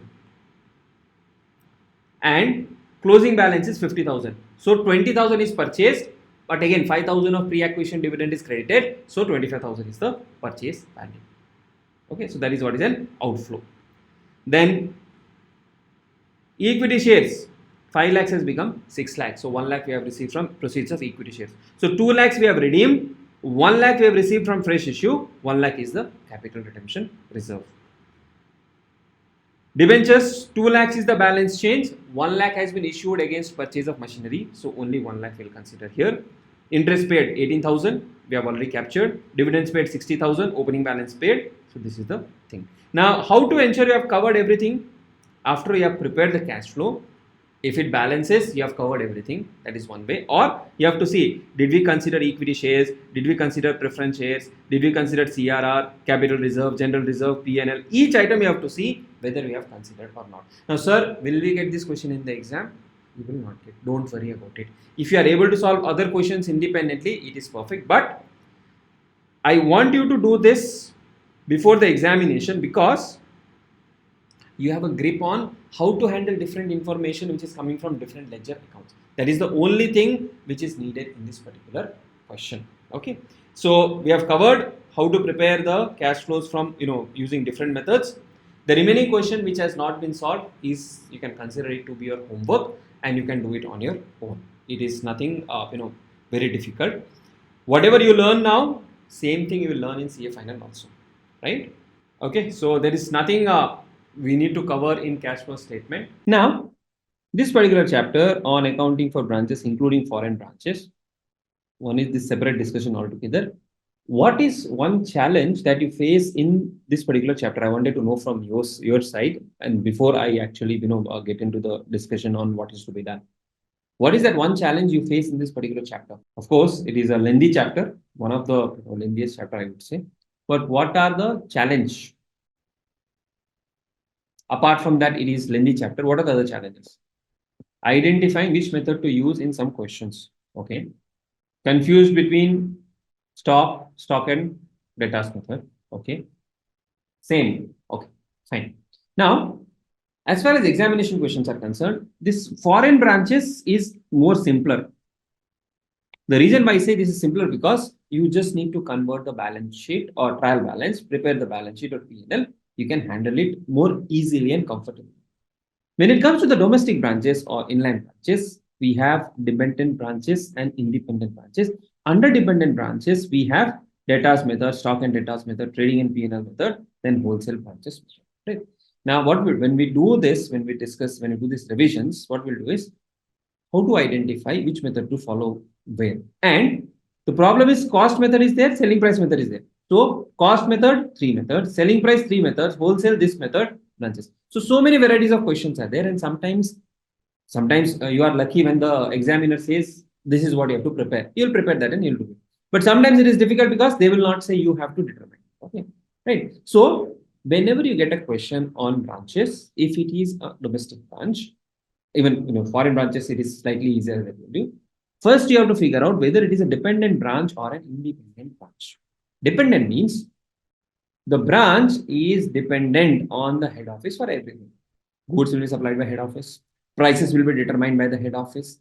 Collections has to be remitted back to the head office. All the decisions are based on head office. Head office will treat as if, so for example, if you consider the body, okay, this hand is fully dependent on the brain. The way brain directs, the hand will move, right? So this is a dependent branch, something like an integral operation. When we come to foreign branches, we have integral foreign operations, non-integral foreign operations. When it comes to domestic branches, we'll have dependent, fully dependent on the head office. And independent branch is basically the branches which take decisions on their own, which take decisions of purchases on their own, which decide some of the selling prices on their own, and they also maintain independent accounting records. So if it is an independent branch, they will have their own accounting records. If it is a dependent branch, the records are maintained by head office. Now, when it comes to dependent branches, is where we have more varieties to handle, and that is where we get confused. First one is debtors method, then we have stock and debtors method, then we have trading P&L method. This is easier. And then we have wholesale branches method, somewhat extension of these two methods. Okay, somewhat an extension of these two methods. First, we will understand logic of this debtors method. I want, though it is a revision class, though it is a fast track revision class, I want you to understand the logic of debtors method. Once you understand the logic, solving questions in the examination will be much, much easier. Okay. Now, we have head office, we have branch. And for understanding of logic, we'll assume all the transactions head office to branch is happening and cost basis only. Head office and branch. Branch has opening stock of 1,000. Branch has opening stock of 1,000.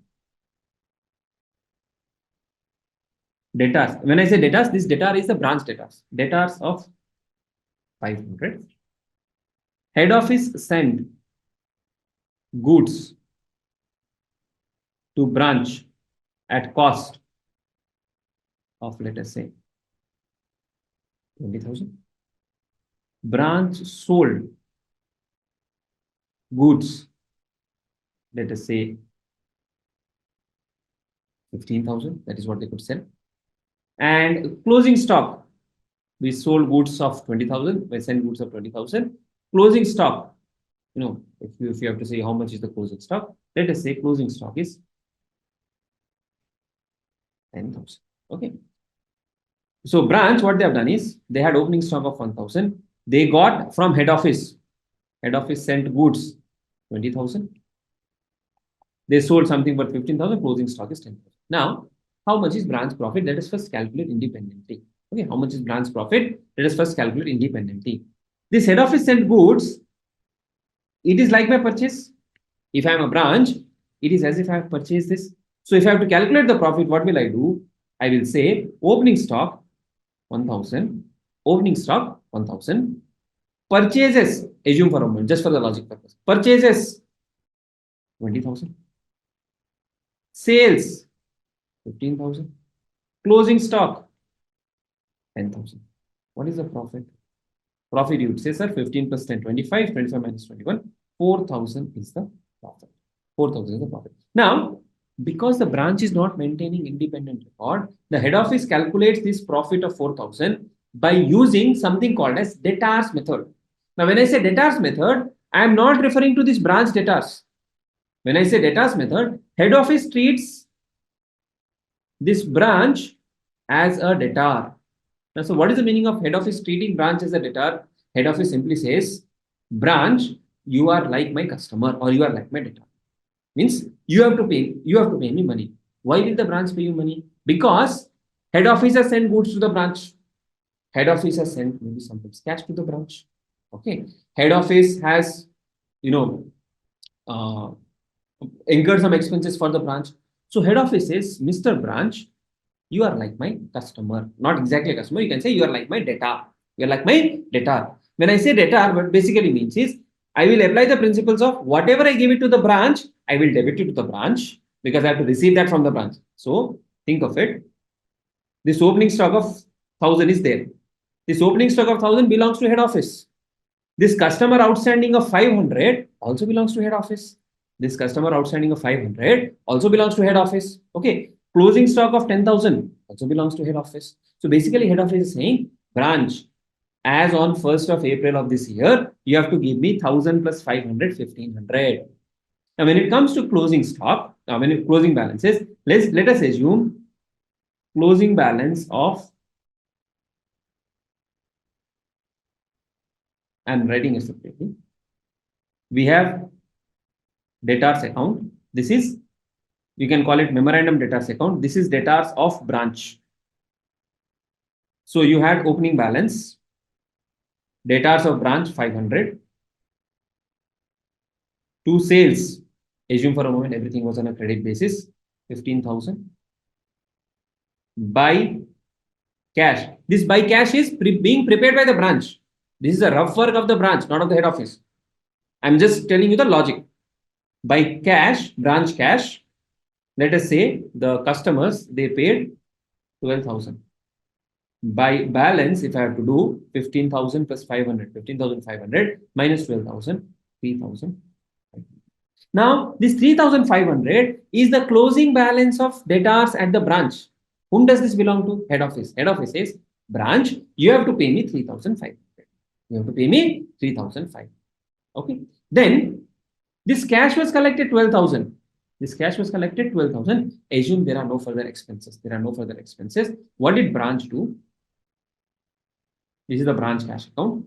They collected to debtors 12,000. They sent 10,000 to head office. This is 12,000 by head office, 10,000 by closing balance 2,000. Now the head office says you have to pay me 2,000 this cash also. You have to pay me 2,000 of cash also. Now, if I follow the debtors method, in the debtors method, when I say debtors method, branch is treated as a debtor. So I will prepare a branch account. In the branch account, I will say at the opening of the year, branch, what are the amounts that you have to give me? So here we see that branch has opening stock of 1,000, debtors of 500. So I will say to balance brought down, opening stock 1,000, debtors of 500. Then I sent goods sent to branch, or you can say to purchases to trading, whatever the nomenclature you want to use. We have sent goods of 20,000. This also I have to recover from the branch. So I will say, branch, you have to give me 20,000. Then what did the branch give us? Branch remitted money. The sales that the branch is doing is independent. Think of it something like an agent. Okay, something like an agent who is holding our money. Okay, so branch has given us money by bank. Let us say we received money. How much did they remit? 10,000. They remitted 10,000. Now, this is all the transaction. I'm not adding more layers of transaction. If you see the balance carried down at the branch level, what does the branch has to give me? Closing stock, debtors at the branch, and cash at the branch. What is the closing stock? Closing stock, we said, is 10,000. Debtors at the branch, we said, 3,500. And cash at branch, we said, 2,000. This is the closing asset with the branch. This is the opening asset with the branch. This is the asset transfer to the branch, or there could be any other expenses which we incur in behalf of branch. And this is the money received. Now let us see what is the total. This is 10 plus 10, 20, 22, 22 plus 3, 25, 500, 20,000, 1,500, 21,500 minus 25,500, 4,000. This 4,000 is what we say profit. Or if you have to further simplify, think of it like opening capital plus capital introduced minus capital redeemed and the closing capital. The difference is profit. This 4,000, same thing we got here. Okay. So the logic behind preparation of this debtors method is branch is my debtor. If I send something to the branch has to pay that money back to me. If I incur some expense on behalf of the branch has to pay that amount. If branch gives me money back, when I receive money from the customer, I'll credit the customer account, I'll credit the debtor account. Same thing I will do. Branch I will credit when I receive the money. If I send money, I will.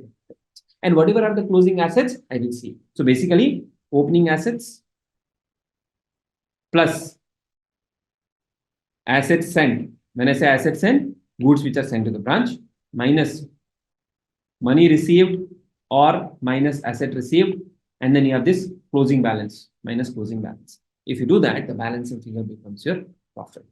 Okay, is the logic of this debtor method clear?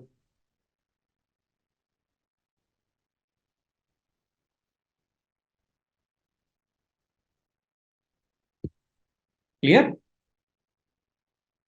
Okay. Clear. Yes. Perfect. So this we have already discussed briefly. You can have a look at it. So this is the branch account which is followed when we follow the debtors method. Now, sometimes students get confused as to what is this debtors method. This debtors method basically means branch account is a debtor account. Okay, and this debtor, this petty cash, these are whose debtor? These are branch debtors. So head office treats branch as its debtor, branch has its other debtors, its own customers. Okay, so what we'll do, we'll take the opening balance, cash, stock, debtors. Whose debtors? Branch debtors. Petty cash, any other assets or any asset lying in the balance sheet. And if there is any liability, you'll put it on the credit side also. That is also you need to keep in mind. Okay. Then if we send goods to the branch, we'll debit branch account and do this. If we pay some expenses on behalf of the branch, we will debit the branch account to bank. Then if money is received, we'll credit it to bank. If there are returns to head office, by return to head office means goods return back, closing balance is this. So if the credit side is total, if the credit side total is greater, you have the surplus profit. If debit side total is greater, then you have a loss. And we have seen how this profit and loss is matched when we do the normal trading P&L account on a rough basis for the branch accounts. Okay. Let's look at this question.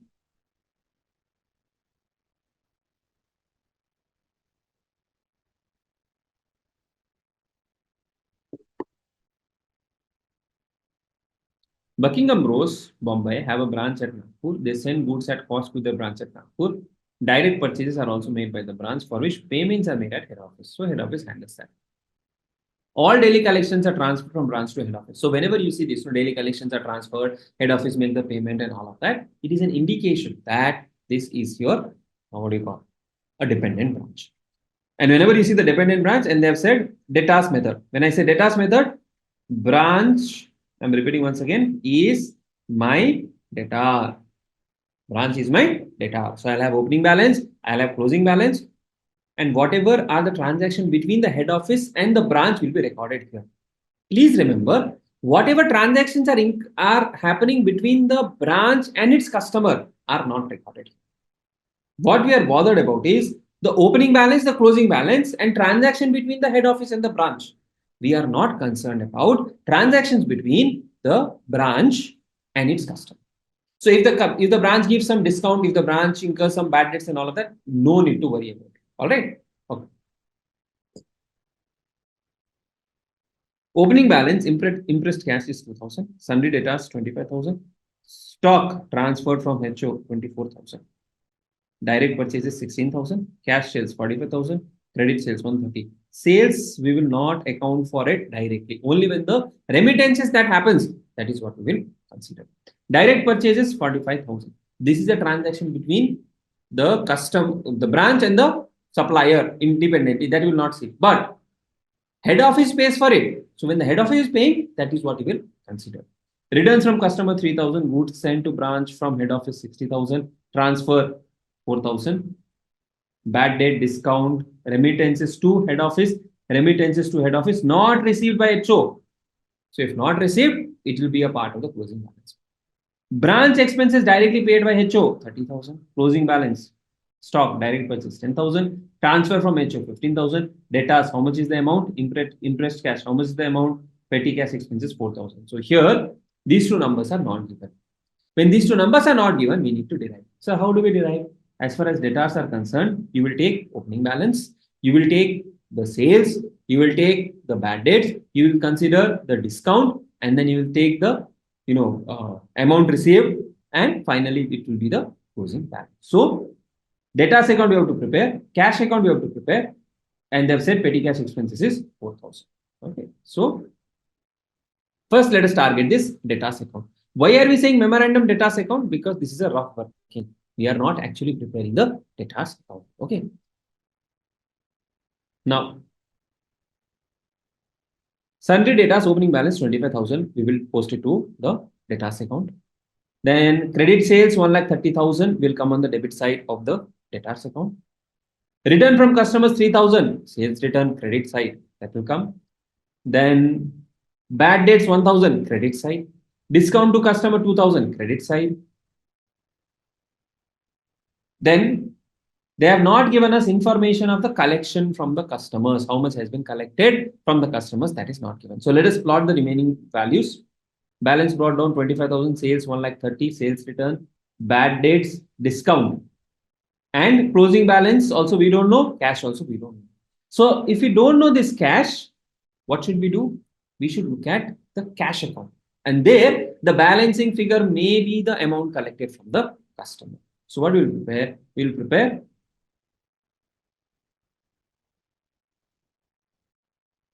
one, the petty cash account, right? And then we will see how much amount can we assume that we have collected from the customers. Okay. Now in the petty cash account, impressed cash opening balance is 2,000. Then, and what they have also said is all the collections are transferred from the branch to head office. Whatever collections are happening that are transferred from branch to head office, and daily collections are transferred means the collections are not stored. It will not impact my petty cash.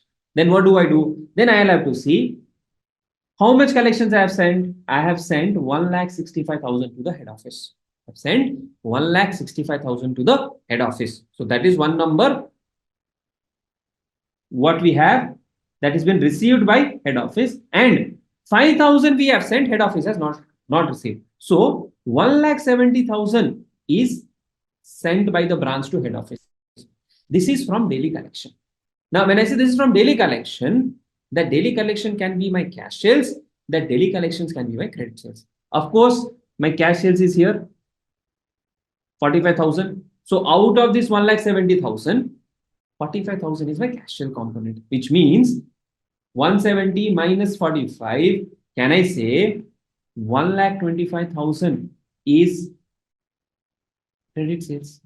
So the first we thought we'll use the cash account to arrive at it, but cash account only has petty cash, and they have said all the daily collections are transferred to the head office. If all the collections are transferred, how much has been transferred? 165 plus 5, 170 has been transferred. Out of this 170, 45 is from cash account and balance 125 is from the customer. So in the customer side, we can say 1,25,000, and this is the balance carried down 24,000. This balance carried down 24,000 will come over here in terms of debtors. Okay, then. So we have taken care of the sundry debtors. Then stock transferred from HO, opening balance 24,000. Stock from direct purchases 16,000. Now some of you may say, sir, this stock of 16,000 is purchased by the branch. Why should we consider in the opening balance? Please understand, even if the branch has purchased that 16,000, who is making the payment? Head office is making the payment. So whatever is owned by the branch is ultimately owned by the head office. Head office will come and say, Mr. Branch, you have 2,000 of cash, that belongs to me. You have to receive 25,000 from the customer, that also belongs to me. You have 24,000 of my stock, 16,000 of direct purchases, that also belongs to me. So direct purchases, stock transfer, both of these are my opening stock. 40,000, debtors 25,000, cash 2,000. So we have considered 2,000, 25,000, this is done. Then credit sales.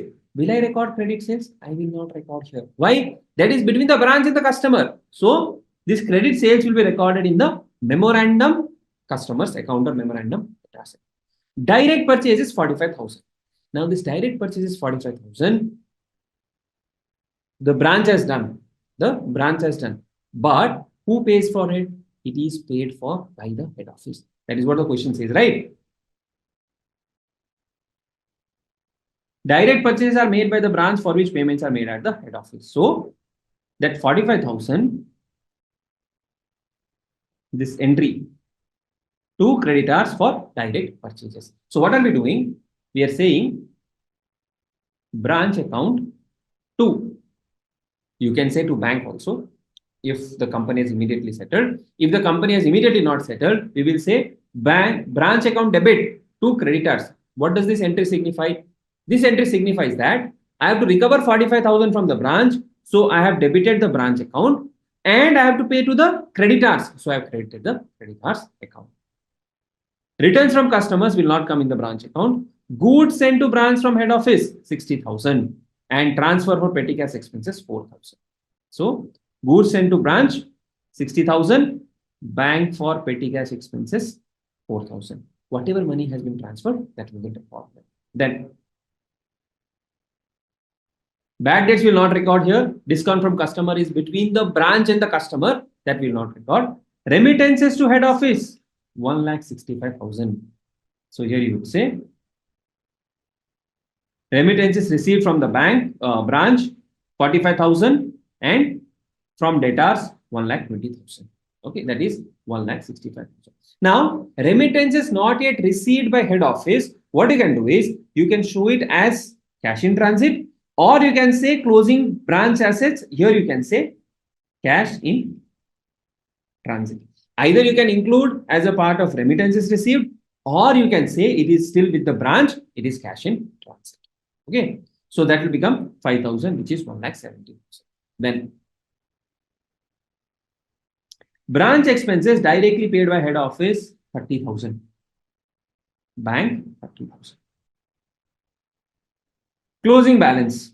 Stock direct purchase 10, transfer from head office 15. So 10 plus 15, 25,000. You will consider directly. Then debtors closing balance we have already calculated 24,000. Cash. How do we calculate the closing balance? Opening balance, amount received from head office, expenses incurred by the branch, closing balance 2,000. So this closing balance 2,000 will appear here. This difference is my P&L. Okay. Are we clear on how to handle different things when it is a debtors account? And most of the times you will not get a direct debtors account question where everything is at cost. Very rare in the examination. If you get, you are lucky. Any questions?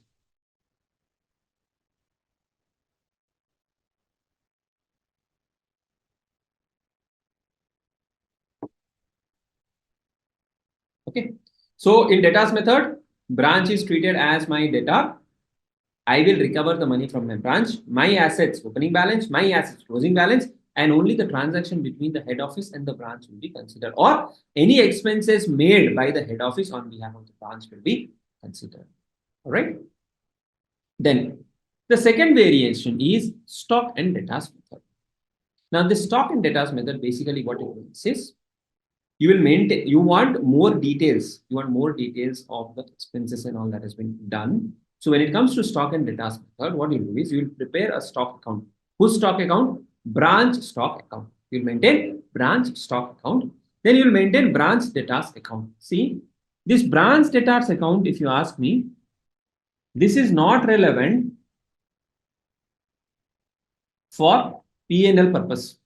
Okay, this is relevant only for the purpose of calculation of what is the debtors balance. As such, if you don't prepare that, you may lose marks because the question is on stock and debtors method, but it will not be required to calculate the P. So you will maintain a stock account. You will maintain a branch expenses account separately. Means what is the expenses that has been incurred? What is the expenses that has been incurred? Okay. Then you have this goods sent to branch account. This is used to identify how much amount you should reduce from purchases.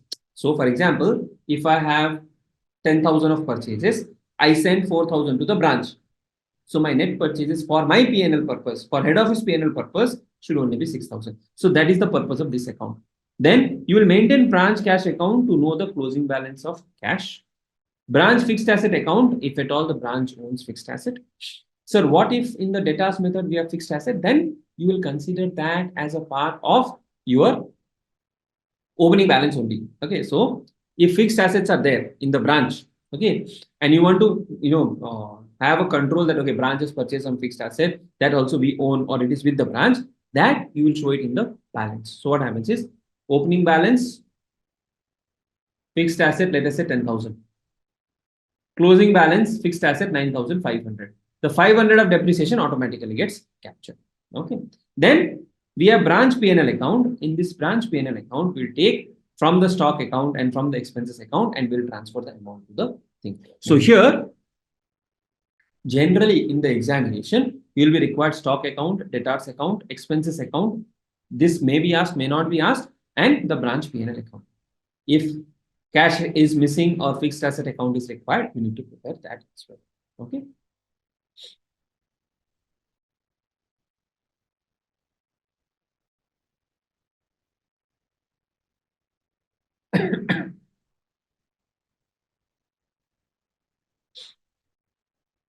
So let's look at this question. The Bombay traders, and see, so far we are dealing with cost basis only on the basis of cost. The Bombay traders invoiced goods to its Delhi branch at cost. Bombay traders, Delhi branch. Head office paid all the branch expenses from its bank account, except petty cash expenses which were made by the branch. All the cash collected by the branch was banked on the same day to the credit of head office. So you collect the amount from the customer, you immediately deposit in the bank. The following is the summary of transaction entered into at the branch during the year 1st December of year 1. So you have opening balances, stock, debtors, cash, goods sent from head office, goods returned to head office, cash sales, credit sales, allowance to customers. So this is like a bad debt, discount to customers, bad debt 600. So there are this maybe something free that has been given, but when you say allowances, or it could be some kind of refreshments or something like that.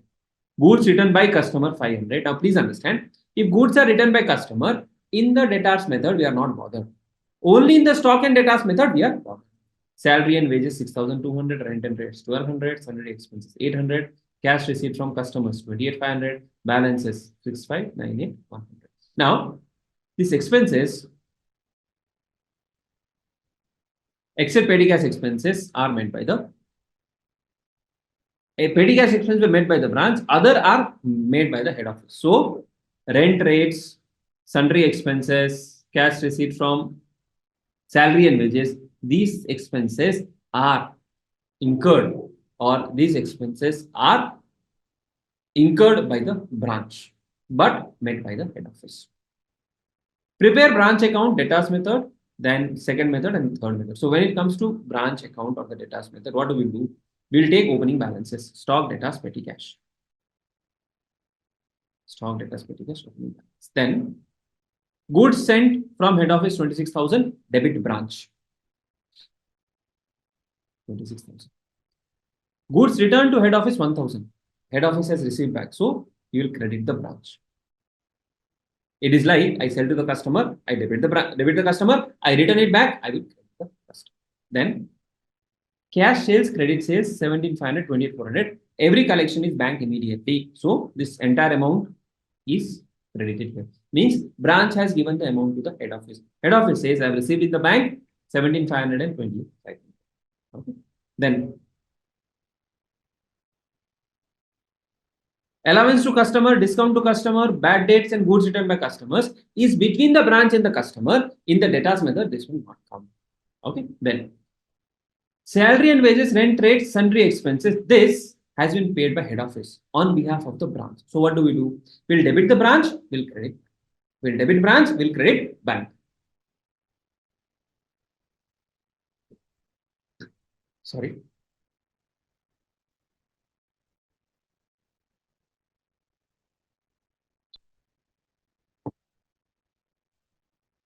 We will debit branch, credit bank. 6,200, 1,200. Then cash receipt from sundry debtors 28,500. Oh, so I think I told 28,400. It is 28,500. Okay. Whatever cash has been collected, not the total credit sales. 17,500 cash sales and amount collected from the customers 28,500. Okay, 46,000 that is how it is divided. Then closing balances 6,500, 9,800, 100. 6,500, 9,800, 100. This is the closing balance. And if you do the total, the difference becomes 9,400, which is your P. Okay. Now, petty cash opening 200, closing 100. There are no information of petty cash movement. So you can assume that 100 is a petty cash expense. Right? This is the debtors method. Second method is stock and debtors method, where you need to prepare the stock account. Then debtors account is prepared, but that will not impact your P&L. Then you'll prepare the branch expenses account, goods sent to branch account, and the okay. Now in the stock and debtor method, when you say branch stock account, basically what it means is Head office has sent goods to the branch, and branch has sold the goods to the customers. Head office has sent the goods to the branch, and branch has sold the goods to the customer. It is like my trading account, which will capture inflow of stock, outflow of stock, inflow of stock, outflow of stock. Okay. Now, how do we do this? First, what do we capture in trading account? Opening balance of stock. What is opening balance of stock?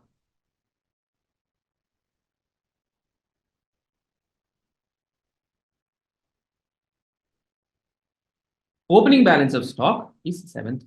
So, like we say in the trading account, two opening stock. Here also we'll have two opening stock, 7,000. All right. Opening balance of stock 7,000. Then this is done. Datas will prepare separately. So datas in the datas account you can write 12,600 opening balance. 12,600 opening balance. Okay. Then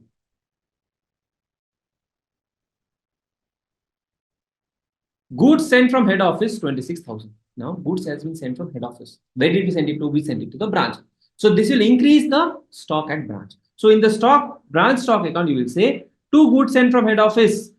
That is two goods sent to branch 26,000, and the goods return will come on the credit side 1,000. Or you can reduce from goods sent from head office account also. So 26,000 and 1,000. Goods sent to branch 26,000. Goods return 1,000. So whatever is sent, you will debit branch, credit goods sent to branch account. Whatever has been returned, you will credit. Okay. Then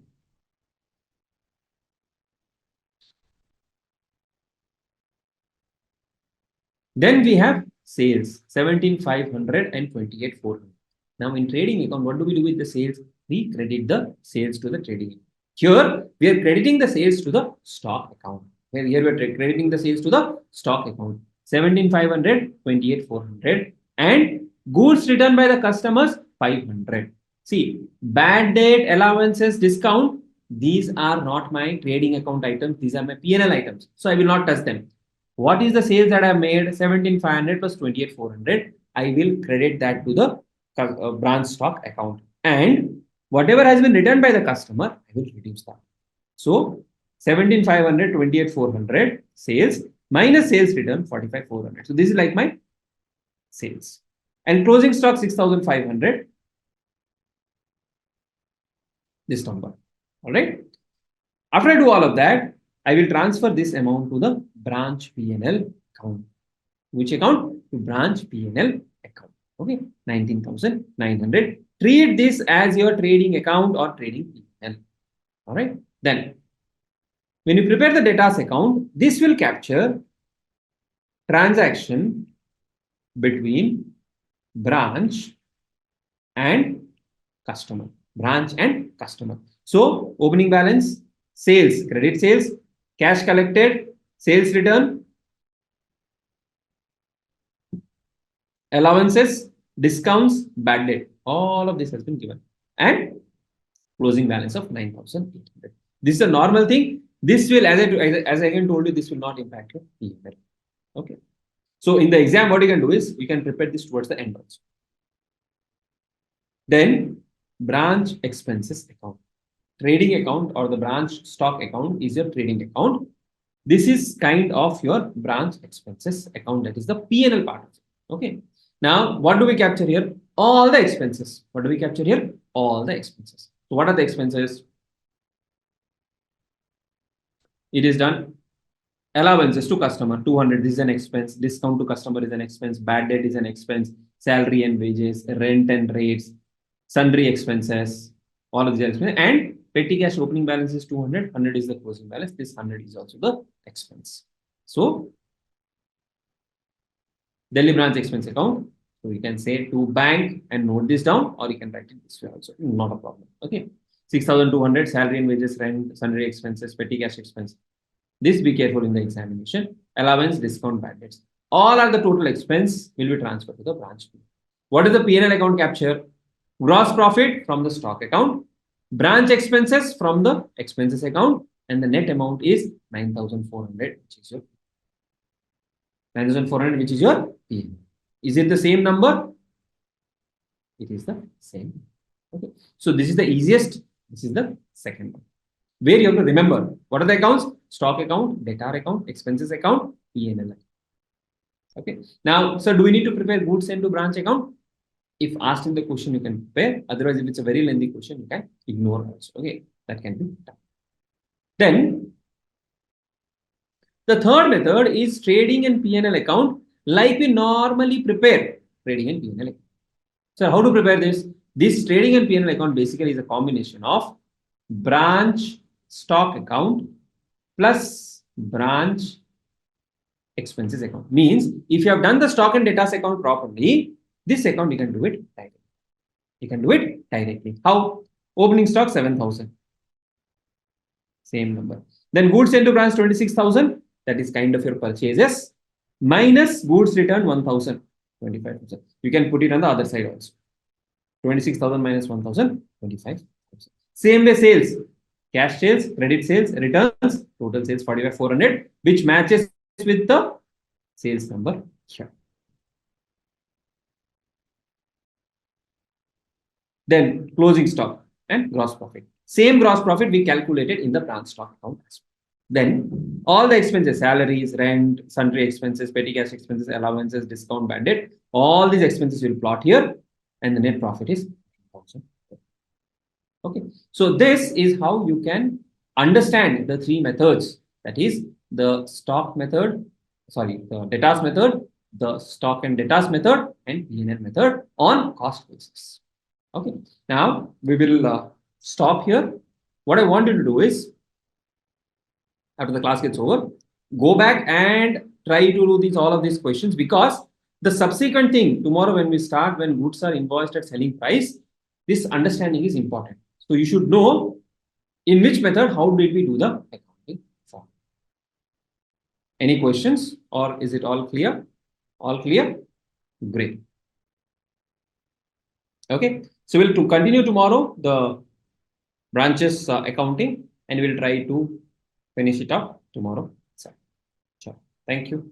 Now, yesterday we saw cases where goods are sent at cost.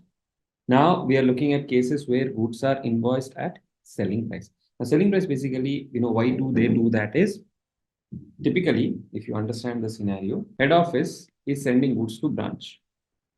Okay. Head office, let us say cost is 100, to branch also if they're selling at 100, and branch sells it further at, let us say 120, we say 20 is the profit earned by the branch. But if this branch had to buy that product from outside, they would not have got it at 100. Maybe they would have got it at 115 or 110. So actual profit, if you see, because of the branch, is only 10. Or the other way to look at it is, if the head office was selling this to other customers, other wholesalers, they would be able to sell it anyways at 110 and 115. So to measure the efficacy of the branch, what they do is, they say, okay, our cost is 100. For the company, the cost is 100. But when we transfer to the branch, we will have a different price, maybe 20, 120, 125. And based on that, we will evaluate how much profit has the branch made. Okay, so that is when we say it is invoiced at selling price. Selling price means selling price of head office. So whatever the head office sells to other persons or other customers, at the same price, they would sell it to your branch as well. Okay, now there are two ways in which the questions can be asked. One is they would say cost plus percent, or they would say some percent of selling price. So they can say 20% on cost, this is added and it is sold, or they may say 20% of selling price. Now, the way to do this in the examination without getting confused is that whatever is this percentage on, so here it is 20% on cost, take cost is equal to 100, profit will be 20, selling price will be 120. And if they give you, let us say, selling price, you can find out the profit by doing a simple cross multiplication. Same way, if they say selling price, 20% of selling price, take selling price as 100, profit will be 20, and cost will be 80.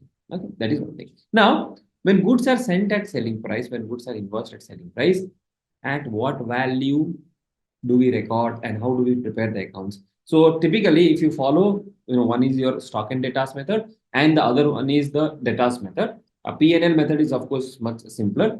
So when you follow the stock and debtors method, you will prepare the stock account. You will prepare the stock account. You will prepare the adjustment account, and when you're preparing the stock account, you can record at the selling price, and whatever is the profit or loss on goods sent, that can be transferred to the adjustment account. Now, whatever I'm explaining, it can be better understood if you look at an example. Okay, so let us have a look at this question. Harrison of Chennai has a branch at New Delhi to which goods are sent at 20% above cost. The branch makes both costs, cash and credit sales. Branch expenses are met partly from head office and partly by the branch. Statement of expenses incurred by the branch is sent to the head office for recording. Volume is low. Now, here what has happened? The company has a branch at New Delhi. Goods are sent at 20% above cost, and the details are given. Cost of goods sent to the branch at cost 2 lakhs. Means how much is the profit? 20% of 2 lakhs is the profit. Goods received by branch at invoice price. So this is sent at cost, this is at invoice price. Now, invoice price means what? Cost plus profit is equal to invoice price. Now, if cost is 100, profit is 20, invoice price is 120. So against 120, if you see, they have received 2,20,000. Okay, so what is the profit? What is the profit element in this? You can do a simple cross multiplication, that is 2,20,000 into 20 divided by 120, that is 220 into 20 divided by 120, 220 into 2, 220 into 20 divided by 120, it is 36,000 is the profit element. Now, other thing that you have to understand here is they have sent 2 lakhs plus 20,000 at 2,40,000, which means 20,000 at invoice price is still in transit. 20,000 at invoice price is still in transit. Credit sales for the year at invoice price 165. Cash sales for the year at invoice price 59,000. Cash remitted to head office 2,22,500. Expenses paid by head office 12,000. Bad debts written of 750. Balances stock at cost 25. Invoice price 28,000. Debtors and cash in hand. Show the necessary ledger accounts in the books of head office and determine the profit or loss for the branch for the year ended 31st March. Now, in examination, they will not give you a question like this. They will actually tell you prepare as per the stock and debtors method and prepare the necessary ledgers. All right. Now, when we follow the stock and debtors method, what do? We prepare something called as the branch stock account. Now, in this branch stock account, how will we record the amounts? If it is at cost, no problem. Directly you can take cost and you can record it. If it is at invoice price, then what is to be done? Then you will record these at invoice prices. So the stock account will be maintained at invoice prices. The stock account will be maintained at invoice prices. Now, opening balance of stock is given at 25,000 cost. How much is the profit? Into 20%. So 5,000 is the profit. So opening stock will be valued at 25,000 plus 5,000, 30,000. Okay. Then goods sent to branch 2,40,000. Now, what is this 2,40,000? 2,40,000 is the goods which has been sent at cost is 2 lakhs plus 20% is 40,000. So 2,40,000 is invoice price. We will consider invoice prices only. All right. Then sales. Now, why are we saying buy branch debtors, buy sales here? Basically, the stock is going out. The stock is going out here, right? Now, when the stock is going out,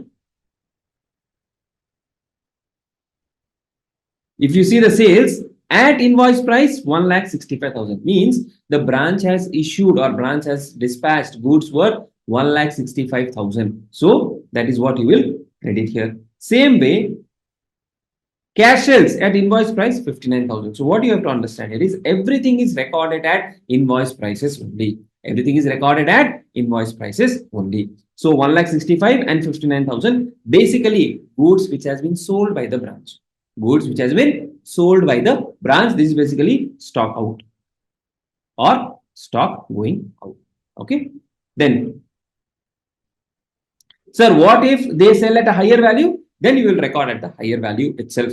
Higher value, or you can record it at cost and you will arrive at the closing stock. Then cash remitted to head office, that will not come in the stock account. Expenses paid by head office will not come in stock account. Bad debts written off will also not come in stock account. This will go to the debtors account. This will go to the debtors account. Then balances, closing balance of stock at invoice price is 28,000. So 28,000 is the closing stock. Then here we had calculated 2,40,000 is goods sent, 2,20,000 is goods received. Means 20,000 is not yet received. 20,000 is not yet received. Where are those goods? Those goods are in transit. Those goods are in transit. Basically, those are in inventory but in transit. So that also we need to record as goods in transit. So this becomes my closing stock, opening stock, goods sent, and the sales made. If there is any balancing figure in this account, now you may say, sir, if everything is recorded at invoice price, how can there be a balancing figure? There could be some, maybe gain. Sometimes what happens is, typically if you are working in the retail sector, you have to sell, let us say, per kg basis you sell. Instead of dispatching full kg, it may be sometimes you may be dispatching only 990 grams and the customer may not figure out. So like that, there could be some gains. Okay. Or they might have sold something at a higher value and realized a higher value. That can be multiple scenarios. But here what you have to understand is any balancing figure here will be transferred to the branch adjustment account. This is like where you will capture or compute the gross profit after adjustment of reserves. Okay. So this is transferred. This part is done as far as stock account is concerned. Now, because we are following stock and debtors method, we also need to do the debtors accounting. Now, debtors accounting balance brought down 32,750 as given. Then bad debts written off given in the question. 1,65,000 sales. Closing balance 26,000 given in the question. So this becomes our balancing figure, basically cash collected. Okay. So this is the next account. Now, cash account will come to it subsequently. Next important account is branch adjustment account. Now, what do we capture in this branch adjustment account? Stock reserves. Your stock reserves, whatever are there, that is captured in the branch adjustment account. Now, where will we get the reserves? You will get the reserves in opening stock. Here, whatever is there you have kept here in opening stock, the profit element of opening stock will be posted to the credit side of branch adjustment account. So 30,000 and we have seen 5,000 is the reserve, 5,000 is posted here. Goods sent to branch, we had sent goods of 2 lakhs, 20% of that is 40,000, that is posted here. Then on closing stock, how much is the reserve? How to calculate? 20,000 plus 28,000. 48,000 is invoice price. This represents 120. How much is the profit? If you have to calculate 20, how much is the profit? So you will do 48,000 cross multiplication into 20 divided by 120. So 20 into 6, 6 into 8,000. So the closing stock reserve. Okay. Then in the branch adjustment account, we had a profit of 2,000 that branch stock account that we transferred here. The balancing figure of this represents the gross profit. So in the branch adjustment account, after posting all the reserves, we'll calculate this gross profit. Sir, what if goods are returned back? So if there are goods returned, that the profit element will also be adjusted in the branch adjustment account, right? Then this profit is transferred to branch P&L and where we will record the remaining expenses. What are the remaining expenses? You have expenses paid by head office, 12,000. Then, we need to also prepare the cash account. We have not prepared the cash account. So first we will prepare off the cash account. Now, when it comes to cash account, we have opening cash in hand, 5,000, closing 2,500. There have been some collections from the customers. There have been cash sales and there has been invoice amounts which has been dispatched to the or sent to the head office. So opening balance 5,000. Then sales, cash sales, you collected 59,000. Then branch debtors 1,71,000 what you have collected from this particular balance. By remittance to head office 2,22,500 as given in the question, and the balancing figure represents the cash expenses. So that cash expenses you will record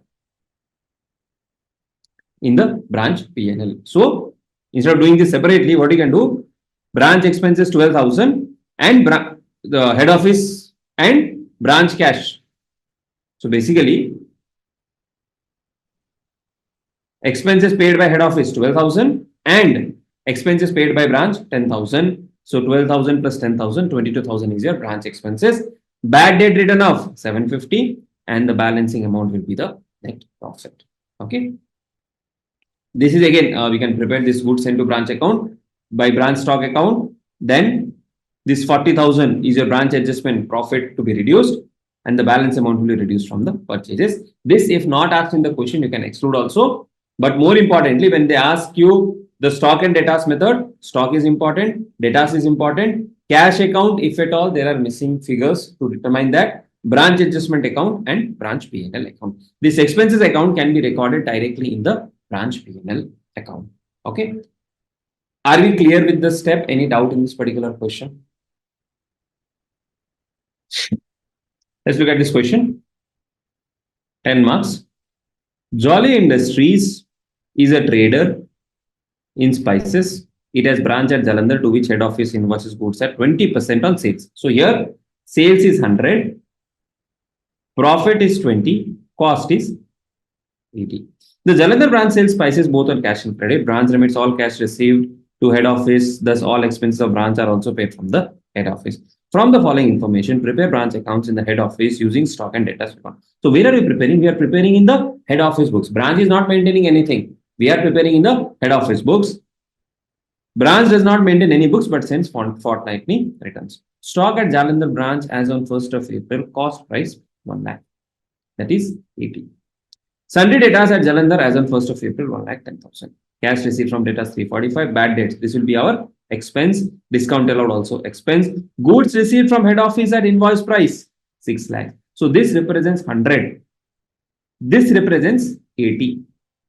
Returns to head office at invoice price. Okay. So be careful. Sometimes in the examination they will say goods received at invoice price, returns at cost. Okay. Normal loss of goods during transport out of goods sent by head office to the branch 12,000. So that is a part of our normal loss. Sales return at Jalandhar branch. Now this is for useful for debtors account preparation and also the stock account. Salaries and staff welfares at the branch 54,000, rent and taxes 9,000, other office expenses 2,500, sundry debtors closing balance 155, stock at Jalandhar cost price 120. Here also cost, here also cost. Credit sales are 4 times the cash sales at the branch. So they have not told us how much is the sales. We have to compute the sales by using this credit sales at branch are 4 times of cash sales. So whatever are the cash sales, if cash sales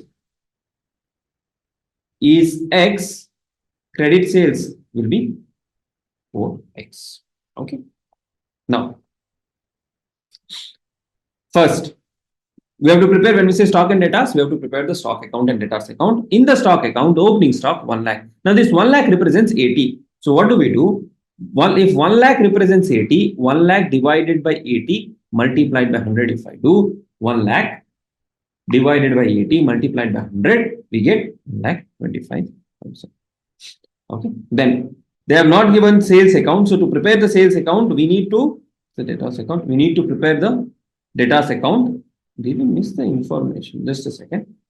Opening stock is there. Opening debtors is there. Cash receipt from debtors is there. So by using the debtors, cash receipt from debtors, bad debts, discount allowed, and closing balance of sundry debtors, by using all of this information, the balancing figure we can say is our sales. And also here you have goods return also, sales return also. So what you do in the customer account or the Sundry debtors account. Balance brought down 1,10,000 opening balance. 3,45,000 cash paid. Cash received from debtors 3,45,000. Discount given 5,500. Bad debts in the question 9,500. Sales return 11,000. So just see this. The sales are credited to branch stock account. The sales return are debited to branch stock account. Balance carried down is given. So this 4,16,000 is the balancing figure which represents sale. Balancing figure which represents sale. So what did we do? We took the information of opening stock, of opening balance of debtors, amount received from the debtors, sales returned by the debtors, discount, bad debts, closing balance, and the balancing figure 4,16,000 is our credit sales. So cash sales will be 4,16,000 divided by 4. 416 divided by 4, it is 1,04,000. Are we clear on this part? Gross sales, no, this is total sales. This is the sales return. So net sales will be 416 minus 11,000. Now come to the branch. So first thing is that missing information we calculated using the debtors account. So cash sales 1,04,000, credit sale 4,16,000. You will post it as it is. All right. Then sales return you will post on the debit side because you have received at the stock. Then goods received from head office at invoice price 6 lakhs and normal loss during transport 12,000. Means what? We received, see, they received 6 lakhs. But from my side, I had sent 6,12,000. And this 12,000 is normal loss. So whatever is the normal loss is our part of our trading expenses only. So that also should be considered. So total send 6 lakhs plus 12,000, 6 lakhs 12,000. And the 12,000 is the normal loss which has been incurred. Then we have returns to head office 60,000. Out of this 6,12,000, there is a normal loss of how much? 12,000. So think of it this way. I have debited the stock account by 6,12,000, saying that I have sent goods worth 6,12,000, but the other party received only 12,000. So what will I do? I will take this as a loss and transfer it to the branch stock adjustment account. Or I can, because it's a normal loss, I'll transfer it to the branch stock adjustment account. Okay. Then closing stock balance is 1,50,000, which is 1,20,000. 1,20,000 divided by 80 multiplied by 100. So 120 divided by 80 multiplied by 100. If I do, I get 1,50,000. Right. Now 12,000 is the normal loss and the balancing figure here is the abnormal loss, or you can just say loss. In the example that we saw in the study material, there was a gain. Here there is a loss. Now out of 6,12,000, 12,000 is the normal loss and 6,000 is the abnormal loss. So could we have done that? We would have recorded 6,000 here and not record these two. Your numbers will not differ. The final number will be the same. But what will happen is in the goods sent to branch account, you will record only 6 lakh, which is not right. Goods sent to branch account is 6,12,000. So you have to record the full value and record the normal loss and abnormal loss separately. Okay. So that is one peculiar adjustment in this particular question. Then coming to branch stock adjustment account, which is the next important account that we need to prepare.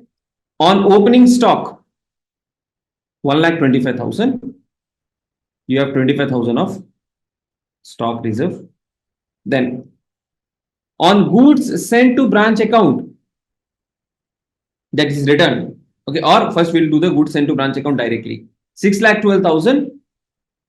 So 6,12,000 divided by 5. Why? Because this is at invoice price and it is 20% on sales price. So I have sent 6,12,000. Here I'll have 6,12,000 into 20%. I get 1,22,400. That is the profit element on the goods transfer. Now, out of this profit element on goods transferred, they have received only 6 lakhs. So basically, when you do that adjustment of normal loss, this 1,200 will be reduced from the stock value. Okay. Why? Because here we have taken 6 lakh 12,000 full value, whereas the branch has not received the full value. Oh, sorry, this is the abnormal loss portion. I got thing. Branch has not received the full value, so entire normal loss is written off. Okay, I was thinking this at 12,000. Now this 12,000 entirely is lost, and in the abnormal loss, this 6,000 includes the profit element. See, we are crediting something here. This 6,000 includes the profit element, so that abnormal loss part is adjusted by eliminating the profit element. Okay, even if you don't do that, okay, even if you don't do that, your final number will finally match. Okay, then closing balance 1,50,000, 30,000 is the stock element or the portion of profit in the closing stock, right? Then this is on the sales return. Sorry, return to head office. Return to head office 12,000. So whatever amount has been returned back to the head office, the profit element on that is 12,000, which is adjusted here. So once you do that, the P&L number is 92,200. Okay. Any questions here? So here, I think what they have missed out is they have only taken the loss portion here 1,200, whereas we should have taken entire 6,000. This is only the profit element. Cross element also should be debited to this account. Accordingly, this number will change. Okay, please keep that in a note.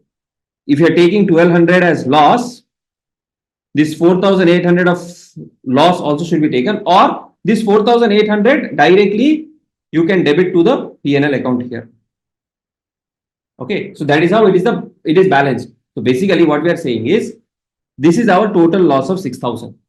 Out of this total loss of 6,000, 1,200 is the profit element which is recorded in the branch stock adjustment account, and the balance 4,800 is recorded in the P&L. Okay, so that is one thing which you need to keep in mind, right? Then goods sent to branch account, whatever goods you have sent, then the stock adjustment account, again 12,000 of stock adjustment account from those respective part, 60,000 of goods return, profit element on that, this will be reduced from the purchase account. Then in the branch expenses account, rent and taxes 9,000, other office expenses 2,500, salaries and staff welfare 54,000.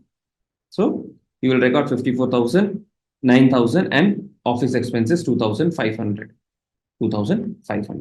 Okay, this branch expenses account, what you have recorded, that is transferred to branch P&L account, and in the branch P&L from stock adjustment 92,200, this number. Then branch expenses 65,500, 5,500 and 9,500. These are your discount and bad debts, and abnormal loss 4,800, the cost which is transferred to P&L. Net profit is finally 6,900. Now in this question, the two specific things that we have to keep in mind is, one, there was a abnormal loss. Out of this abnormal loss, the treatment that was given is 6,000, 4,800 cost will be taken to P&L, and the profit element of this will be removed from the adjustment. Sir, can we not remove entire 6,000 from the P&L? Then what will happen is, in your branch adjustment account, you will be charging extra losses, because 6,000 is the total loss, that includes 1,200 of profit.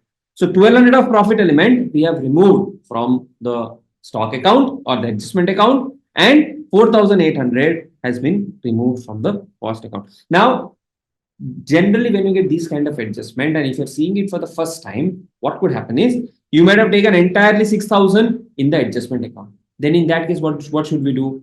Your final number will not be different. Okay, you may lose 1 or 2 marks here and there, but final number ultimately will be the same. So things to be taken care when you have a question like this. Prepare the stock account properly at invoice price. Then prepare the debtors account to identify if there is any balancing figure, loss or something like that. In the adjustment account, capture all the profit element. In the expenses account, capture all the expenses. Sir, can we combine these expenses and P&L? You can. Instead of preparing a separate branch expenses account, if you want to capture everything in the branch P&L account, that is also possible.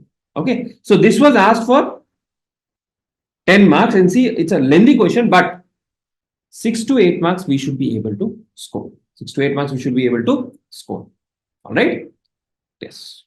Now here if you see, IAL Limited invoices goods to its branch at cost plus 33.3%, 1/3%. Prepare branch stock adjustment, and branch profit and loss account as they would appear in the books of head office. So stock at invoice price is given, stock at close branch invoice price. This is given. Goods sent to branch during the year, including goods invoiced but not received by the branch. So total goods sent is this. On the closing stock side, you would say branch closing stock is 288 plus 48 is in transit. Return of goods head office invoice price, credit sales at branch 120, invoice value of goods pilfered means loss 24,000, normal loss due to deterioration 36,000, cash sales at branch 2160. Okay, so now here, see, opening balance 360, closing balance 288, opening balance 360, closing balance 288, and in transit 48,000. Okay, then goods into branch 24,000, cash sales 2160, credit sales 120, goods return 120. Okay, then they have said pilferage 24,000. Now, what is the meaning of this pilferage? Pilferage basically means that there is a loss. Somebody has stolen your stock. Somebody has stolen your stock. Right now, pilferage is not normal. Pilferage is not a normal loss. Whatever you pilferage you see here, it is theft. Theft is not normal loss. So what will you do? This 24,000 you will credit to the stock account. 24,000 you will credit to the stock account. Now, two things. Out of this abnormal loss, as we did in the previous question, you can directly do 24,000 here and then split that between branch adjustment account and branch P&L account, or here itself, like in this question, branch adjustment, that is the profit element, you record here, and branch P&L, you take the cost. So if you have to deal it in this way, all the abnormal loss that you get, split that between the cost element and profit element. Profit element, adjustment account, cost element, P&L account. Okay, then this is done. Then normal loss. Here they have said normal loss. Entire normal loss is credited to the branch stock account because there we assume that everything has been lost. Okay. Then by balance carried down, in hand and in transit. So whatever the balance is left over 36,000, this is the surplus. Surplus means profit kind of a thing. Okay. Now this surplus could have arisen because of multiple different factors, selling at a higher price and all of that. That we don't need to worry about. We just need to worry about how to properly post these accounts. Right now, this 36,000 of surplus will be transferred to your branch adjustment account. Now, in branch adjustment account, what do we have? Opening stock reserve, closing stock reserve 336, 360. Okay, then so how to calculate that? They have said 33 cost plus 33. So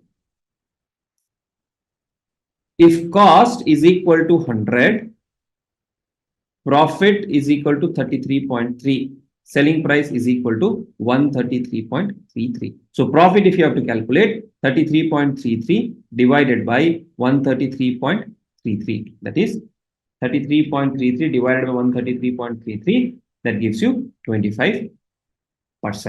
Okay, so you can calculate the stock reserve. Then normal loss. On abnormal loss, whatever is the profit element has been recorded here. The balance 24,000 will be recorded in the P&L. Coming to P&L account, from branch adjustment account, abnormal loss, net profit transfer to the general P&L. Now you see, this also was for 10 marks. And the previous question was also for 10 marks. The previous question was much lengthier. Previous question was much lengthier. So what you have to do is see the marks allocated and only pick up this question, because sometimes it can be a lengthy question where you will be ending wasting unnecessary time. Is it clear? This you can practice a 10-mark question for getting more comfort in this type of questions. So typically, you are expected to prepare the branch stock account, and they'll clearly say stock and debtors method, and you will get adjustment related questions only. That is, goods sold at here 20% above cost. Only these type of questions you will get. If you get only goods being sent at cost questions, then you are actually very lucky. Okay. So these two you can for this you can practice. Now coming back, If you follow the debtors method, you will only be most important account is your branch account. And how do you prepare the branch account? In the branch account, you will have opening balances of all the items, closing balances of all the items. Okay. Then this opening stock, the reserve for that will be credited there only. Meaning to say, whatever is your opening stock, 30,000, the stock reserve on that will be put on the credit side in the same account. Same way, goods sent to branch account, 2 lakhs plus 20%, 2,40,000. The 40,000 of profit is credited to the branch account itself. If expenses are paid by head office, 12,000. If expenses are incurred by the branch, no need to record. In the, when you are following the debtors method, because I am concerned only with my transactions with the branch. I am not concerned with the transaction that the branch is carrying out with the outsiders. So expenses which are paid by head office will record here. Expenses which are paid by the branch will not record. Then amount sent back 225. Balance carried down. Debtors 26,000. Stock 48,000. Cash 48,000 stock reserve. You will record here. And the balance is the net profit. Debtors method is more simple. They may ask if they ask for 5 marks. But largely we have seen stock and debtors method being studied. Okay. Trading and P&L method, just an extension. Okay. Now, when you're preparing trading and P&L method, what you have to do is whatever is the cost, you'll record at the cost in the P&L, or you can record at the invoice price and adjust for the reserves. Okay. Now, here in this particular question, this is basically, it is more like a wholesale branch. Okay. It is not a direct P&L. Goods are invoiced to the branch at cost plus 20%. Sale price is cost plus 50%. So if it is 100 of cost, you will invoice it at 120 and selling price is 150. Okay, that is the scenario. So this acts as your wholesale price. Stock at invoice price 2,20,000. This number. Goods sent 11 lakhs. Sales 12 lakhs. Expenses 45,000. Calculate the profit earned by the branch during the year. So this is basically here you can follow directly the P&L method. Now, sir, can we use stock and debtors method here? We cannot, because we don't have further information of debtors and all. Okay, we don't have further information of other aspects of expenses. Can we follow the debtors method? Not possible, because we don't again have the information of the debtors. So in this case, you can directly prepare the P&L. Now, while preparing the P&L, opening stock 2,20,000, we are maintaining at the invoice price. Then goods not received by the head office, goods sent by the head office 11 lakhs, recorded it at 11 lakhs. Expenses 45,000, net profit. Sales is done at 12 lakhs, closing stock is 3,60,000. Now, how do we get to the closing stock? Basically, opening stock is 2,20,000. Goods sent is 11 lakhs. How much has been sold? 12 lakhs has been sold. But this 12 lakhs is at 150. So 12 lakhs is sold. The valuation is at 150. We need what is the cost of sold? What is the invoice price of goods sold? So 120. How much is 120? So 1200 divided by 150 multiplied by 120. If we do, we get 960. I am repeating once again. The sales during the year is at selling price, which is cost plus 50%. We need the invoice price, cost plus 20%. So 12 lakhs divided by 150 multiplied by 150, which gives us 9,60,000. So opening stock 220 plus 1100 sent minus 960 goods sold. Closing stock at invoice price is 3,60,000. So closing stock is 3,60,000. Profit earned by the branch is 195. Now here we didn't do any adjustment for reserve, because it is more about earned by the branch. That is the assumption. Alternatively, you can say we also need to arrive at the head office profit, means from the point of view of head office, then accordingly stock reserves may also be adjusted. Okay, but because we are recording sales at sale value, that in essence captures, what we can instead do is, for these items 220, this 11 lakhs transferred and the closing stock, we can capture the reserves also, so that we get to know the true profit. Okay.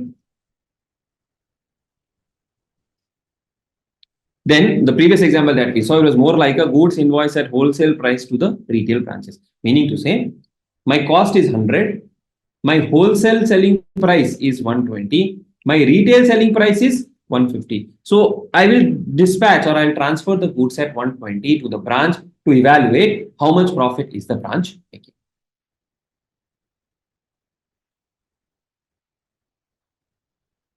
Now, when we do the wholesale pricing, accounting is done at wholesale prices only. Okay, that is why in the previous question also we saw the same thing.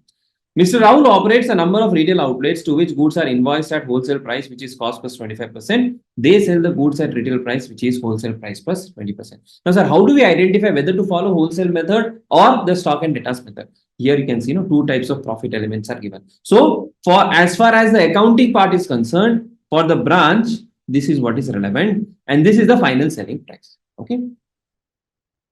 Stock at the outlet at 1421 or 14 year one is 30,000. Now this 30,000 is at what?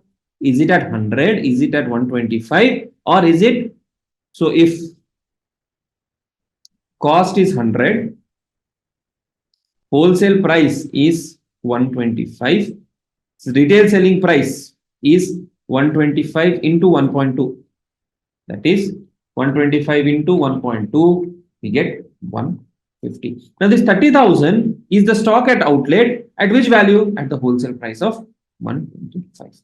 Goods invoiced to the outlet during the year 324.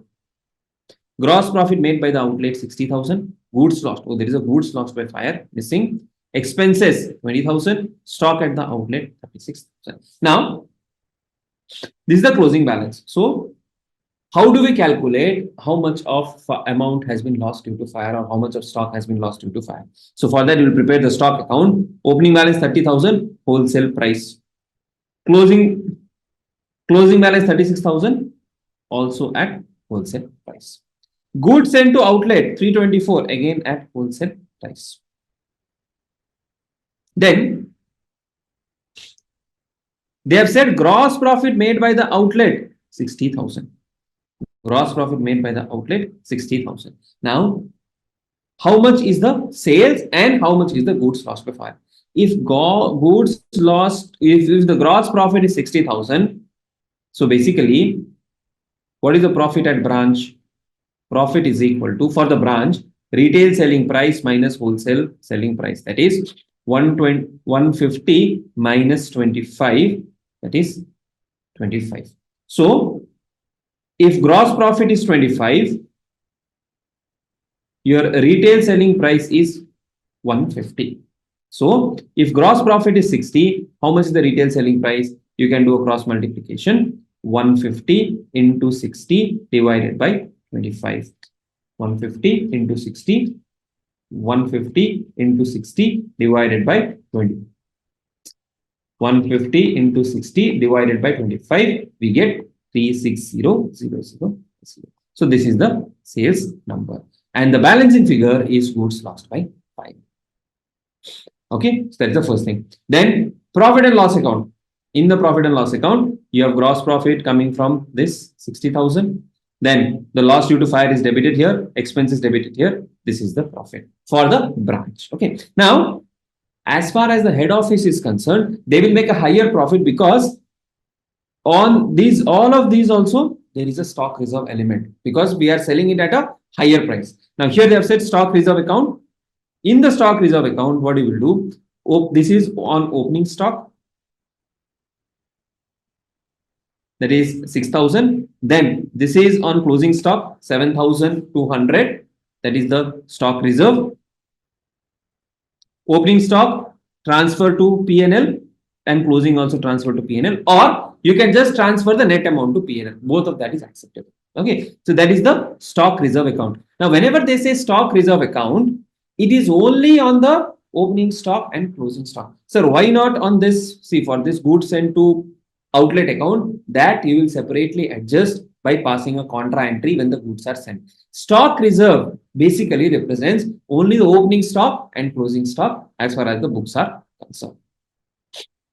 Opening stock and closing stock. Any questions?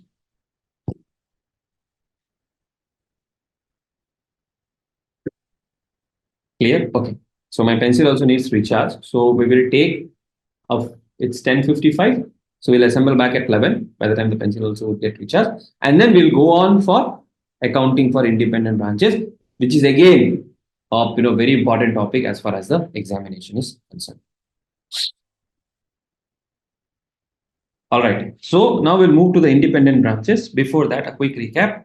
We did debtors method, stock and debtors method, and P&L method. Most likely you'll get stock and debtors method in the exam. And for stock and debtors method, you'll prepare the stock account, debtors account, branch adjustment account, branch expenses account, P&L account, cash account if required. So many accounts to prepare. And if you get a 10-mark question, you may consider time factor before answering. Okay. Now, in stock account, you will record everything as the invoice price.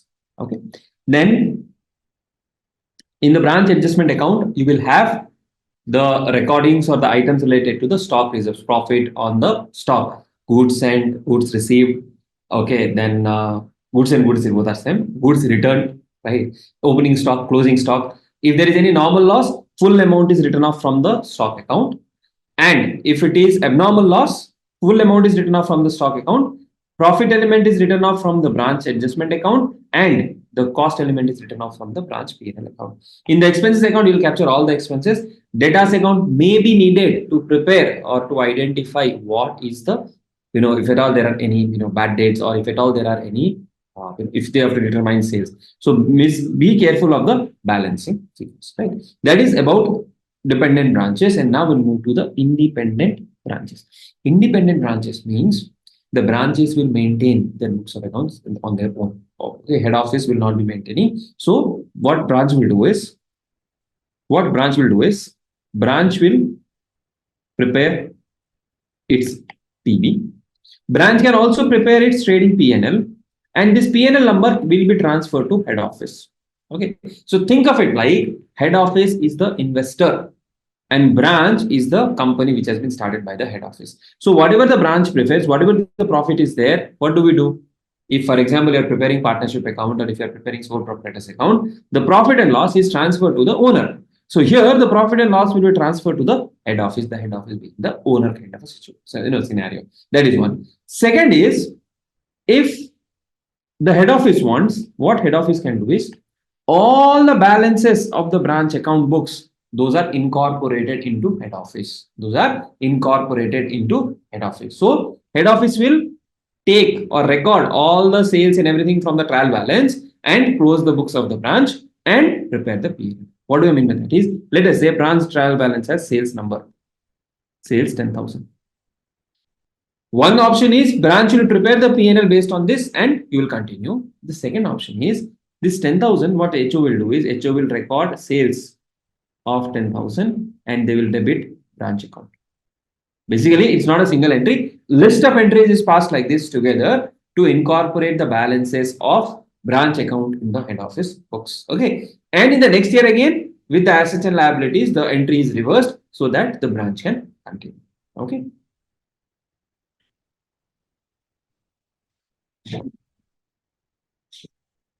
The head office account in the branch books and branch account in head office books is maintained respectively or separately. So in the head office books, what will happen, for example, if goods have been sent to the branch by head office, you will debit the branch, you will credit goods sent to branch account. Why? Because branch is receiving. Same way, branch will maintain the opposite entry. If goods are returned, reverse entry. Branch expenses paid by the branch, head office has nothing to do with it. So no entry. Branch books, branch will say expenses to bank or cash. Branch expenses paid by head office. This is a typical adjustment which keeps on coming. Now, when branch expenses are paid by head office, what the head office will do is, it is not my expenses, it is branch expenses. So they will debit branch account. And branch books, they will debit expenses and credit head office account. Basically, head office becomes like a creditor. Then outside purchase made by branch, entry is not passed by head office. Sales affected by the branch, no entry. So then you just now showed that entry, that we are incorporating. That is when you're finally completed the balance and incorporating that balance into the head office books. Okay, that is when you will use it. Just a moment. The screen. That is when you will, move it. Okay. Then Payment, if at all, is made by head office for the purchase made by the branch. Means head office has made some payment on behalf of the branch. So you will debit branch, credit bank. What will the branch do? For the branch, head office has settled the creditor. So you will debit the creditor, credit head office. Same way, asset purchased by the branch, no entry. Asset purchased by the branch, but asset is retained in head office books. This is one typical adjustment which again comes. What does that mean? Asset is purchased by the branch. Asset is screen is not visible. What happened?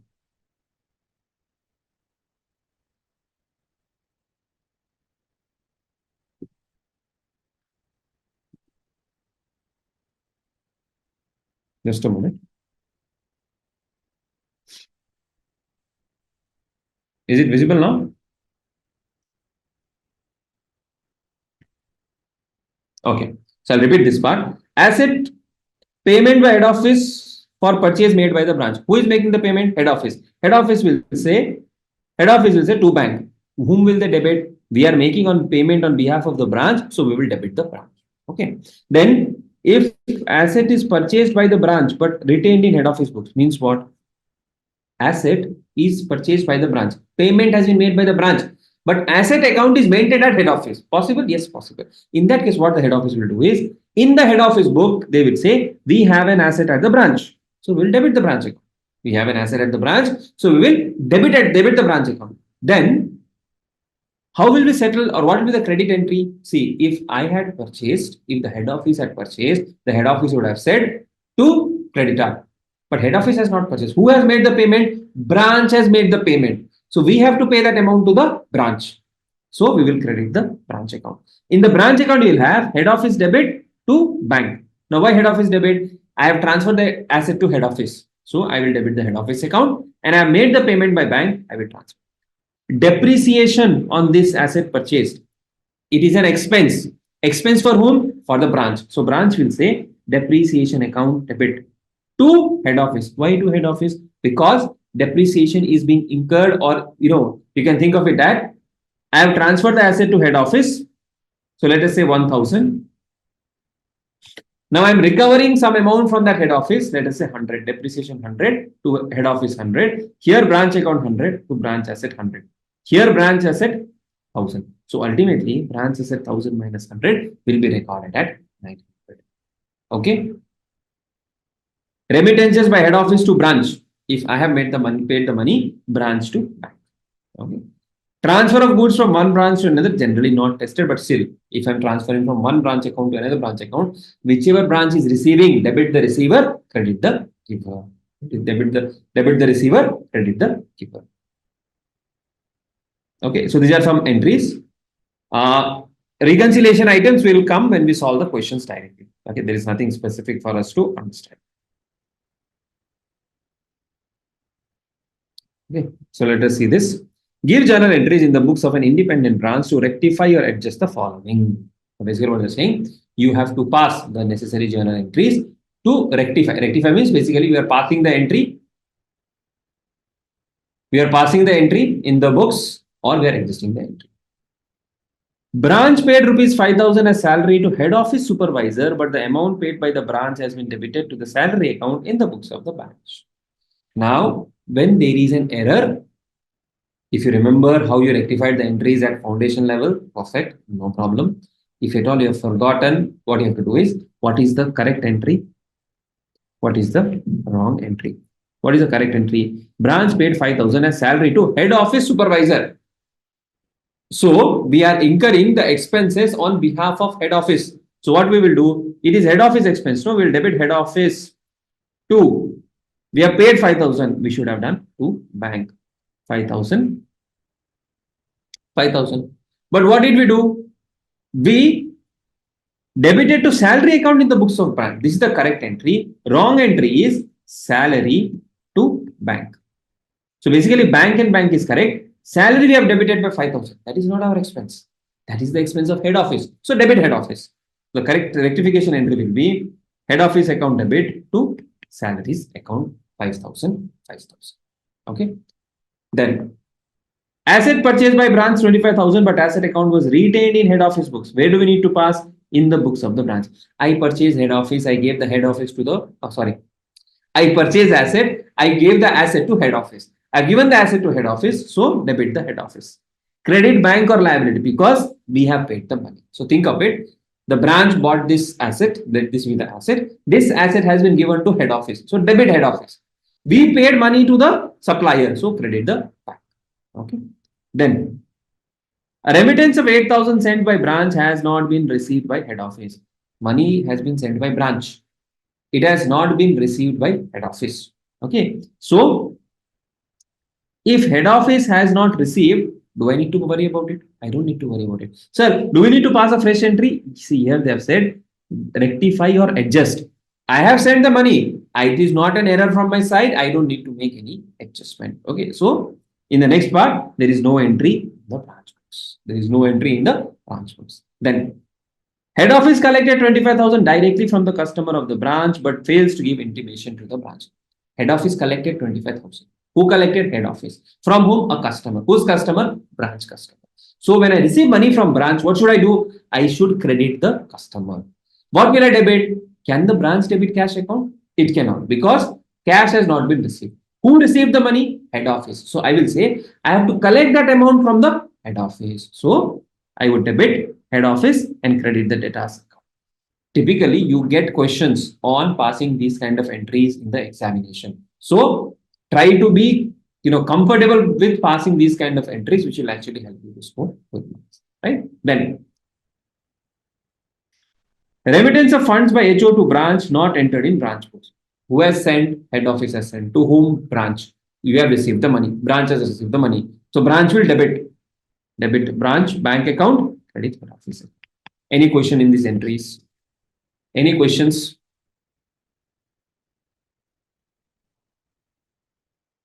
Head office will record for remittance in transit. Head office will record. Head office will say cash to branch. Okay. Now, one suggestion for this particular chapter to all of you is that, see, there are a lot of theory and questions and all of that. Get familiar with the questions which are asked in the examination. Don't overburden yourself with 25 different types of questions from this particular chapter. Okay. That is what will help you to handle this chapter in the examination. Otherwise, it is really I would say a painful chapter because too many varieties of questions and all being asked. So you should ensure that you are doing it appropriately. Okay. Then incorporation of branch balance in head office books. Now, what is this? This basically I told you earlier. You can prepare standalone balance sheet and P&L of the branch and transfer that balance to the head office account, or prepare consolidated statement of branch and P&L, branch and HNO, head office. What does that mean? If I am preparing standalone P&L, branch will prepare P&L account. The net profit is transferred to head office. Okay. So net profit, whatever is earned, is transferred to head office. Like you transfer to capital account, here you will transfer to head office. So head office will say profit, you will debit the branch and credit the P&L. Sir, why are we debiting branch? See, if the branch has earned profit, branch has to remit that profit to me. Branch has to remit that profit to me. Okay. So that amount I'll debit to branch and credit to the. What will branch do? Branch will debit P&L, credit head office. That is when separate P&L and balance sheet is prepared. Sometimes what they do is they prepare a consolidated P&L and balance sheet. Now, consolidated P&L and balance sheet basically means transfer all the ledger balances from the branch to the head office and then prepare a combined P&L. Okay. Now, when you incorporate balances, it is head office to all the assets, liabilities to all the assets. That is how it is, incorporating the asset and liability balance. And even revenue accounts are transferred to head office and, head office will incorporate. So what will happen is you have sales as credit balance. So what you will do, you will debit sales and you will say to head office. In effect, the net impact will be that all the balances have been transferred. Okay. Or sometimes what they may do, they may transfer only P&L is prepared, only balance sheet items needs to be transferred. That is also possible. Let's look at this question. Affix of Kolkata has a branch at Delhi to which goods are supplied from Kolkata, but the cost thereof is not recorded in the head office books. They have a branch at Delhi. Goods are supplied from Kolkata. Okay, branch is at Delhi. Cost is not recorded in the head office books. On 31st March, branch balance sheet was as follows. Okay, creditors balance, head office. Head office balance means branch is saying we have to pay head office 168. If you are getting confused, think of this as a capital account. Debtors balance 2 lakhs. Whose balance? Branch balance. Building extension account closed by transfer to head office means there was some building account. Now that has been transferred to head office. Cash at bank 8,000. During the 6 months, so this is as of 31st March, ended 30th September, the following transactions took place at Delhi. Delhi is our branch. Sales, purchases, wages, manager salary, collections, discount allowed. Salaries, including advance, general expenses, fire insurance for 1 year. Now, when they say advance, 6,400 is not expense. 6,400 out of this, 2,000 is advance salary and 4,400 is expense. Discount earned, cash paid to creditors, building account, further payment made, cash in hand 1,600, cash in bank 28,000. Set out the head office account in Delhi books and the branch balance sheet as on 30th September. Also give entries in the Delhi books. So, prepare head office account in the Delhi books, prepare head office ledger. Then branch balance sheet as on 30th September, prepare the branch balance sheet and also give the journal entries in Delhi books. Now, when we say journal entries in Delhi books, basically what we are saying is transfer. So here, all the journal entries in Delhi books, whatever we're preparing, that will transfer the balances, whatever are the balances, to the head office account. To the head office account. Before that, we also what we need to do is if there are any adjustment entries pending, adjustment entries pending or closing entries pending means if there is some adjustment to be done, if there is some adjustment to be done, prepaid expenses, outstanding expenses, all of that, that also has to be adjusted. So first, salaries including advance of 2,000. That is not my salary expense. So I will debit salary advance account and credit salaries 2,000, 2,000. Ultimately, all the amounts will be transferred or balance sheet will be retained and revenue accounts will be transferred. But we have to record the expense correctly. So 2,000 is credited. Same way, fire insurance is paid for 3,000, paid to 3,200 for the full year. Means 1,600 for half year is only my expense. Balance is my prepaid expense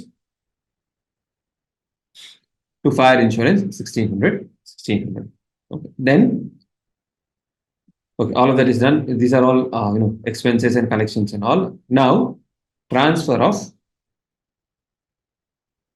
amounts to head office. Now, when we transfer the amounts to head office, the simple principle that you can keep in mind is that if there is an expense account, you will credit the expense account and you will debit the head office account. So, head office account, you will debit and transfer all the expenses account. Purchases, wages, salaries, general expenses, fire insurance, manager salary, discount allowed. All the expenses will be transferred. So, will we transfer balance sheet items? No, because here they have said branch balance sheet as on 30th September. So, balance sheet will be maintained with the branch only. Balance sheet will be maintained with the branch only. So, wherever you see an expense, what are the expenses?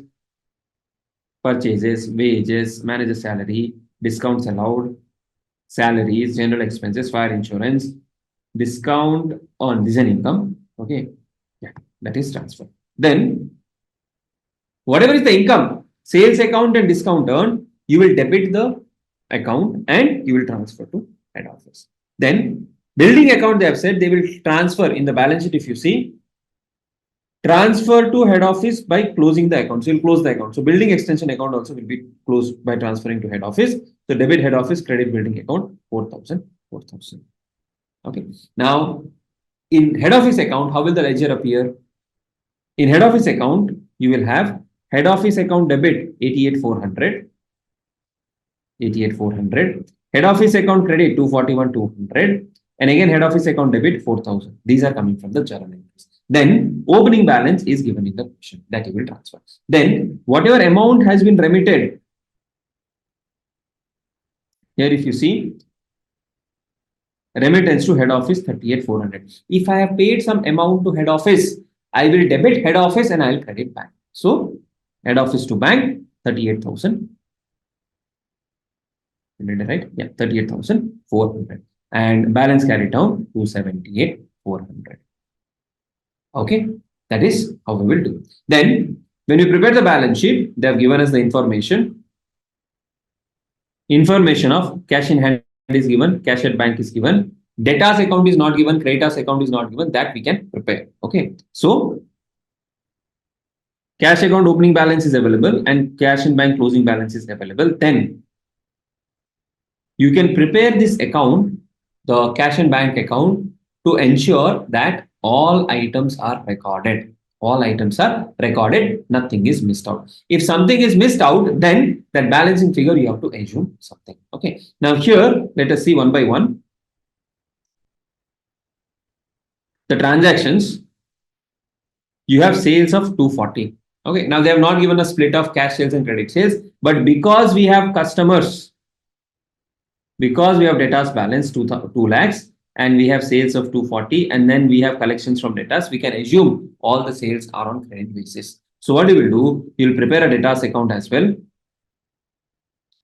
Balance brought down, sales made, cash collected, and closing balance is not there. Discount allowed is there. Correct. Discount allowed is there 8,000. So in the debtors account, you'll create discount allowed and this balance carried on 272. That will be taken to the balance sheet as sundry debtors. Okay. Same way, prepare the cash account, wages, expense, salaries. Now, salaries here is total. Total means total amount paid. Insurance also total 1600 plus 1600 paid because we have paid 3200. Expense is only 1600, but we have paid 3200. Then general expenses, remittance to head office, manager's salary, creditors payment, building account expenses, and collection from debtor. So this is actually matched. Okay, there is nothing to bother. Then creditors account, like we prepare debtors account, you can prepare the creditors account as well. Discount earned is given, cash paid to creditors given, so you can prepare those accounts, right? So, sir, if we had not prepared the creditors account and debtors account, then you would not have been able to prepare the final balance sheet. Cash account could we have skipped? You could have skipped, but sometimes what happens is there is hidden information. There could be hidden information, so don't take that chance. Okay. Now, in the balance sheet, you have debtors, salary advance, prepaid expense, cash in hand, cash at bank, creditors, and head office account. Now, you see, had we just think of it logically, had we prepared P&L,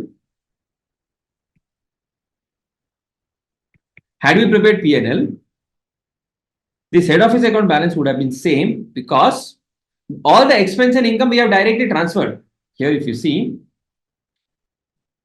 all the expenses and income we have independently transferred. So, had you not transferred and prepared the P&L, so what is the P&L? So, P&L, if you say expense is 88,400 and income is 241,200, the balance is income. So, you can take head office opening balance, add profit earned during the period, less any amount transferred to head office, less building account transferred to head office. If you do that, you will get the same number.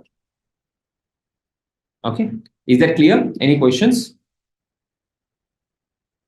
Clear? Okay. Now, next one. Ring Bell Limited has a branch at Bombay.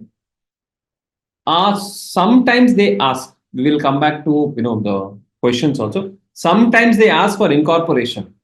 Okay. Generally, not 90%, 70% will be stock and debtors method. 10% chances that these entries are asked in the examination. Okay. Following is the trial balance. Okay, trial balance of head office is given, branch trial balance is given. Now here if you see fixed asset, profit, stock, debtors, cash balance, head office, current account. So profit is already calculated. You don't need to calculate. Difference between the balance of current account in the two set of books is accounted for as follows. So here they are saying 133,710 and here they are saying 129,010. There is a difference. Cash remitted by branch on 31st December but received by head office on 1st of January. Means branch sent the cash. Head office has not received. Branch sent the cash. Head office has not received. What will head office do? Head office will say, I have not received cash, so I cannot debit cash. Head office can say cash in transit to branch account because branch is already sent. Okay. So cash in transit to branch account 3,000. Then stock stolen in transit from head office and charged to branch by the head office, but not credited to head office in the branch books, as the branch manager declined to admit any liability not covered by insurance 1700. So basically what happened, there was a loss in transit. Now whenever there is a loss in transit, the stock which has been lost, we have sent the stock is lost by the transit because lost in transit, and the branch manager says I will not admit this liability. But if you technically see, the stock has been sent to the branch, there is a loss. That loss can be subsequently accounted for. The loss can be subsequently accounted for in the P&L and all of that. But finally, there is a loss. So that loss has to be accounted for. The loss has to be accounted for. Now, who will account for the loss? The loss is to be considered in the branch account, right? So how much is the loss? 1700. So what we'll say? Branch, you have to pay the loss of 1700, and there is a loss by theft 1700. So that will account for the second scenario where there is a loss in transit and the head office has charged. Okay. Right. Now, after we have incorporated this, the next thing they have said is incorporate the trial balance. Now, how will we incorporate the trial balance? All the assets, fixed asset, stock, debtors, creditors, these have debit balance. We will credit them. We will credit them, and whatever has credit balance, we will debit them. So, P&L transfer 31,700. This number. Then fixed asset, stock, debtors, cash transferred, current creditors transfer. Are we clear? Okay. Then you can prepare the branch current account and P&L account for 21. Now, how do you prepare the P&L account?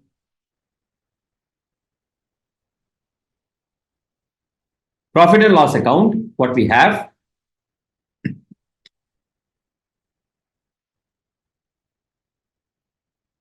$31,700 is what has been transferred from the branch, and 25,310 is what is there in the head office. So what the head office will say is, this is my opening P&L 25,310. That's my opening P&L. Okay. Then profit, current year profit 52,200.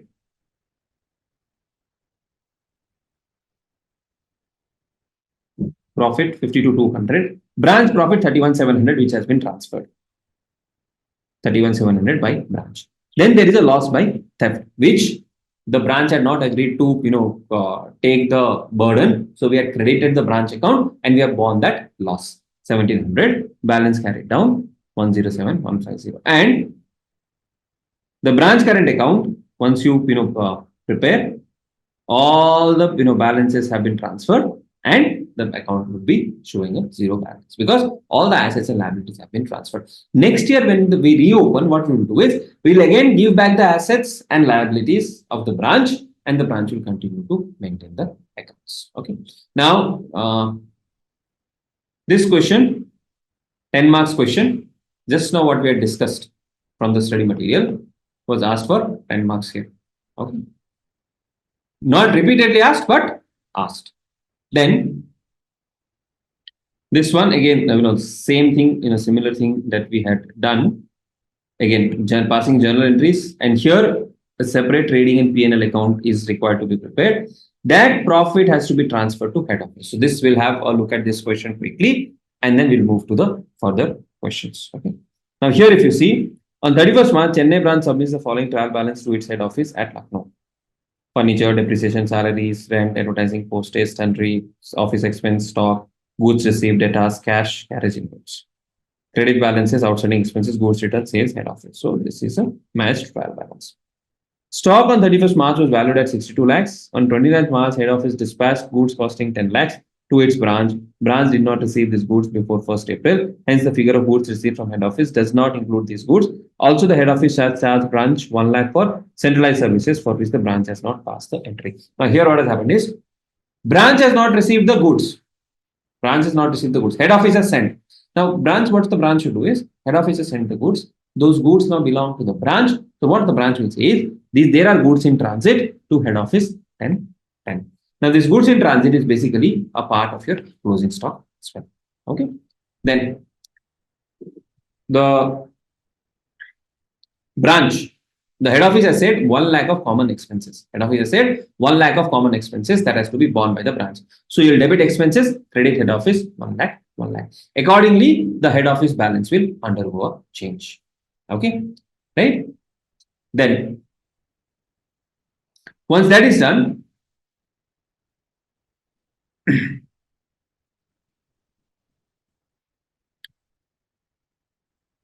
stock on 1st of April 60. So what they have asked us to do, they have asked us to pass journal entries to make the adjustments we have done, and prepare final accounts of the branch and the balance sheet of the branch. We have to prepare the final accounts of the branch and the balance sheet of the branch. Now, to prepare the final accounts, first opening stock 60. So 60 you will pass it to the opening stock side. Goods received from head office 288. This also you will pass. Now, one thing that you have to keep in mind is that this 288 goods received from head office does not include the amount that is still in transit. Okay. So do we include, not include? If you include goods in transit here, then you have to include in closing stock. If you don't include, then you can directly take the closing stock of 62 lakhs. Both of them will give the same answer. Okay. So opening stock 60, head office is goods sent 288, sales closing stock. Then there is a return, you will subtract that. Then there is a carriage inward as given in the question 72. Then gross profit, pass all the other related expenses. Okay, this is a simple thing. You can do it on your own. Basically, what we need to do from the trial balance, all the expenses like depreciation, salaries, rent, advertising, telephone, sundry expenses, all of that are posted. Okay, including that extra head office expense which has been charged. And then you will get net profit 24. Net profit 24. Where will we transfer this net profit? To head office. We'll transfer this to head office. Now in the balance sheet, head office account is 80 plus goods in transit 10 plus stock expenses plus net profit. This is the total. Stock is 62 and goods in transit is here. So you see the double impact. Here I have taken goods in transit and also I have increased the head office balance. Okay. Once I receive the goods, if I include there, here what I can do is I can say this is head office plus in transit 298 and here closing stock can be 72. The final impact will be the same. Any questions? Now, one more thing, what you have to, understand is, especially when there is an, independent branch, the P&L that you have to prepare. Okay. The one question which arises is, sir, should we take, opening stock at what value? Should we take at the invoice price? So for example, in this question, the Delhi branch deals with the goods from head office, but also buys auxiliary goods and deals with them. They do not prepare any profit and loss account, but close all the accounts to head office at the end of the year and open them afresh on the basis of advice from the head office. So basically, head office is preparing. Who is preparing? Head office is preparing. Okay, here, head office is preparing. If head office is preparing, what head office will typically do is, all the accounts, the goods sent and all of that, they will account for it at cost only, if the head office is preparing. If the branch was preparing, or if the head office was preparing as per the branch books and we had to account for stock reserve and all of that, there is a different scenario. But if the head office is preparing the P&L and all of that of the branch, then, for example, if the opening stock 4,000 at invoice price, head office knows it is not 4,000, but head office knows it is at 3,200 and it does it accordingly. Sir, if you don't do this, the other thing what you can do is you can take 4,000 here and 800 you can show it as a reserve. Okay. Same way, goods sent 50,000. You can show 50,000 here and 10,000 as reserve here, or you can show the net amount balance as well. Okay. Now, having discussed the independent branches, the dependent branches, more weightage I would again say is towards dependent branches, where you will get the stock and debtors method maximum number of time. Practice once again so that you're clear on how the accounts are to be handled. Then a lot of time there is a good focus on foreign branches as well. Now, what are foreign branches? Branches which are not in our country, or branches which prepare their financial statement in a different currency. For example, we prepare everything based on INR. The foreign branches will be preparing everything on dollar. Now, as far as accounting for foreign branches are concerned, what we need to be careful about is, the trial balance will be given in dollars. We have to convert that in INR. What should be the exchange rate? That is the key question. That is the key question. Once you know what is the exchange rate that is to be applied, then there is no problem. There is no problem. Okay. Now, foreign branches are categorized into integral foreign operations and non-integral foreign operations. Now, what is the difference between integral foreign operations and non-integral foreign operations? Integral foreign operation is like just an extension of our branch.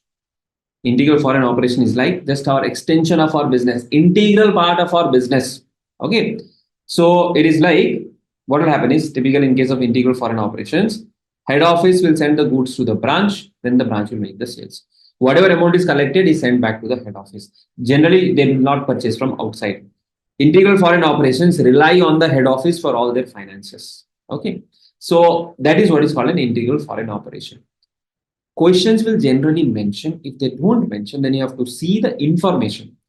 If they have not purchased anything from outside, you can assume it is an integral foreign operation. But if they have purchased from outside, then it can be a non-integral foreign operation. Okay, so that is how you have to make the distinction. How much of transaction are they having with the head office? And how much of the transactions are they having independently? So that is what will decide what is integral operation and what is non-integral operation. Okay. Now coming to the accounting part. When we say integral foreign operation, it is just my extension. It is like my hand which is attached to my body. Okay. So when you have integral foreign operations, all transactions will be translated at the rate prevailing on the date of transaction. What is the meaning of that? Means if a sale has happened on 1st of January, you will record that transaction as if it is made by the head office on 1st of January. So if on 1st of January, sales of $1,000 have been made, okay, branch will record $1,000. When head office has to incorporate the sales in its books, it will say $1,000 into, let us say, 85, the rate prevailing on the date of transaction. Now, will we have individual rates in the examination? No, because there will be so many transactions. So look for average rate.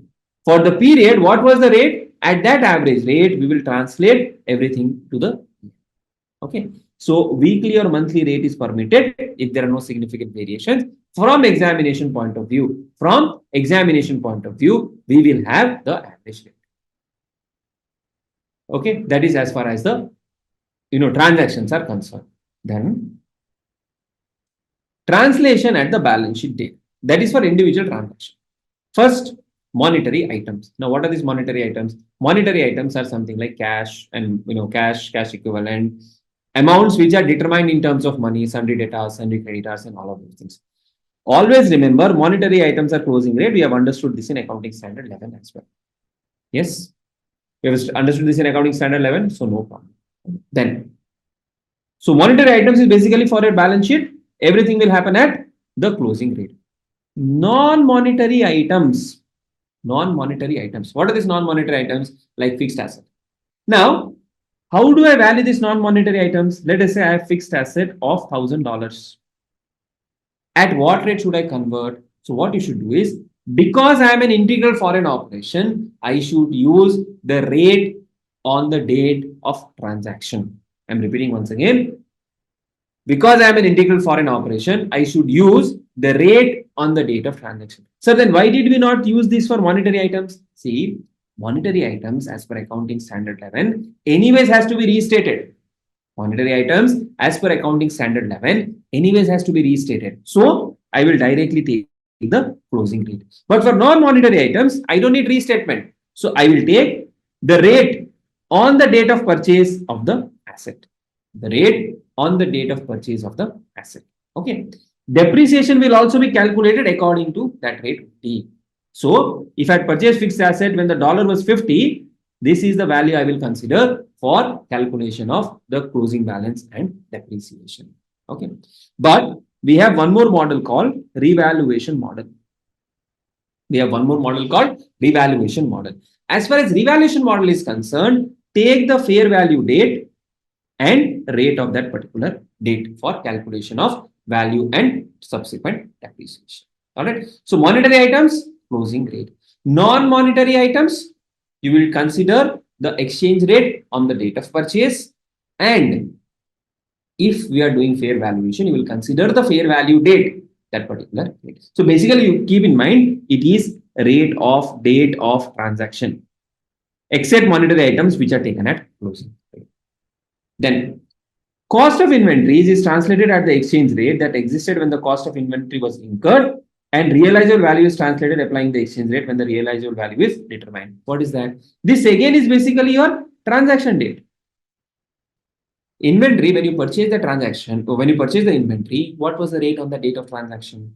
The rate on the date of transaction, that is the rate you will consider for the purpose of valuing the inventory. If you are determining NRV, you will take the rate of NRV. Then, this is very important, exchange difference should be charged to the P&L. Exchange difference should be charged to the P&L. So quickly, let us recap. Number one, all transactions at the date of transaction rate. All transaction at the rate on date of transaction. Look for average rate in the examination. Balance sheet items, monetary items, closing rate. Fixed assets, date of transaction. If revaluation model is followed, rate on revaluation date. Inventory cost, date of transaction or weighted average rate. NRV, the date of NRV. Exchange difference will be taken to PA. Okay.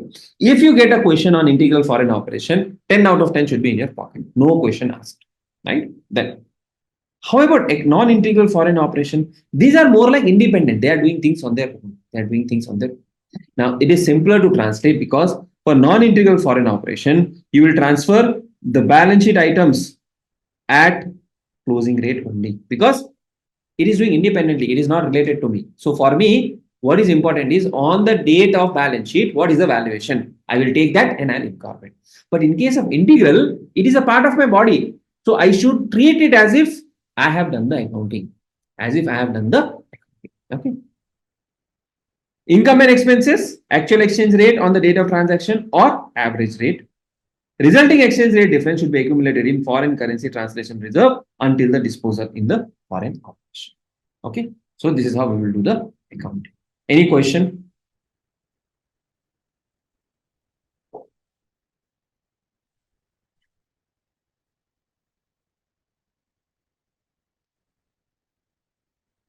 If you are comparing cost and NRV, do we compare in the foreign? First, you'll compare in foreign currency and then you will bring it to NRV. See, it is being done by the branch.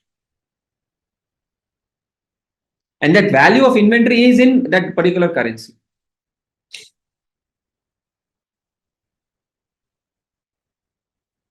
Then we have this classification integral to non-integral. Integral to non-integral. If at all there is an integral foreign operation and now we have decided that it will be non-integral, then what you will do is from the date of translation till the date it was integral, exchange difference will be taken to P&L. Subsequent to that, any exchange difference will be accumulated in foreign currency translation reserve. If non-integral to integral, then from the date of change, you will change the translation procedure. Translated amount of non-monetary item is treated as historical cost. Basically, whatever was the amount of non-monetary items appearing in the balance sheet will now become our cost. And the exchange difference in the foreign currency translation reserve will remain there till the time you dispose. Once you dispose, it will be transferred to. Okay. Now, on 31st, let's look at this question. 31st December, the following balances appeared in the books of Chennai branch of an English firm having head office in New York. Ulta question. Normally, we see Indian company, foreign branch. Here, foreign head office, Indian branch. Foreign head office, Indian branch. Stock, 234. Purchase and sales, data, data, receivable, payable, salary, wages, rents and furniture, bank, New York account. New York account is your head office. Stock on 31st December was 637. Branch account in your book showed a debit balance of 13,400 on 31st December and furniture appeared in the head office books at 1750. The rate of exchange of $1 on 31st December was 52. On 31st December of 2002 was 51. Average rate was 50. So this average rate will be used wherever we need the date of transaction. Okay. Prepare the head office books in Prepare in the head office books the P&L account and the balance sheet of the branch, assuming integral foreign operation. Integral foreign operation means what? Integral foreign operation means all the transaction average rate. So purchase and sales, these transactions, you will take average rate. Debtors and creditors, monetary item, which rate? Closing rate. Bills receivable payable, closing rate. Salary and wages, transaction, average rate. Rent rates and taxes, average rate. Furniture, now this furniture, we have to take the historical cost. Don't take average rate. So how do we get the historical cost? Here they have said furniture appeared in the head office book at $1,750, right? So that can be a reference point because that gives us the amount, right? Bank account, monetary item, closing rate. New York account, head office account, that will be okay. Now, opening stock. Opening stock, this was from what? The previous balance sheet, right? Stock on 1st of January of year 2. What they have said, the exchange rate was 52. So when we have valued that inventory, what was the rate? 52. So when you have to value it now, you will consider 52. Purchase and sales, average rate. Debtors and creditor, closing rate, because monetary items. Bills receivable, bills payable, closing rate. Salary and wages, average rate. Rent rates and taxes, average rate. Now, furniture, directly we know the dollar number. You will take the dollar, historical cost. Bank account, closing rate. New York account, have they given us the number? Branch account in New York books showed a debit balance of 13,400 on 31st December. So that is our closing balance. No need to use this and convert. Whatever the branch account balance that appears in the books of the head office, will consider that. That is as it is 13,400. Now, please be careful. The rates when you apply, rate of $1 is 52. Rupee has to be converted to dollar. 52 to 1. So this represents 52. We have to make it 1. Means we have to reduce. So we have to divide. That is how we can remember. So don't multiply. You have to just divide. Once you divide, you will get the balances. All right. Now these balances, whatever is the difference, it is the exchange translation loss. Where will we take this? To the P&L. Because it is integral foreign exchange. Okay. Now when you prepare the P&L and balance sheet, it is very simple. Sales, closing stock. Closing stock, why 51? Because this is the date on which the rate has been decided. The closing stock decided on this date. Sir, can it not be average cost basis? Because we do not know. We do not know, because if you see the average cost, transactions and all of that, you have opening stock, you have direct transactions during the period. So assume it is valued on this date using the rate, you are taking that particular rate. Opening stock, purchases, gross profit, then all these expenses, including exchange translation not, you will get the profit of 17,500. Now, in the balance sheet, 1750, the furniture value, closing stock, 12,500, debtors, receivables, this cash, creditors, bills payable, head office account, 13,400, that is the balance that you will take. Add net profit for the period, this is the closing balance. Very simple, highly scoring chapter. Very simple, highly scoring chapter. Clear? Okay. Now, let us see a question from the examination. Simple 4-mark question, but it is lengthy. Okay, it's lengthy. Smart Limited is an Indian company and has its branch at New York. The following balances in respect of Smart Limited are provided. This 4-mark question. By the time you read it, it will take 5 to 6 minutes. Debit balances in dollars. Expenditure 1,03,000. This is in dollars. Cash and bank balances, debtors, fixed asset gross value. Rate of depreciation is 20%. Inventory, 2 types of inventory. Credit balances, income, creditors, HO control account. HO control account is basically head office account. This is from the branch. Following additional information is provided. What is the information? Average exchange rate during the above financial year is 56. Average is 56. Fixed assets were purchased when the exchange rate was 55. Fixed assets were purchased when it was 55. Now, this is relevant only if it is integral foreign operation. What does the question say? You are required to show how it will be reflected if it is an integral foreign operation. Means this fixed asset 34,200, you will multiply it by 56 to calculate the amount. Closing exchange rate on the reporting date is 58. This will be used for what? Monetary items. Stock item B is valued at cost, purchased when the exchange rate was 56.5. Net realizable value is 28. 285, 2,85,000. Now they should have given in dollar terms, but they have given in rupee term. Okay, we'll consider the rupee term. Stock item Q was carried at NRV of 1035, but it cost in USD was 1065. It was purchased when the exchange rate was $1 is 53. So second item is at NRV. So we'll take the NRV rate. The first item is at cost. We'll take the costing current. Branch control account is 266. So this branch control account, whatever you get, that you can directly take it here, 266, 265. Okay. Now, inventory P, 5520, 5520 multiplied by 56.5. 5520 multiplied by 56.5, we get 3,11,880. We get 3,11,880. NRV, they have said 285. We cannot take it more than NRV. So we'll take at 285 only.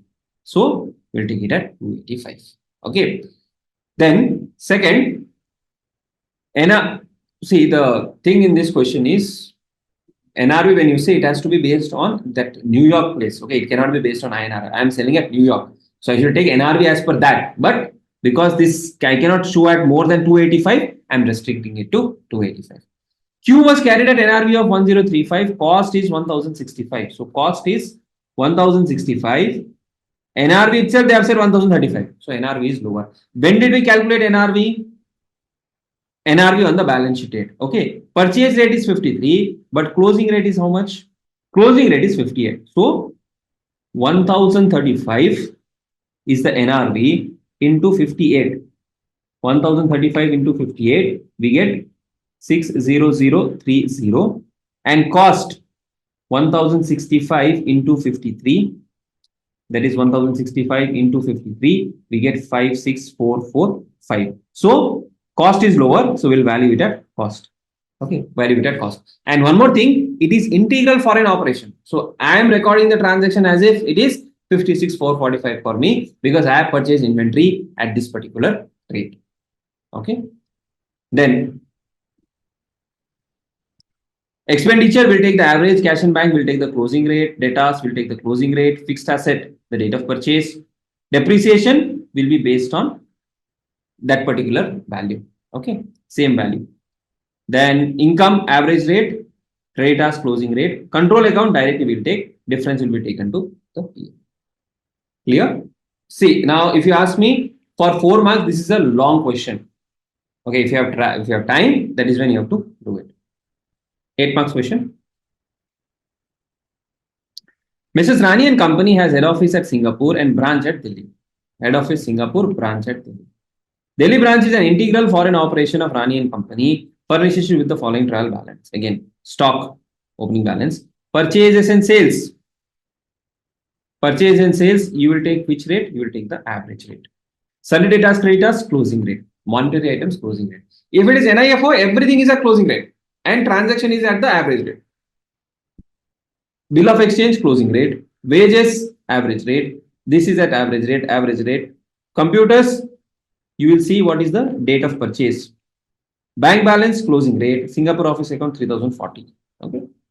Computers were acquired from a remittance of Singapore dollar 12,000 received from Singapore head office and paid to the suppliers. Depreciate computers at the rate of 40%. So the cost itself is $12,000. So directly what you can do is fixed asset. You can directly take at $12,000 because that is the amount what it has been incurred in their original currency terms. That is in the head office terms.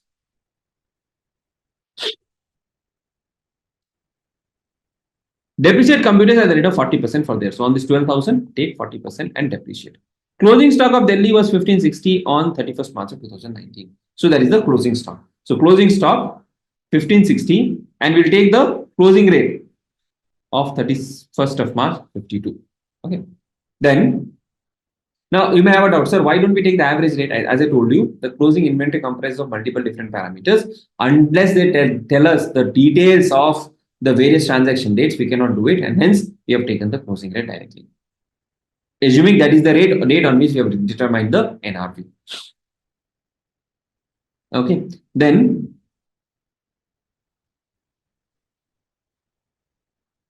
opening stock 600 using the opening stock rate, we'll convert that into the Singapore dollars.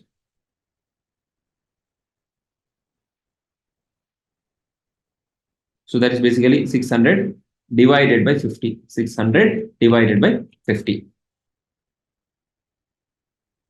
Then you have wages, rent, sundry expenses, all of that you can directly convert using the respective rate. Depreciation directly at 40%.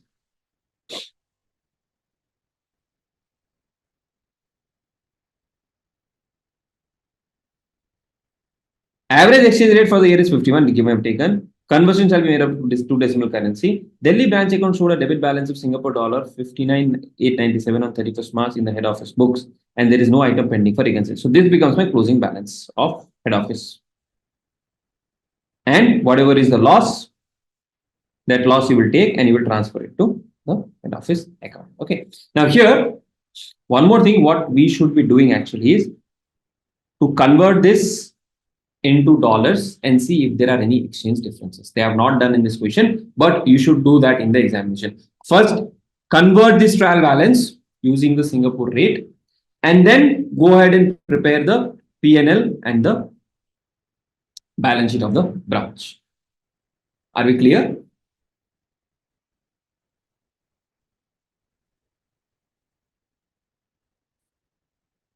So the thing that I'm mentioning you here is, if you convert this, there will be a exchange loss or gain that has to be accounted for. Okay. Now, if I don't account for it, it may get clubbed with this loss. My balance sheet will tally. Balance sheet tallying is not the problem. But here, exchange loss part is missing.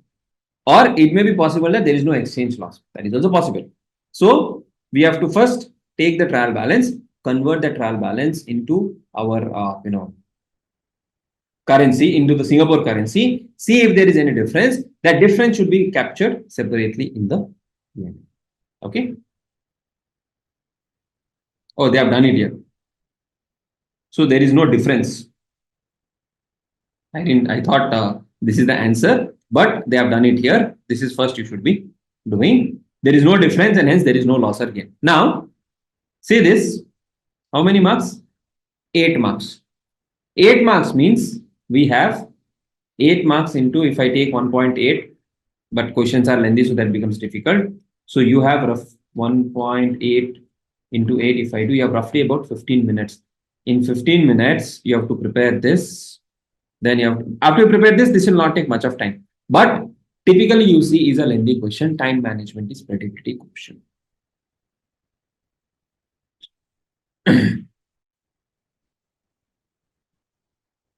Okay, so this we have done, this we have already discussed. This you can do it on your own, straightforward, nothing is complicated. Yeah. Remaining questions you can now practice. Okay, hope after this elaborate discussion, you are you are able to understand it better as far as the branch accounting is concerned. Any questions you feel that is tricky? It's more about taking the information, plotting it in the format. As simple as that. Of course, I'll say it is simple, but when it comes in the examination, it can actually be tricky. So practice, look at the format, and as I told you, focus will be on stock and debtors method. That will be the large focus for you. Trading P&L will be the second part, which you will be better able to handle. Revise the journal entries. Sometimes they will ask the journal entries also. And the last one was the integral inventory. In the first question, inventory valuation, cost is 56.5. So if you take 5520 cost, it becomes 311280, but NRV is 285 as given in the question. So I cannot take it beyond NRV. Now, technically speaking, this is not how in the real life scenario it would work, because I will be able to realize it at the foreign branch level. Okay, because I am running a foreign branch. But because it is an integral operation, if I was to record in my books, see, the thing is, in case of integral foreign operation, it is as if it is my own books. In my own books, what is the cost of inventory? 311,880. What is the net realizable value? 285. So I will measure it at 285. In the second scenario, what has happened? In the second scenario, cost is 1035 at 53. Cost is 56,445. I will record in my books 56,445. So I have to continue to show it at the lower value, which is the cost. I cannot show it at a higher value. Clear, Vishnu? In non-integral, you will as it is take the closing balance and convert. So whatever the non-integral branch has done, the valuation, that value as it is, we will take. Okay. Any more questions? Okay. All right. So that concludes branch accounting, right? Tomorrow and day after, we don't have class. We will have class on Saturday. Saturday, we will start consolidation. Okay. Sure. Thanks a lot. Bye.